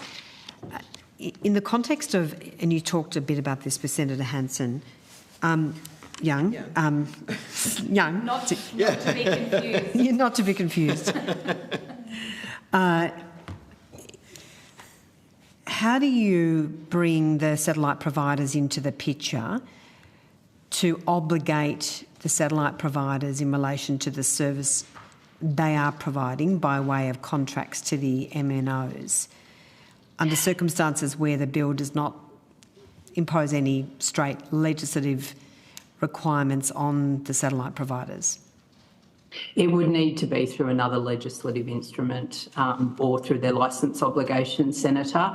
The TIO can't require people to be a member, and that's part of the challenge that we have here is around how we ensure that all the players in the full length of the relationship between someone sending a text message or making a phone call and it getting to where it needs to, we need to make sure that everybody understands their role and are required to participate in that complaints process.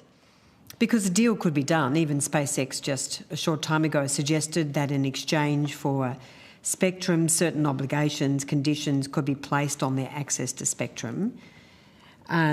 So would you be open to advocating for that sort of framework?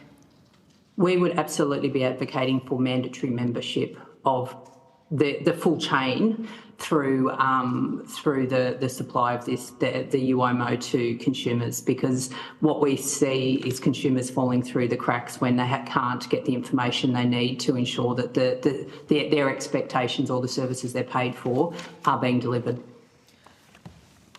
Ms Gilbert, it does seem as if the government has put all its eggs in the satellite basket under circumstances where that technology is not currently available in regional Australia. What do you say to that, and particularly to the significant loss of funding for regional connectivity, the failure to provide for mandatory temporary disaster roaming and mandatory domestic mobile roaming in this bill?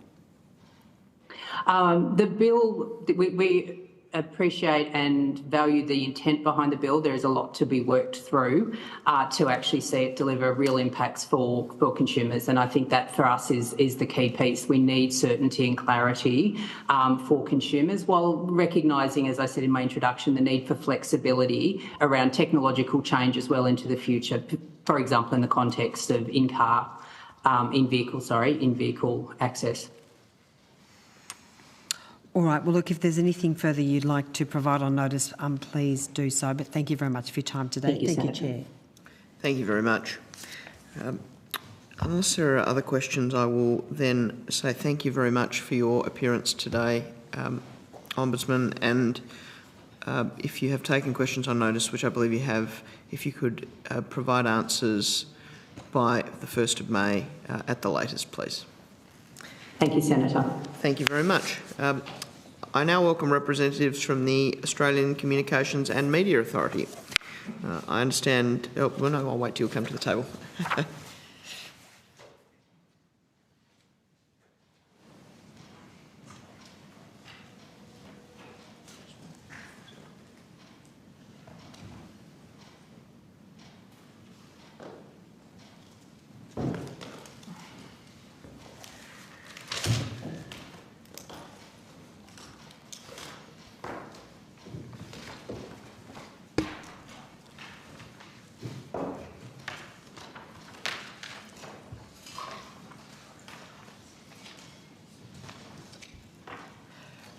Wonderful. I understand that information on parliamentary privilege and the protection of witnesses giving evidence to Senate committees has been provided to you.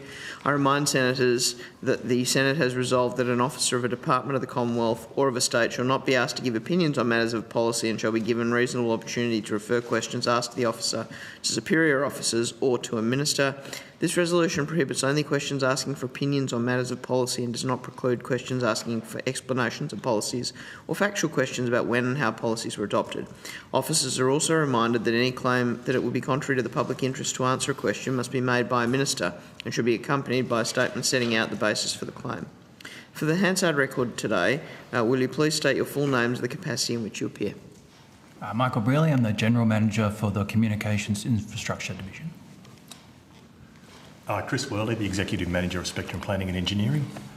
Robert Crofts, the Executive Manager of the Spectrum Allocations Licensing and Policy Branch. Thank you very much. I invite you to make a short opening statement, and at the conclusion of your remarks I will invite members of the committee to ask questions. Thank you, Chair. Just very quickly to summarise our submission, thank you for the opportunity to appear today. In our submission, we talked to how extending the USO from the fixed line market to the mobile services market is a good thing and a timely occurrence. Emerging D2D services utilising LeoSat platforms is an extremely dynamic technology and commercial area. How we regulate IMT-based D2D services, IMT is the existing mobile telecommunications spectrum. Spectrum allocations, including the 2 GHz MSS spectrum, which you have heard mentioned by witnesses today, and the future technology rollout. This is a fairly hotly contested area, in particular access to spectrum bands. You will have heard industry participants talk to their interests today. Many of those things that we're considering with regard to spectrum management are still in play, but our main focus remains on allocating and managing that spectrum in the public interest, and we're very happy to take questions. Thank you very much. I'm going to go first to, just remember I've been going back and forth, Senator Henderson. Gentlemen, good afternoon. Thank you for your attendance this afternoon. We just had a pretty damning appraisal of ACMA's response to discussions with SpaceX on satellite spectrum access. What's your current position in relation to the 2 GHz spectrum, which SpaceX requires, along with other satellite providers, to deliver meaningful access, device-to-satellite technology access for all mobile network operators? Yep. Thank you, Senator. I'll kick off and then I'll throw to my colleague. We've met with SpaceX a couple of times and they've provided us with submissions. It's been very good conversations. We've run a process around the allocation, a public consultation process around the allocation of the 2 GHz mobile satellite spectrum, service spectrum. Our original thinking that we went out to consultation with was that there was more demand than there was spectrum, and in those circumstances you usually go to an auction. So we floated that option in our consultation paper. We talked about what types of capacity would be available in the different bands that we would auction, and we talked about things like licence duration. We thought, in an area where it is so dynamic and the technology and the commercial settings are still sorting themselves out, that shorter licence periods is probably a wiser thing to do. We got a lot of feedback on that consultation, and as you would have heard from many of the witnesses today, some of the positions were diametrically opposed. We've taken all of that feedback on board, and we are now going through a process of sorting through that to come back with an updated position on how that spectrum might be made available to the market. Sorry, I'm just going to stop you there, Mr. Brearley, before you hand over to Mr. Crofts. I was seeking a precise answer to my question. What is the status of the allocation of the 2 gigahertz spectrum, given the very serious issues raised by SpaceX today? You were apparently wedded to an auction. Is that no longer the case? We went to consultation on the proposal that was one of the options, is to go to auction. And on the basis of the feedback, I wouldn't say that we've walked away from an auction at all, but we're considering all the feedback and considering and developing a proposal to go back to market with about how we will make that spectrum available. That is that 2 gigahertz MSS spectrum that you were asking about. That's right. That process. So, I mean, the bill is before the Parliament. Yeah. We need to know that this service can be delivered. Yep. And if you're now deciding how to do this, how to allocate this spectrum, that creates enormous uncertainty, not just for the satellite providers, but for the mobile network operators and ultimately for all Australians. So I would put to you that Australians deserve certainty from the regulator to know what's happening with this spectrum, which is critical in terms of delivering this obligation. Yeah, absolutely, Senator. I think it's really important to get it right. We've had that's what I've been saying in relation to the minister, because it seems that there's a lot of puff and bluster in this bill, but we've heard today there's not a lot of detail, and that now includes in relation to spectrum. So what certainty can you give this committee about when this will be resolved? Excuse me. Well, you've heard SpaceX Starlink today talk about how they want the spectrum and they want it apparatus licensed, which means it obviously wouldn't be going to auction. You've heard Telstra, etc., talk about how they want that spectrum made available to the MNOs rather than to satellite operators. These are really quite completely different approaches to the outcomes that would be achieved through the allocation of that spectrum. And that is why it's taking us more time to go back and sort through what is going to be the best set of settings to ensure that we're serving the public interest and that things like the UOMO can be delivered and be delivered timely. Well, how can the Parliament pass this bill when we don't even know whether there will be spectrum available to deliver satellite-to-device technology? Well, it depends on the settings that are adopted for the allocation. It'll have an impact on how that's... Hence why I'm asking these questions. Yeah. And hence why it is one of those things that's quite complicated and we are working through. We want to make sure that it works. We're hearing quite a lot of noise from all sides of this debate. I think we need to be confident that it's going to deliver for the public. You know, so for example, SpaceX was just saying, if we don't get that spectrum, it's unclear that we will do business in Australia. Well, if they don't have spectrum, they can't... On their terms.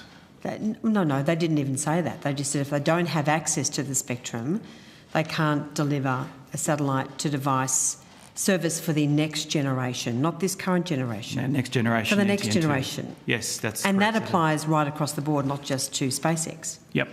I mean, if we were to make that spectrum available for auction, then they could bid for it. Like, they would be able to get access. Right. So this is, again, goes to my question. There's huge uncertainty. You're asking the government is asking the Parliament to pass this bill, and yet we still don't even know whether this spectrum will be available or whether anyone will actually purchase the spectrum through an auction or any other means. Now, can I just ask you a factual question? We heard evidence that 70% of the spectrum is already allocated to competitors, the 2 gigahertz spectrum range. Who are those competitors? Who's already got spectrum? Yep, so we can give you the names. So that 2 gigahertz MSS spectrum has been around for a while. Yes. And so there are existing players, and we're just talking about the latest allocation. That's right. So who currently has spectrum? Yep. Because you've given the spectrum to some at pretty low value because it's traditionally been regarded as a pretty low value spectrum, and now maybe you're ramping things up because of this new technology that's become available. But could you just address the current spectrum allocation, please? Certainly, Senator. The allocations at the moment are to Global Star, and that is in the 1610 to 1626.5 megahertz. Global Star for what, and what are they using that spectrum for? I understand that both, or the other licensees, Inmarsat and Viasat, they both have had access to that spectrum for more than 20 years. These are very established satellite services they have. They've gone through they've provided a range of services from kind of satellite phones through to IoT or Internet of Things type applications, maritime services. There are a range of different kind of sorry, I missed the providers. Global Star? And Inmarsat and /Viasat. Inmarsat? Yes, Senator. Or Viasat, sorry, or what's Viasat? They're the same company. Inmarsat is the same as Viasat. That's the service they provide. And what do they pay for the spectrum? We'd have to take that one on notice, Senator. We don't have that to hand. But they effectively have had, as Mr. Brearley said, an apparatus licence for. They've had an apparatus licence and they've had it for sort of 20 odd years or more. And has it been reviewed then, over that 20 years, or is that was it given to them 20 years ago and they've still got it? I mean, they have satellites in the sky that are actively using this spectrum to provide services to a range of different mobile devices, or a range of different devices. Yes, no, but I'm asking about in terms of the licence or the contract. You're saying 20 years, they've had access to this spectrum for 20 years. Was there any point over the last 20 years where that has been reviewed? Senator, with an apparatus licence, which we're talking about, there's a presumption of renewal. We don't always renew, but there's a presumption of it. That's what SpaceX want.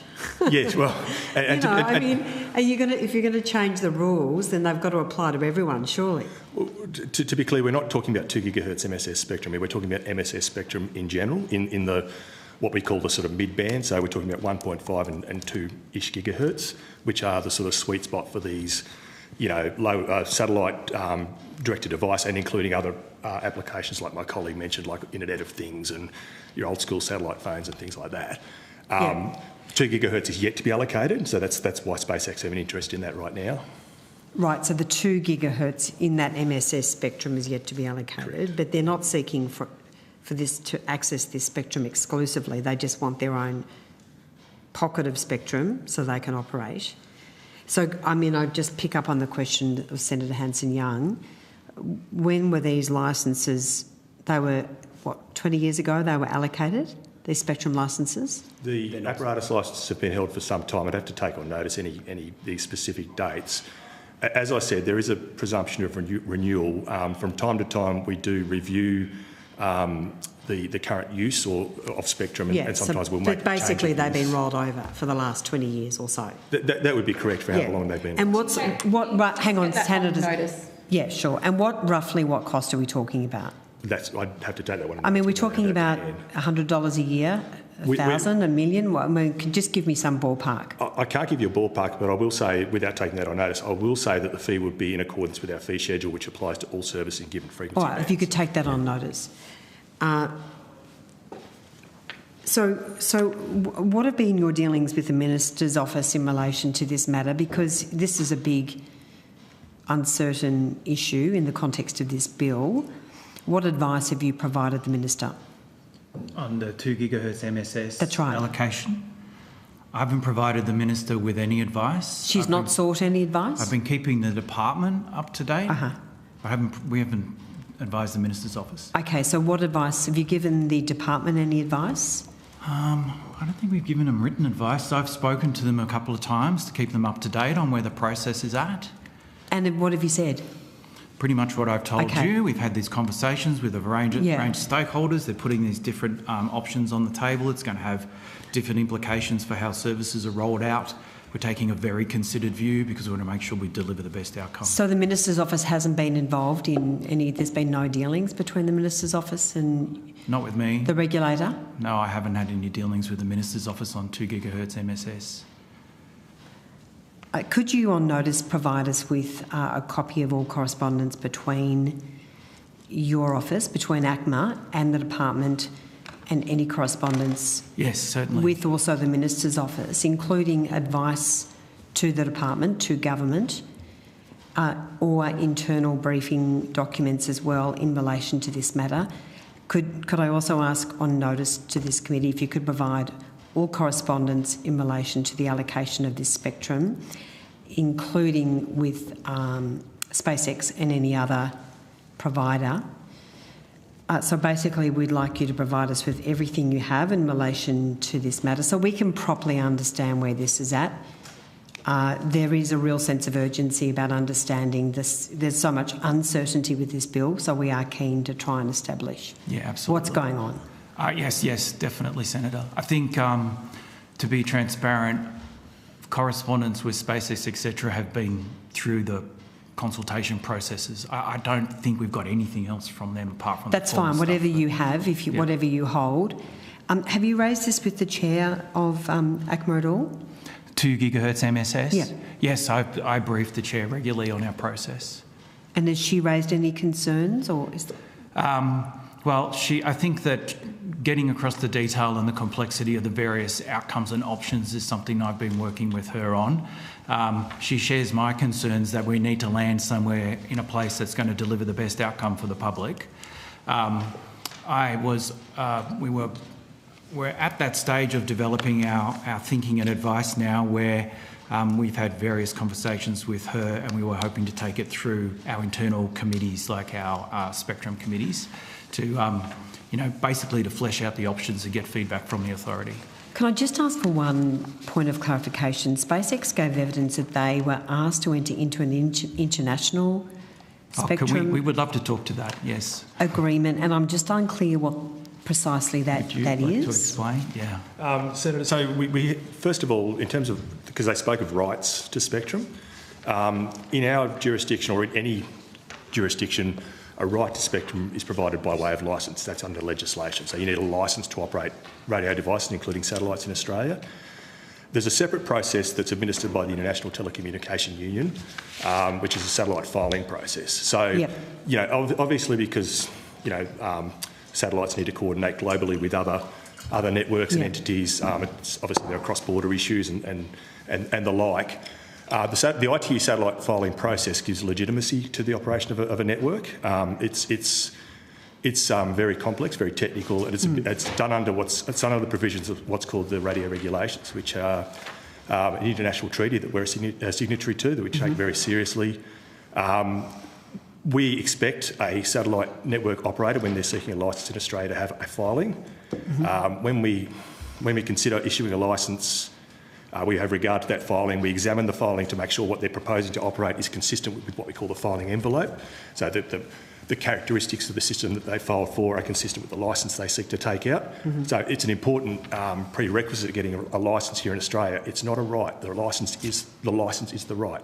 So there are no global rights afforded by having a satellite filing through the ITU. We expect them to go through that process. Like I said, it's important.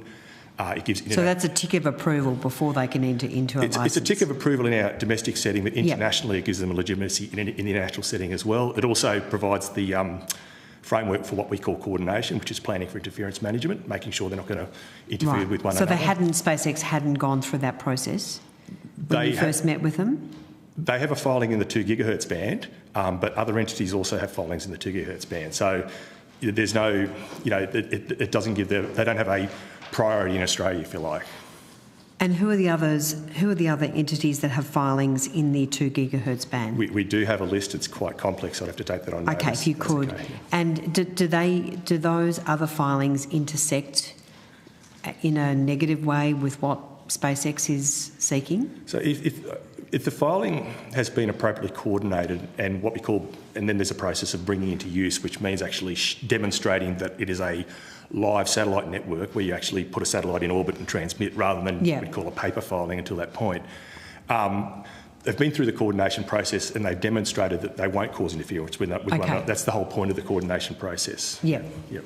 And so are you satisfied that that is the case, that of those entities that have current 2 gigahertz filings, that they can all happily coexist with each other? As long as they're operating within their filing network, within their filing envelope, there are some For example, SpaceX have a relevant filing that's called the Sirion 1 filing, which they acquired through their deal with EchoStar in the US, which is certainly relevant and an important thing to have. But the envelope of that filing, for example, that's only filed for, I think, about 28 satellites, which would be different to, obviously, SpaceX are much bigger than that. Okay. I mean, just to cut to the chase from the perspective of the ordinary consumer, it would be embarrassing for Australia if SpaceX was to say, well, we were able to do deals right around the globe except in Australia. And we got a bit of a message of that today. So how can that be resolved sooner rather than later? Just to be clear, as I said, the international filing process has no bearing. It is no, a I'm not talking about. No, yeah, I'm not talking about the international filing process. I'm just saying we heard today from SpaceX that Australia was an outlier. They'd managed to do deals with 160 other countries, but they were really worried about the certainty of their future operations in Australia because they weren't able to resolve this issue. As Mr Brearley said, they'd be able to participate in the auction if they were eligible for, like any other participant. No, but there is no decision as to whether there will be an auction at this point. If there were an auction, the claim about being an outlier pertained to the proposal potentially to auction MSS spectrum. There is nothing.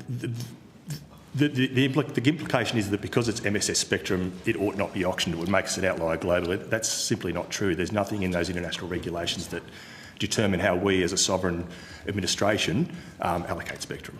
No, I'm just referring specifically to SpaceX's evidence today that they are currently an outlier because they can't finalise a deal here in Australia. So I just wanted to raise the alarm bells about that. It would be embarrassing for our country if we were singled out as a country that was not prepared to finalise spectrum for the likes of SpaceX and other satellite providers.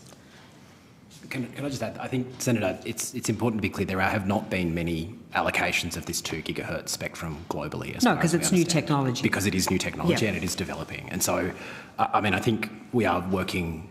Obviously, we're very cognisant of the fact that there is a UOMO bill before the Parliament, and we are working towards making sure that the 2 gigahertz allocation occurs. When will you make that decision as to how the spectrum will be allocated? Well, we have the Pfizer, our 5-year spectrum outlook, is out for consultation at the moment. It currently says that there is that we are aiming to effectively allocate the spectrum by the end of the year, but. That's the 2 gigahertz spectrum by the end of the year. However, can I just add, you would have seen in our submission that there are lots of uncertainties here in terms of the way that the market is changing. I mean, just last week, Amazon announced its intention to purchase Globalstar. Over the last year, there's been a range of different kind of acquisitions and mergers and all sorts of things in the satellite space, which has cast, I think, some uncertainty over exactly how we ought to proceed here in terms of timing to make sure that we do have the allocation settings right. We don't really want a situation, which I think the committee has heard multiple times today, where we have all our eggs in one basket. We want to make sure that when we proceed with this allocation, that we are confident that we are able to deliver, that whoever has access to the spectrum is able to actually deliver services competitively to the Australian public. Can I put to you that end of the year is too long? That these satellite providers are going to need much more certainty, as are the mobile network operators. If the government is saying this has got to be in place by the 1st of December 2027, to wait 6 months to know whether they are going to be able to get access to spectrum is just too long. So can this be sped up, in other words?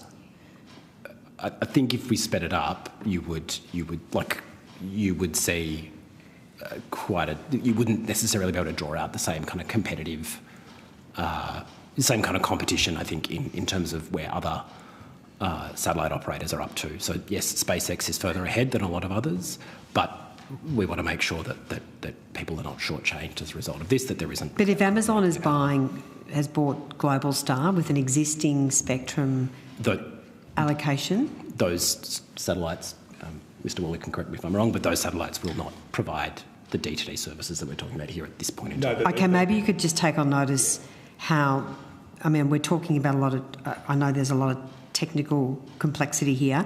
Could you please just explain on notice this current situation with the current holders of that spectrum, including Amazon's acquisition of Globalstar? I mean, I guess the concern that I've got is Amazon going to get a free deal by acquiring Globalstar, or will Amazon also be required to seek an allocation of this spectrum? And is there enough spectrum? Is there enough spectrum for all the satellite providers? Just to be clear, and we can certainly provide those frequencies on notice, what bands they hold, what licenses they hold, and the like. We're talking about slightly different spectrum though. So the 2 GHz MSS band that's going to be allocated is distinct from the spectrum that Globalstar holds that Amazon will take delivery of. It's similar in characteristics. They could, over time, roll out a D2D service in those frequencies, but it is distinct from the MSS band that we're putting up telecom. All right, if you could provide more detail about that distinction on notice so we can clearly understand the state of play, we'd be most grateful. Certainly. Thank you. Thanks, Chair. Thank you. Senator Hanson. Thank you. There's obviously quite a few concerns with the way this legislation's currently drafted and whether it's going to be able to deliver on the promises that it's meant to meet in terms of universal access. You've heard the concerns in relation to consumer groups about this, that it's just not specific enough in terms of reliability standards, in terms of affordability requirements. Is that information new to you, or has that been raised throughout this consultation process? About the UOMO bill? Yes. Not been raised with us directly, no, Senator. Have you consulted with any of the various consumer groups in relation to this bill? No, we haven't consulted on the UOMO bill. Mm-hmm. Have had conversations with ACCAN on other matters where these sorts of issues are touched on, including in the context of ESL, but I haven't reached out to them specifically to talk about UOMO. Obviously, it wasn't. Did you see any of the evidence this morning? Yes, I saw the conversation with Carol this morning. Yes. And there was a number of other community public interest groups in the panel beforehand that had very similar concerns about whether this bill is really robust enough, whether these laws are going to actually deliver on what is promised. Universal access is only universal access if it's actually affordable and if it's at a quality level that is usable for people. So you're telling me that you haven't had any consultations with any of those interested groups, stakeholders? No, things like reliability of service, it's a very good question, and it's an emerging one that's going to be relying, I think, a bit on what sort of technology options actually land. Mm-hmm. There are some provisions in the bill, I think, to create standards around quality of service, etc. Mm-hmm. And I think that'd be a bit of a... when we've developed standards in the past, it's quite an iterative process about engaging with industry and what the technology will deliver and what we would expect to see, mm-hmm. As well as with engaging with consumers about what they would expect to see. And I think that'd be a process we'd go through if it came to the point where we had to develop standards for mm-hmm. those sorts of things. In relation to holding the LEO stats to account as well as the mobile operators. I mean, this is all obligations on the mobile operators. Yes. Have you heard the concerns from them and others, including the Ombudsman, that unless there's obligations on the satellite provider, then consumer confidence, their ability to kind of make sure things are met properly, will fall through the cracks? That issue about obligations on upstream providers of wholesale services. Yes, I have read those concerns raised in the submissions. That is a very tricky one. Mm. How do you apply obligations on upstream providers? Since at the moment, the services that are being provided, partnerships between the existing MNOs and the SNOs. It's all contractual kind of arrangements. Contractual arrangements can be effective, but of course they have their limitations. We heard SpaceX talk today about an openness to explore ways in which obligations could be placed on them domestically. We'd really have to give some thought as to how that could effectively work if it were to be considered. Honestly, I think that's more of a policy issue and question for the department to consider than us. And the department hasn't sought your advice as the regulator as to whether there's an ability to regulate and hold to account the upstream service providers? Can I take that on notice? Because there may have been conversations around that more broadly. Sure. Happy for you to take that on notice. I want to come to some of the evidence that we did have from ACCAN earlier today, the consumer group, pretty damning of ACMA's activities over the last few days. Now, I know it's not your area of responsibility, Mr. Brearley, but you would have expected me to ask these questions. Your job as the regulator is to hold the telecommunications companies to account, right? Yep. And to act in the interests of Australians, the public interest. Yes, Senator. Yeah. Have you had any contact, has ACMA had any contact with Telstra, the association, the industry body, the Australian Telecommunications Association, Optus, or any of the, or any other telco regarding the ACCAN's consumer sentiment survey? Not to my knowledge. I apologise, as you say, it's not my area, but I will ask. I can take that on notice. I have asked these questions directly to ACMA, and the questions are due to be on notice. They're due tomorrow. So when you leave here, could you please get on the phone and make sure those answers are coming?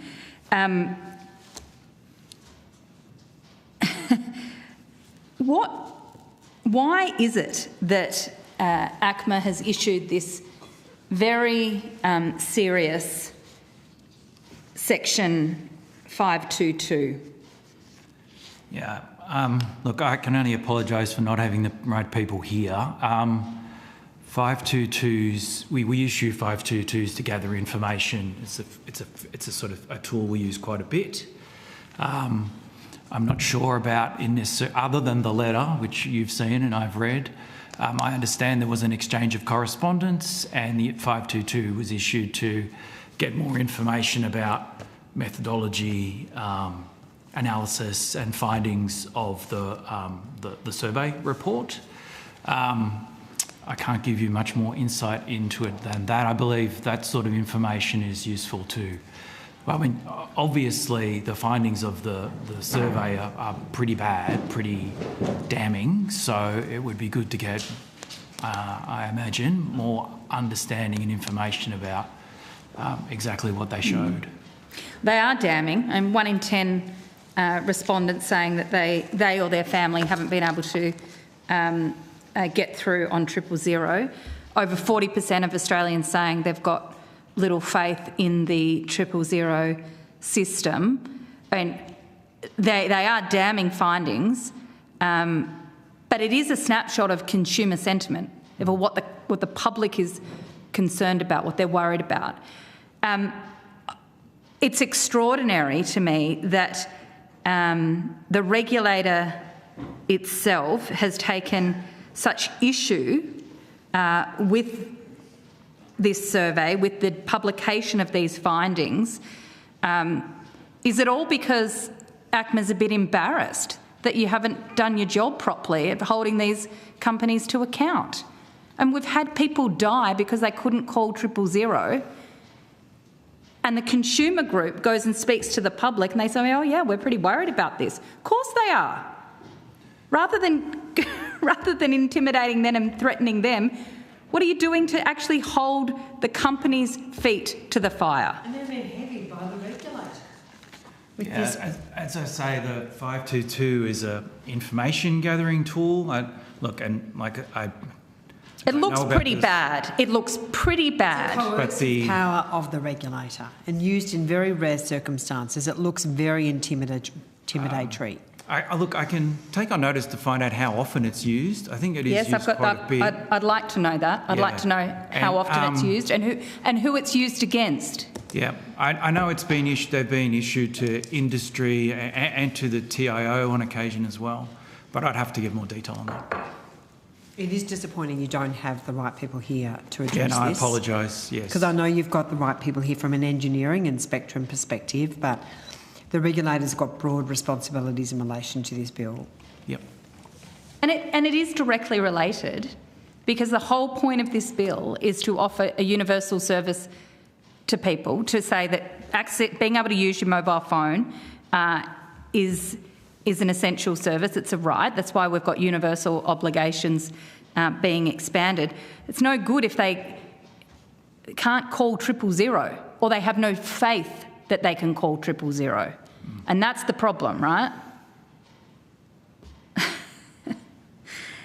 I'd like on notice how many times this section 522 power has been used in the last 5 years, and who it's been used against or used to get information from. I've had a look around and I can't see it ever being used against a consumer group before. And it's designed to get information out of corporate bodies that you regulate so that they can't hide behind commercial in confidence. That's the purpose of it. But it's being used here to intimidate a consumer organisation who's doing their job, doing its job of saying what the consumers feel. I mean, it's pretty poor. And especially when ACMA, last time we had you guys in front of us, admitted that you sat on your hands for 2 months when you knew that there'd been a death and didn't bother to tell the Minister's office, didn't bother to tell the Senate committee. You sat on your hands. So it is extraordinary to me that you whack out this power to intimidate a consumer group, but you don't use it when you should have in relation to Optus or in relation to Vodafone. The chair should have been here today, and key personnel from the regulator in relation to all of these obligations under the bill. Of course you thought, I mean, if you didn't think that these questions were going to be asked, you haven't been watching, and that is even more problematic. You were on notice. We were raising these questions. And so even, I mean, how far away you could have easily brought people in. Anyway. Did the chair consider coming today? I think we provided this list of witnesses maybe a couple of weeks ago, was it, when we were asked? A couple of days ago? On the basis that we were planning on, we thought we'd be talking mainly to spectrum-related matters. So I hadn't asked her if she was planning on appearing. Okay. I think Michelle has a question. Yes, sorry, just on indulgence, Senator Hanson-Young, I just want to know from ACMA, perhaps on notice, did you consider doing your own survey just to verify ACCAN's own survey? I mean, sure, you can use coercive powers, but you can also do your own survey. Yeah, my apologies, Senator. I will find out. I'll take that on notice. I don't know the answer. Thank you. As I said, I've got these questions on notice around the contact that ACMA's had with the various players in relation to this, but I also want to know whether you've spoken to the Minister's office or anyone in the department about this particular matter. And I'd like to know whether you sought advice from the Minister's office or the department before you issued the Section 522. Do you have that? Has anyone got an answer to that? We don't know. Well, I will take that on notice. My apologies, Senator. I don't know. Okay. Thanks, Chair. Thank you very much, Senator Hanson-Young. Now, Senator Ananda-Rajah, do you have any questions in addition to the one you just asked? Just a question around spectrum. Is SpaceX correct in that the 2 gigahertz MSS spectrum has only been allocated rather than auctioned internationally? Senator, I couldn't answer that directly. I believe that's the case, but I could correct that on notice if that's not the case. I understand that there has been, I think, one auction of 2 gigahertz MSS spectrum in Saudi Arabia, but otherwise this is new territory. These are new services, and so at least for us, we're guided by what is in the long-term public interest in deciding what our allocation approach is. Yeah, no, I think that's fair enough. Also, I think their threats to not do business in Australia ring a little hollow when we're their 4th biggest market and growing, according to their own testimony. So, yeah, we should be getting the best deal for Australians. The other question I had is, what is the process that ACMA undertakes for spectrum planning and allocation in general? I understand that there is a 5-year outlook process, but could you please clarify? Which one do you want to take?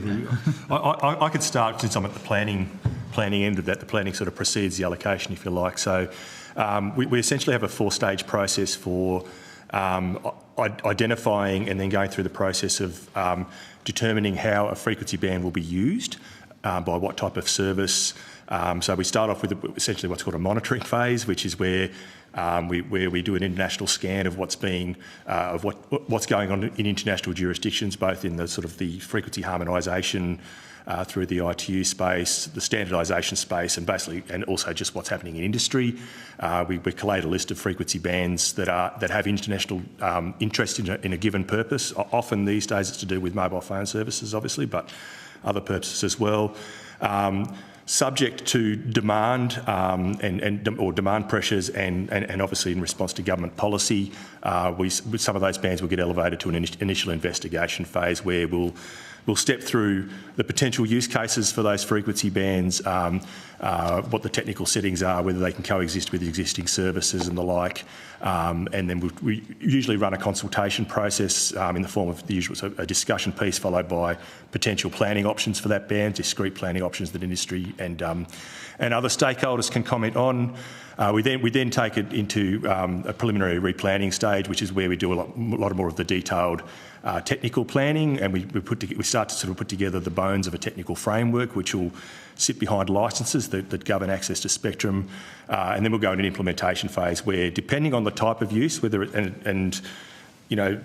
example, mobile phone spectrum is usually allocated under a certain type of licence, which has very strict legislative ways of crafting the licence and making the technical frameworks sit around them.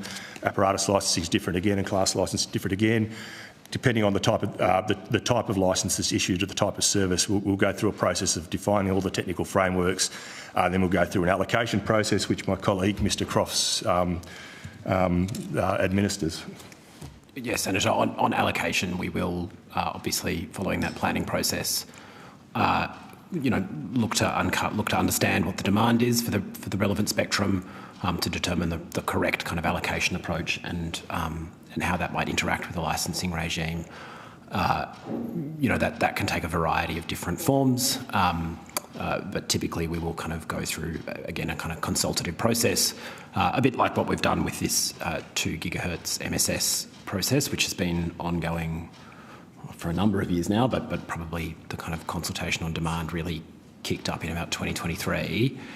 And from that, we will then look to, I suppose, determine the best kind of allocation settings to deliver, again, on the long-term public interest. And that might involve looking at how much spectrum is available, how we should configure lots to make sure that it's kind of usable for the relevant service.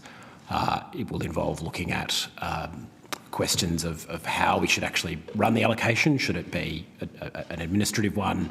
Should it be one where we do an auction? And if we do an auction, there's a range of kind of different approaches to how we might set that up.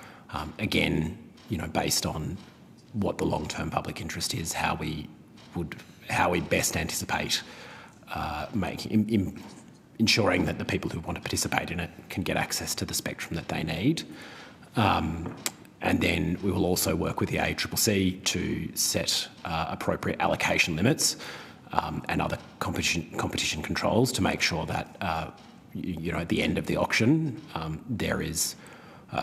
we can be confident that there are, appropriate kind of competition limits and arrangements in place. Thank you. That's helpful. Thank you, Chair. Thank you very much. Thank you to the witnesses from ACMA for your evidence today. You've taken a number of questions on notice. If you could please provide those answers no later than Friday, 1 May 2026. Thank you. I would now welcome representatives from the Department of Infrastructure, Transport, Regional Development, Communications, Sport and the Arts. If you'll come to the table, please.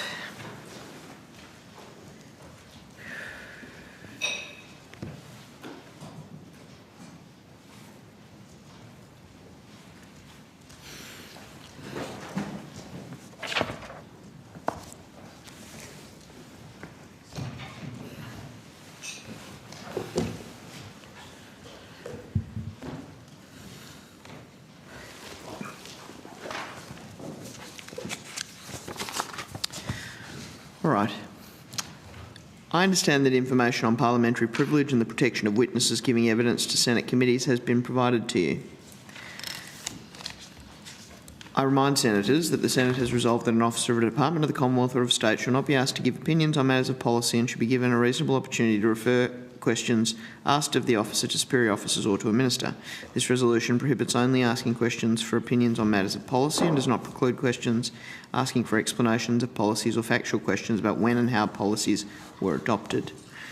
Officers are also reminded that any claim that it would be contrary to the public interest to answer a question must be made by a minister and should be accompanied by a statement setting out the basis for the claim. For the Hansard record, will you please state your full names and the capacity in which you appear today? Andrew Irwin, Assistant Secretary of the Spectrum International and Markets Branch. David McKay, Deputy Secretary, Communications and Media. Nicole Power, Assistant Secretary, Universal Services Branch. Thank you very much. I'll invite you to make a short statement. At the conclusion of that, I'll invite members of the committee to ask questions. Thank you, Chair. We're happy to go straight to questions. Okay. Senator Hanson-Young. Thank you. I assume you've been following today's evidence and you've had a look at some of the submissions we've got in relation to this bill. There's some consistent concerns across the board, it seems, in two direct areas. One, of course, whether this is able to even be delivered by the timeframes that outlined in the bill. The second is, what does delivery really mean in terms of reliability, affordability? You know, is this all just kind of promises that will then end up seeing mass confusion as to what is available to who?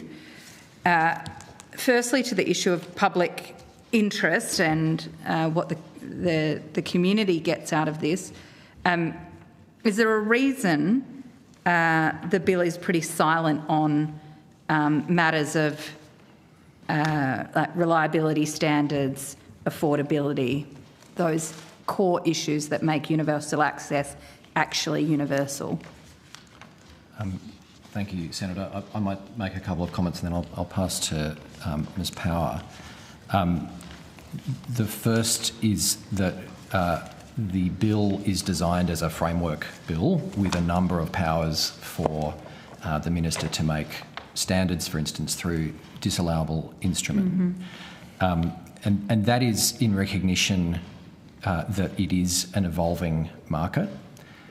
One of the benefits of standard-making powers being provided in the bill rather than the standards being specified in the bill now is the opportunity that provides for consultation, broadly defined, mm-hmm. To ensure that that can reflect the state of the market. Mm-hmm.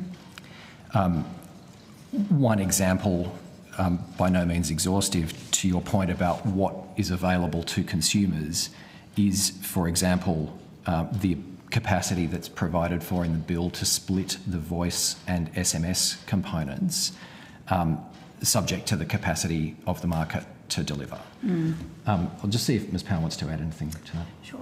Yes, so I guess the primary mechanism whereby some of those details that you refer to would be set would be through the use of the fairly broad standards, benchmarks and rules power. There is a different definition depending on what the problem you're attempting to address.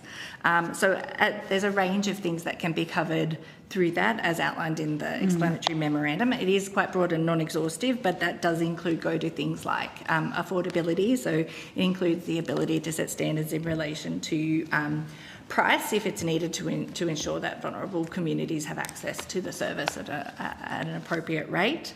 It also enables those standards to be set in relation to those things such as reliability, affordability, all those kind of things. So I guess the concern is that price doesn't necessarily guarantee affordability for the end user, and could be more about the price by which the mobile operators have to enter into contracts with the LEO stat provider. So I think I would urge the department to think about how some consumer-facing benchmarks in relation to affordability could be included in the legislation. I understand the point around disallowable instruments being able to fall out of it, but unless there is some benchmark of that affordability itself is part of universal access, then I think people will continue to think, oh yeah, well this is all very well and good if you can afford the fancy new phone. I think one of the broad objectives of the Universal Service Framework is about equitable access, and so it is a key component that underpins the approach to delivery of all the universal services. So currently we have it applying to landline phones, payphones, and through related legislation to broadband. So this bill really does bring mobile into that framework for the first time, and significantly expands the ability to set those more detailed benchmarks and standards than have been applicable to mobile services in the past. What kind of consultation has been done to date on the bill with consumer groups? Because we heard from ACMA they haven't spoken to anybody about it, so assumably they think that's your job. I guess there's been extensive consultation over a significant period about universal service delivery more broadly. There was a public consultation on potential options to modernise the universal service framework and related funding arrangements. Following that, at the state, well, perhaps in parallel, the Regional Telecommunications Review also considered universal services framework. So that involved broad public consultation with regional groups, consumer groups, as well as industry through both those processes. And there's some detail about what came out of those processes publicly available that we can point you to.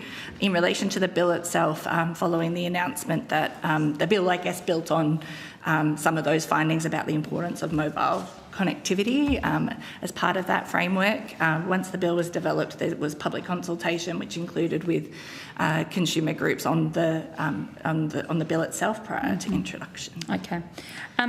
Could I ask, in relation to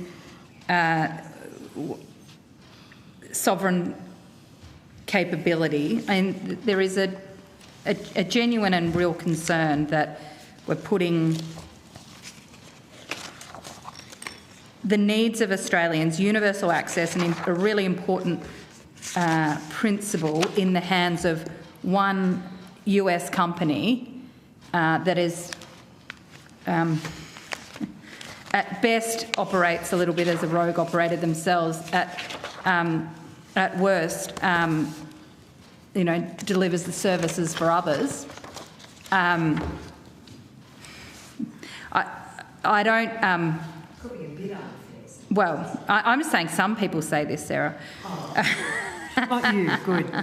Look, I am concerned that this is one US company owned by Elon Musk that has a monopoly in the situation. Where does that leave Australia when it comes to our own sovereign capacity? Has the department done any work about what we do there? Because surely this is an issue you've had to debate.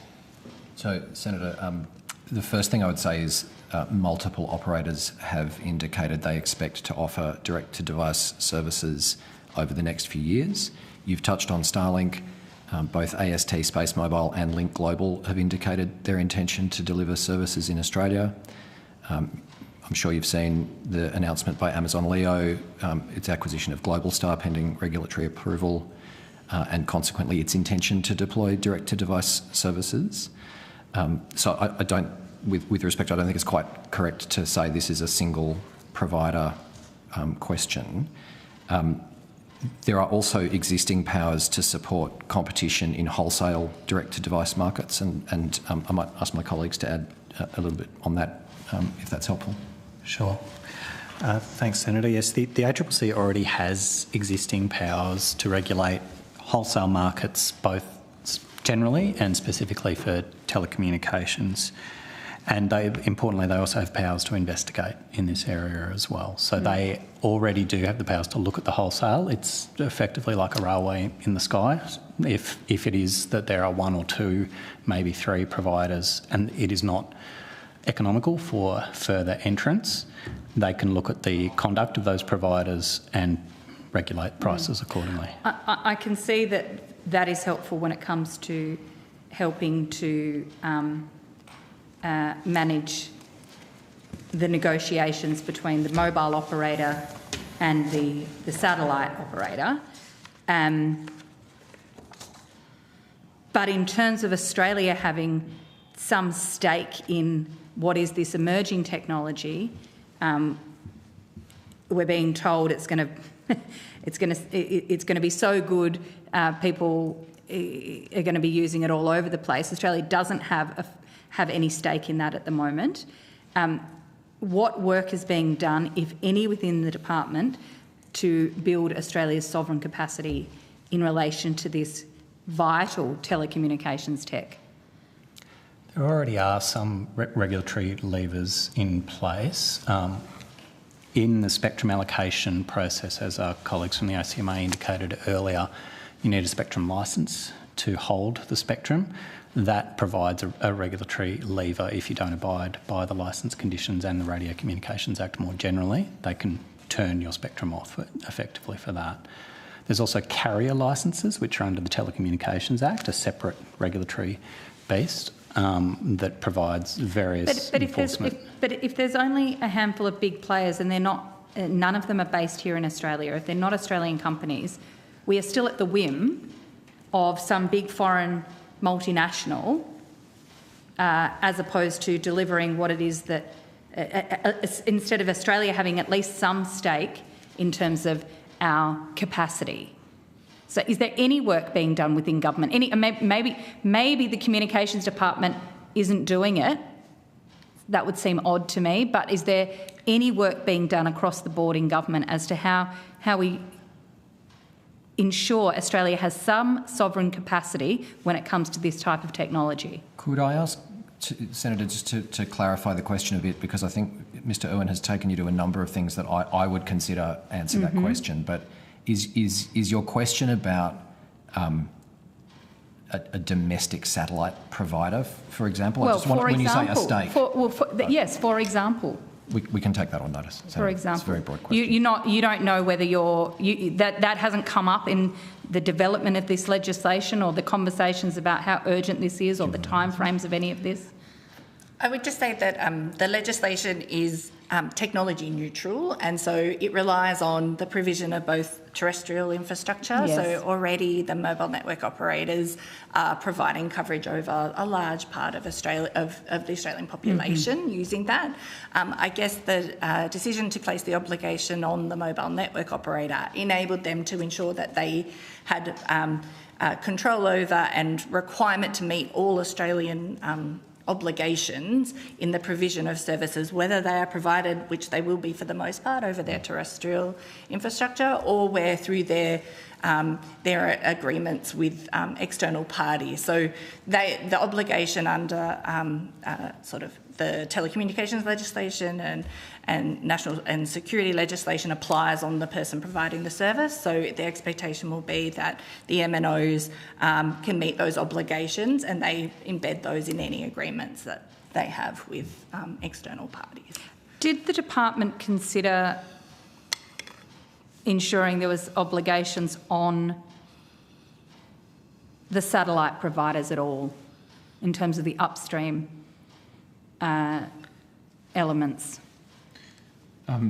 Senator, we can take on notice the historical element of that, of the extent to which it was considered in the process. I think it would be good to answer it to the best of your ability now. It would be.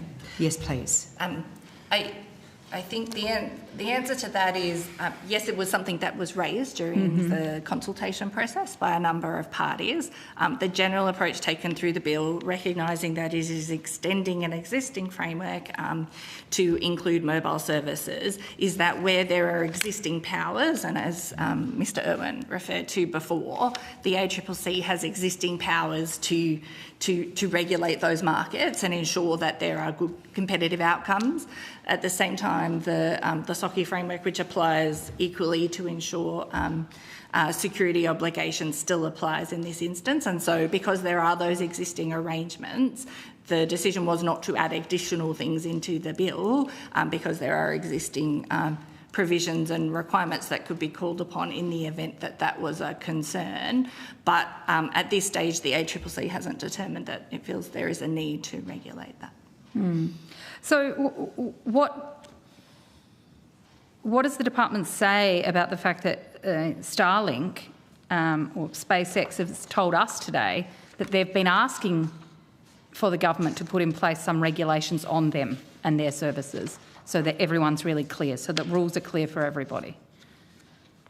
I mean, is it every day a big corporation comes and says, please regulate us better? It's obviously welcome that they've put forward having licence conditions. There's a question over the suitability of that as a regulatory tool. It is definitely a tool that's available to the government. However, the enforcement lever there is fairly extreme. It is effectively turning off the spectrum, which turns off the business for Starlink, but also turns off the service for consumers. So that's a pretty extreme mechanism. As we said, we welcome their indication that they believe they should be subject to regulation. As I said previously, we'd point to the ACCC's existing powers as providing that.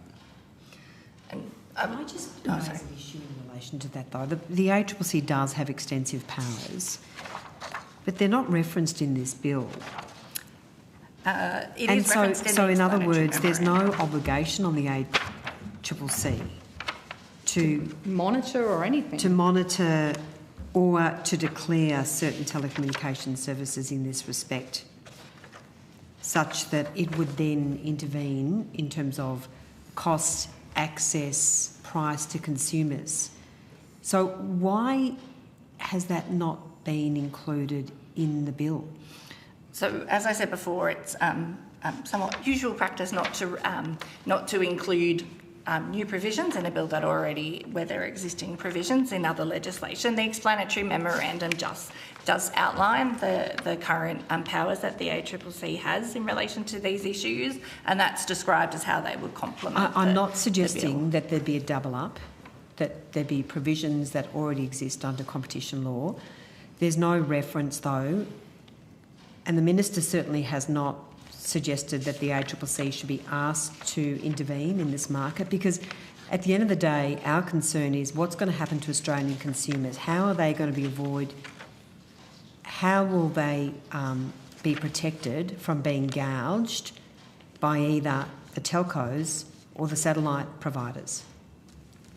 So, I guess in the explanatory information that's accompanied the bill, it did refer clearly to the ACCC powers that are in there. So No, but that's not my question. So why haven't those powers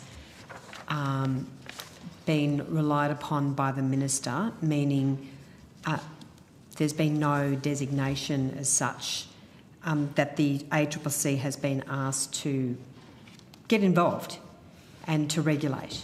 So the bill is silent in that respect. Is that because the powers that exist would automatically apply? Yes, like the ACCC is able to act in the absence of but it's discretionary. It's discretionary. Subject to their monitoring of the market. Yeah, but it's a discretionary power. The ACCC is not compelled, and there's no assurance by the government that the ACCC will intervene to protect consumers. And that's what we're concerned about. So why is that missing from the bill? I think, Senator, and my colleagues will correct me if I've mischaracterised this, but this bill, as Ms Power said before, brings mobile in line with the existing provisions for other elements of the universal service obligation, and the ACCC's ability to act is therefore consistently applied, subject to passage of the bill, consistently applied now to mobile in the context of YOMO as it is in other areas. So the technicality, the drafting technicality of the powers not being explicitly called out doesn't mean that this is being treated differently. It's rather that the ACCC's powers are extended to this area of activity. I understand they have the power, but there's no obligation on the ACCC to use it. To use it, and that's the point that I'm making. So it can force access, it can set wholesale prices, it can arbitrate disputes, it can, of course, deal with anti-competitive conduct, but there's no obligation under this bill to invoke those powers, because for us as a committee, looking at whether this bill should be passed, we need to have confidence at the end of the day that this is going to deliver for regional Australians and consumers are not going to be gouged. So again, it goes back to what I think is a missing link in this bill, and Senator Hanson-Young's raised the same concerns. I guess one of the other things that is concerning to me, and Mr Irwin, it was actually your reference to what that you could put licence conditions on, say, SpaceX, in order to access that spectrum. But if you breach that, then you have to turn them off. I'm worried that given the lack of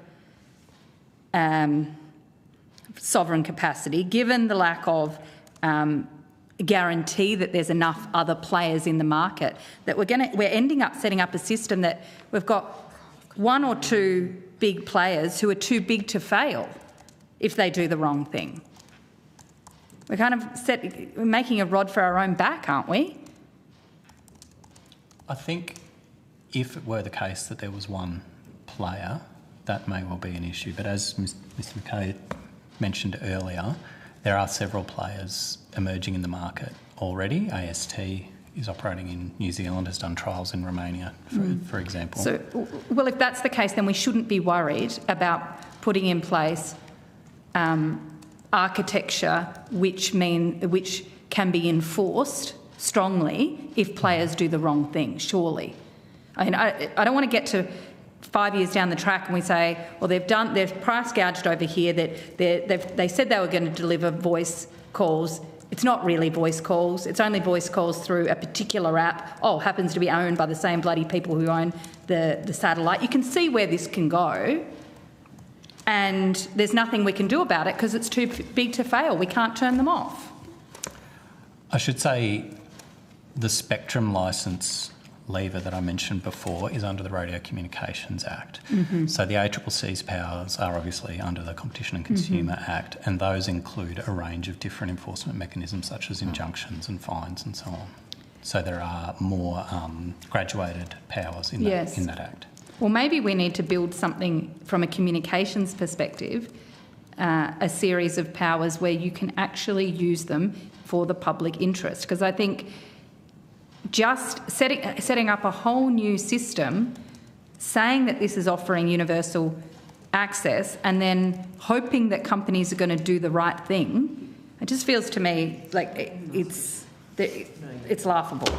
How can we possibly trust that this is going to happen? Senator, I think the one thing I'd add to what my colleagues have said is that the existing telecommunications regulatory framework in Australia provides the ACCC with powers to investigate and enforce both telecommunications specific and general competition laws to prevent anti-competitive conduct. And as I was saying in response to Senator Henderson's question a moment ago,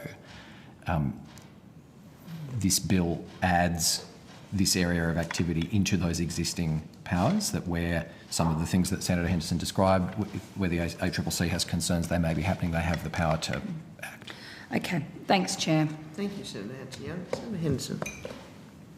Mr McKay, I'm wondering whether you could explain why you've put all your eggs in the satellite basket. You say this is technology neutral, but some very big missing parts of this bill are there's no government investment in regional connectivity, and there is no provision for either temporary disaster roaming or mandatory domestic mobile roaming. Why has the government turned its back on those really important elements of delivering connectivity for regional Australians? Senator, I'm not sure I would accept the characterisation of the government turning its back on those issues. Well, they're not in the bill, Mr McKay. So the bill is deliberately technology neutral. Ms Power mentioned before that the terrestrial network provided by the mobile network operators covers approximately 99% of the Australian population, and the UOMO bill being technology neutral means that mobile operators are expected to meet it using a combination of their existing terrestrial mobile coverage and the direct-to-device technology that we've been discussing a moment ago. I might ask Ms Power but Mr McKay, before, because you are the senior official here, can you please explain why mandatory mobile roaming is not in this bill and why temporary disaster roaming is not in this bill? Because both play a very important role in enhancing regional connectivity in this country. So perhaps we can start with temporary disaster roaming, which is work being led by industry, and I will ask Ms Power to give you an update on the work happening there. Sorry, I appreciate that. But I just want to firstly understand, why has the bill excluded temporary disaster roaming and mandatory domestic mobile roaming? It's not in the bill. The bill is technology neutral, Senator. No, I'm not querying that. I'm just saying, I'm just asking why those important provisions have not been included in the bill, because it means that they're not being dealt with at all.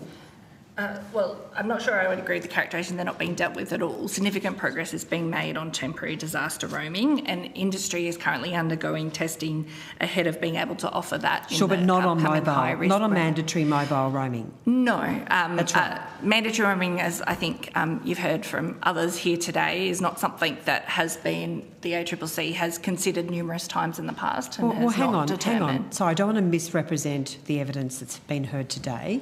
The last time the ACCC considered this was 9 years ago. Yes. And we've heard from TPG, and to a lesser extent Optus, that mobile roaming should be part of the picture. Now, only Telstra is holding out against mobile roaming. We've heard widespread support for mandatory mobile roaming.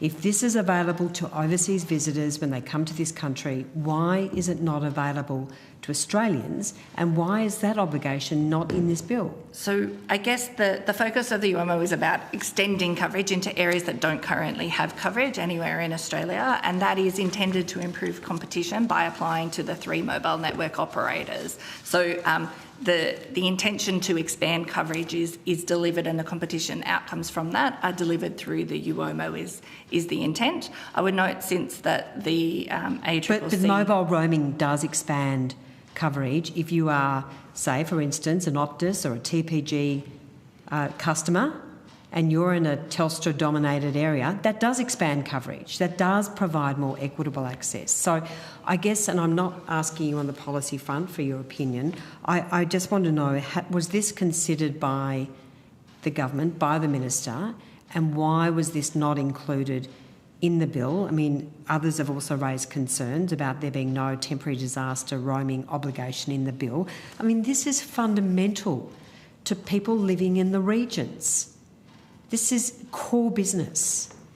And surely it's time to put the fire to the feet of the telcos and say, you know what?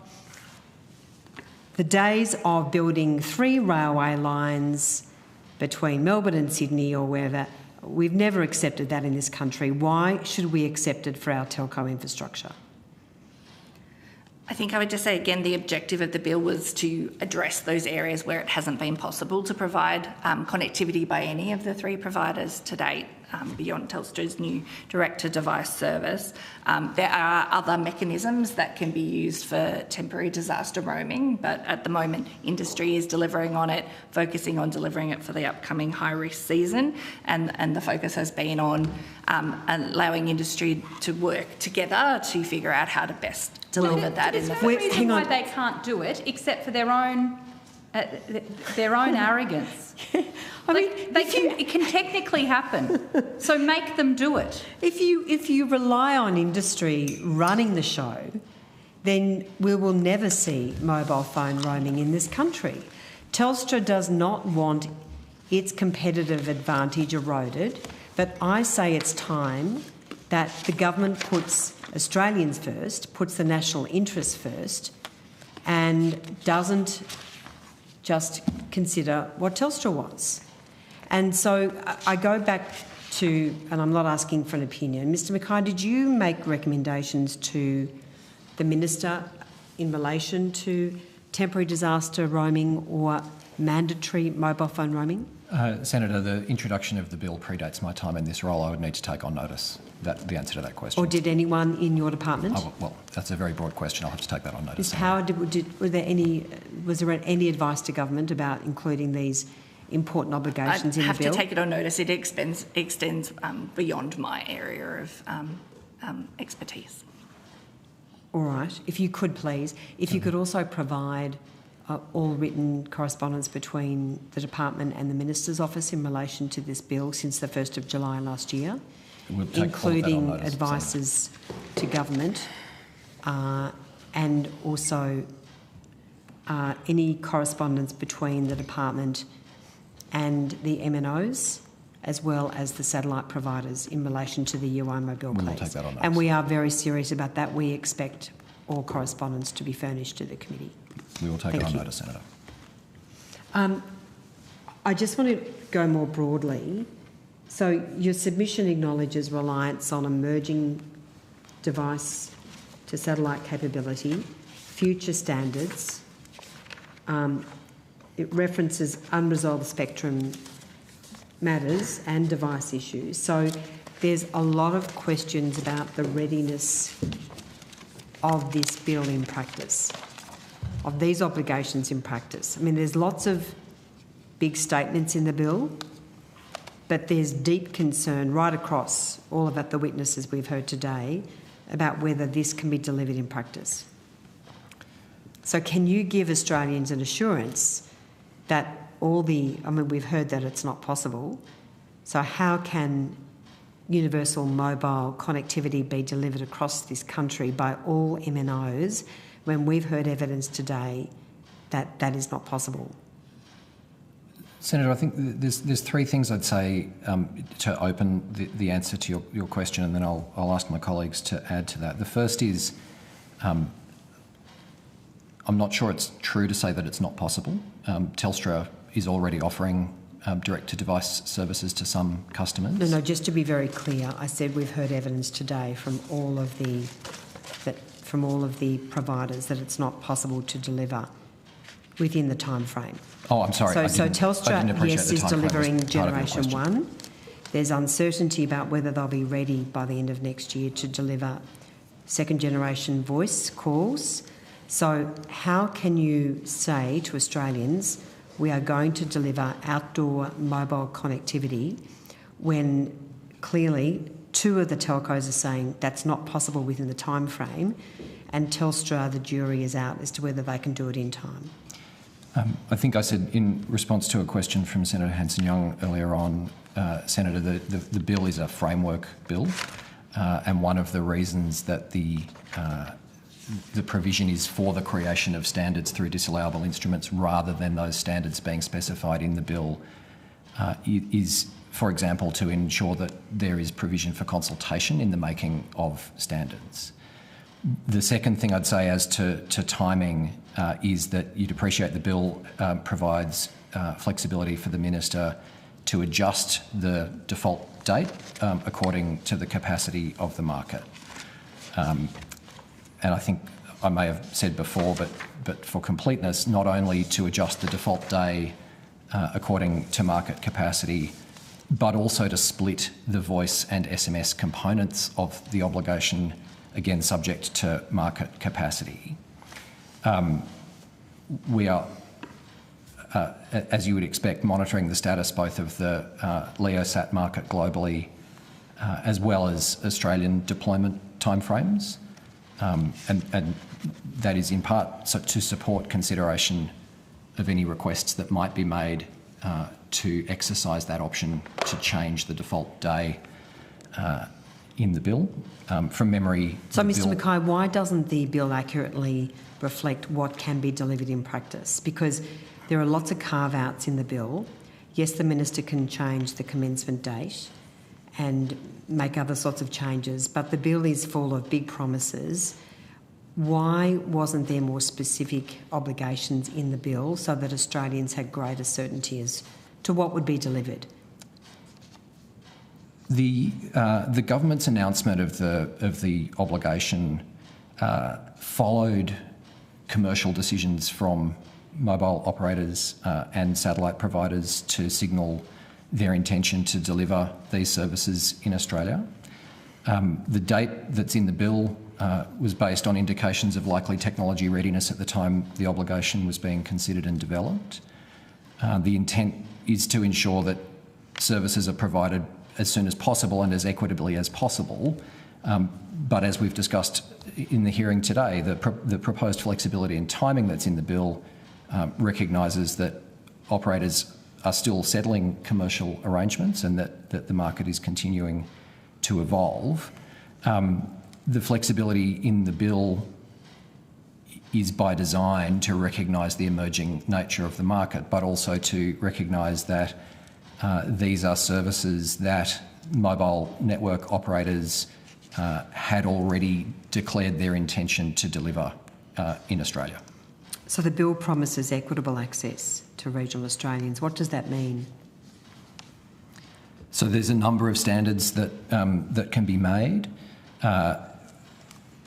Ms Powell might want to speak to some of the specific things that we've considered in framing that. Yeah, so I guess the bill, as we've talked about before, it builds on the existing framework in which there are layers, I guess, of information that clarifies what the expectation is on a provider. As we've talked about before, there are the standard setting powers, which would be the way to describe how the exact expectation on Just to be clear, industry. and I'm not attributing this to you, Ms Power, there are standard setting powers, but there are no standards. Yes. So what I'm asking is, there's a requirement that mobile outdoor connectivity be delivered equitably, there be equitable access. What does that mean in practice? Well, I guess that's where the ability to set standards, and also there's a sort of accompanying framework that exists under the current framework about requirements and circumstances, is where together those two mechanisms provide the greater detail. And that was by design. It reflects the existing framework that applies, in which the detail is set in those, and that is so it can be adjusted over time as circumstances change, and it does reflect the technology neutral nature of the obligation. Ms Power, I'd rather, if there's no definition as to what equitable access currently is, I'd rather you just say that. So there is no definition in the bill, but that was by design, because you have these other layers of requirements that sit beneath it, and that's consistent with the current framework that's been in place for an extensive period. So when will there be standards including minimum reliability and affordability standards? The bill enables standards to be set in relation to But when will those those standards be set? I think that's a matter for the Minister to set the powers. The government has said, as outlined in the explanatory memorandum, it is anticipated that the requirements and circumstances document would be settled prior to the commencement of the bill and subject to consultation. So they will be set prior to the commencement of the bill? Okay, do you have a draft of those standards? No. Been... So when I'm talking about the requirements and circumstances document, I can find you the reference. Could we have a copy of that document? I mean, I've asked for all documents, but if we can have a copy of that document. I'm referring to the explanatory memorandum about the intention in relation to that. Can I ask about the spectrum allocation? And you would have heard, Mr Mackay, the discussion about spectrum allocation, the 2 gigahertz spectrum that... I only heard the end of ACMA's evidence. We were on our way to the room. Okay, so SpaceX has given extensive evidence, and there is an opening statement where they set out their concerns, and they were pretty scathing about the regulator. What's the situation? Well, we've heard from the regulator this spectrum won't be finalised until the end of the year, which is concerning in terms of the time frame. We've also heard now that there's uncertainty as to whether there will be an auction or not. What's the government's position in relation to spectrum? Senator, since some reforms in 2020, the day-to-day management of spectrum sits with the regulator. So it's a decision of the regulator. The Minister does have strategic guidance powers and some specified directions powers as well. Yeah. So the situation that you referred to is exactly what you heard from the ACMA earlier before, that they have conducted consultation. They did a most recent round in Q3 last year. That's concluded. There's obviously been some fairly significant market developments with the various mergers and acquisitions that have gone on, and quite clearly significant technological developments that the regulator's taking into account. Look, we are getting very close to having to finish. I just have some final questions too. Yeah, what does this mean for regional Australians? Because even as we've heard from your evidence today, there's aspirations in their bill, but there is no certainty as to what will be delivered, what connectivity will be available where, and when Australians in regional communities will see enhanced connectivity. Start with that. I mean, Senator, You're giving Ms Power all the tough questions, Mr Mackay. I'm directing that one to you.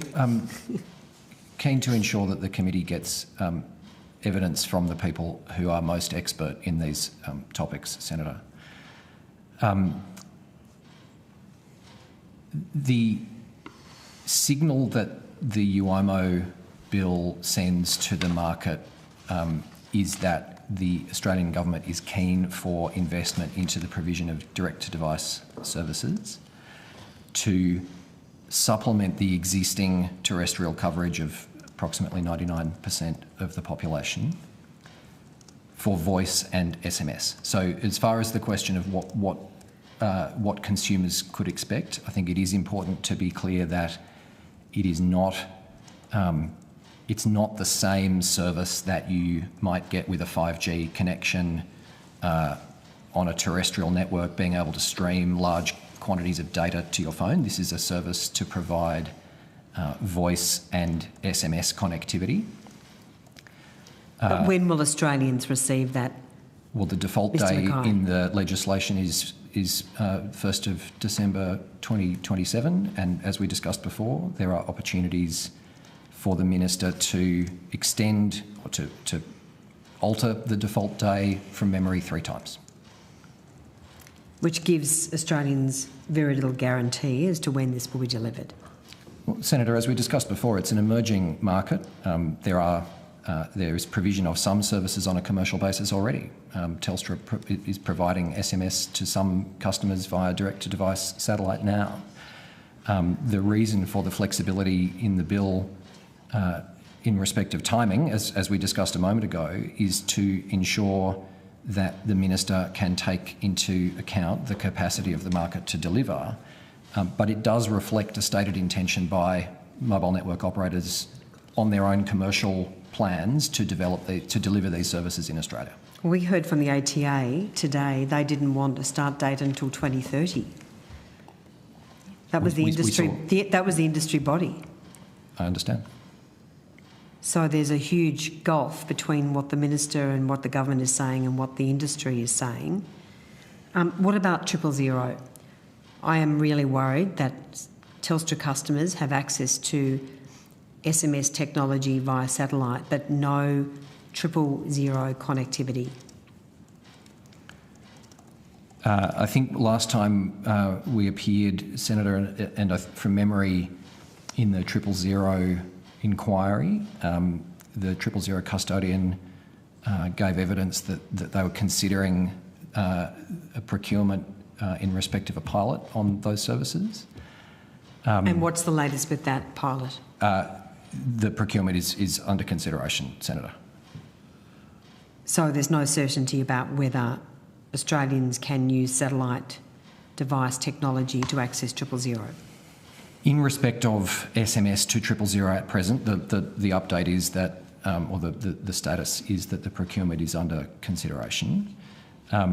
There are existing obligations on mobile network operators with respect to carrying emergency calls, as in voice, not SMS, and the framework, the UOMO framework, will extend to voice calls made through UOMO. So that deals with the voice component. Yeah, it's the SMS. Separately, SMS, the custodian is considering the procurement, which we discussed at the 000 inquiry. Well, that also leaves a lot of uncertainty as to whether that's going to be delivered. Anyway, look, I'll leave it at that. Thank you very much for your time. Thanks, Chair. Thank you very much. Senator Hanson-Young, I appreciate you have a couple more questions. We've expired our time. I won't be long, I don't think, hopefully. If you can be as brief as you can, that would be wonderful. Yes. Thank you. Mr McKay, did you see any of the evidence earlier today in relation to ACCAN and the concerns they've got about the notice they've received from I didn't ACMA? personally see ACCAN's evidence, Senator, but my team has. And I can see Ms Power And they've nodding kept me there. updated. Yes, okay. Were you aware that ACMA was sending this Section 522 notice? I have seen a copy of the correspondence that has gone to ACCAN, yes. And do you know whether the department was made aware of the notice being issued before it was issued? I would need to take that on notice, Senator. Okay, no one else has been told, you haven't been briefed on that. Could you take on notice whether there was any conversations between ACMA and anyone in the department before that notice was issued? The notice itself talks about needing this information so that it can report to the minister. So I'd also like to know whether the department is aware as to whether the minister's office was informed about this matter and informed about the notice before it was sent. So I can certainly take that question on notice, Senator, but our understanding of communication between ACMA and the minister's office is incomplete, which is, as you'd expect, they have an independent relationship. So if your question is, were we aware that ACMA had advised the minister's office, we will happily take that on notice. But that's not, it's probably a question really for ACMA. Yeah, well, yes, it is a question for ACMA, but I guess I'm asking you to take on notice from the minister's office, if you can get an answer from the minister's office for us, as to whether they were informed. Oh, I understand, yes. We will take on notice and we will discuss that with the minister's office. Thank you. You've been made aware of this. Is there concerns within the department about ACMA's approach here? And it seems pretty extraordinary to be going after a consumer group rather than the corporations they're meant to hold to account. I don't think we are in a position to offer an opinion on that. Okay. Senator. Do you know whether the department, or has anyone in the department sought a briefing or an explanation from ACMA about their correspondence and actions? Not to my knowledge, Senator. Could you take that on notice, please? Yes, Senator. Has anyone in the department had a conversation with ACCAN? Yes. The 000 custodian met with the CEO of ACCAN on the 20th of March to discuss the results, and as part of that discussion we understand that ACCAN will share with us the underlying data set and methodology of the survey to inform a more detailed conversation between the custodian and ACCAN on the implications of their work. So ACCAN had already told the department through the custodian that they were happy to hand the information over to the department. That's my understanding of the conversation, Senator, yes. So ACMA's letter that says they're using this very serious legal threat in order to get the information for the Minister and the department is kind of, well, it's rubbish, isn't it? Well, Senator, firstly, again, I don't think we're in a position to express an opinion about the operations of an independent regulator. And the second thing I'd say is we don't have the letter in front of us. Okay. But what I have learnt from you today is that the department had already spoken to ACCAN about the findings in order to understand the seriousness of a consumer sentiment that says over 40% of people have little faith in the 000 system. I mean, that is damning, isn't it? Senator, as I said, we are keen to understand the underlying data and methodology of the survey and to enable a detailed conversation with ACCAN about its implications. And ACCAN has been upfront with you about that, with the department about that, and willing to talk about it. Yes, I should say I wasn't in the meeting personally, but the 000 custodian did meet with Ms Bennett, and my understanding of that conversation is that ACCAN will share that data and methodology information with us. So. Okay, well, I look forward to some of those answers on notice if we could. I would like to just underscore that we would like any communications between ACMA and the department, ACMA and the Minister's office, and in fact any other interested party in relation to this particular matter, that is the consumer sentiment survey. I understand, Senator, and without in any way wanting to be difficult, where the department has visibility, we will take that's that all on I'm notice, asking for. That's all I'm asking. Yeah, understood. Except for that question about finding out what the Minister's office knew or didn't know about this particular, the order itself. I understand. Yes, thank you. Thanks, Chair. Thank you very much, Senator Hanson-Young. Thank you very much to our witnesses from the department. We appreciate your attendance and your evidence here today. If you've taken, well, you have taken questions on notice, so latest by the 1st of May 2026, please. And you're excused.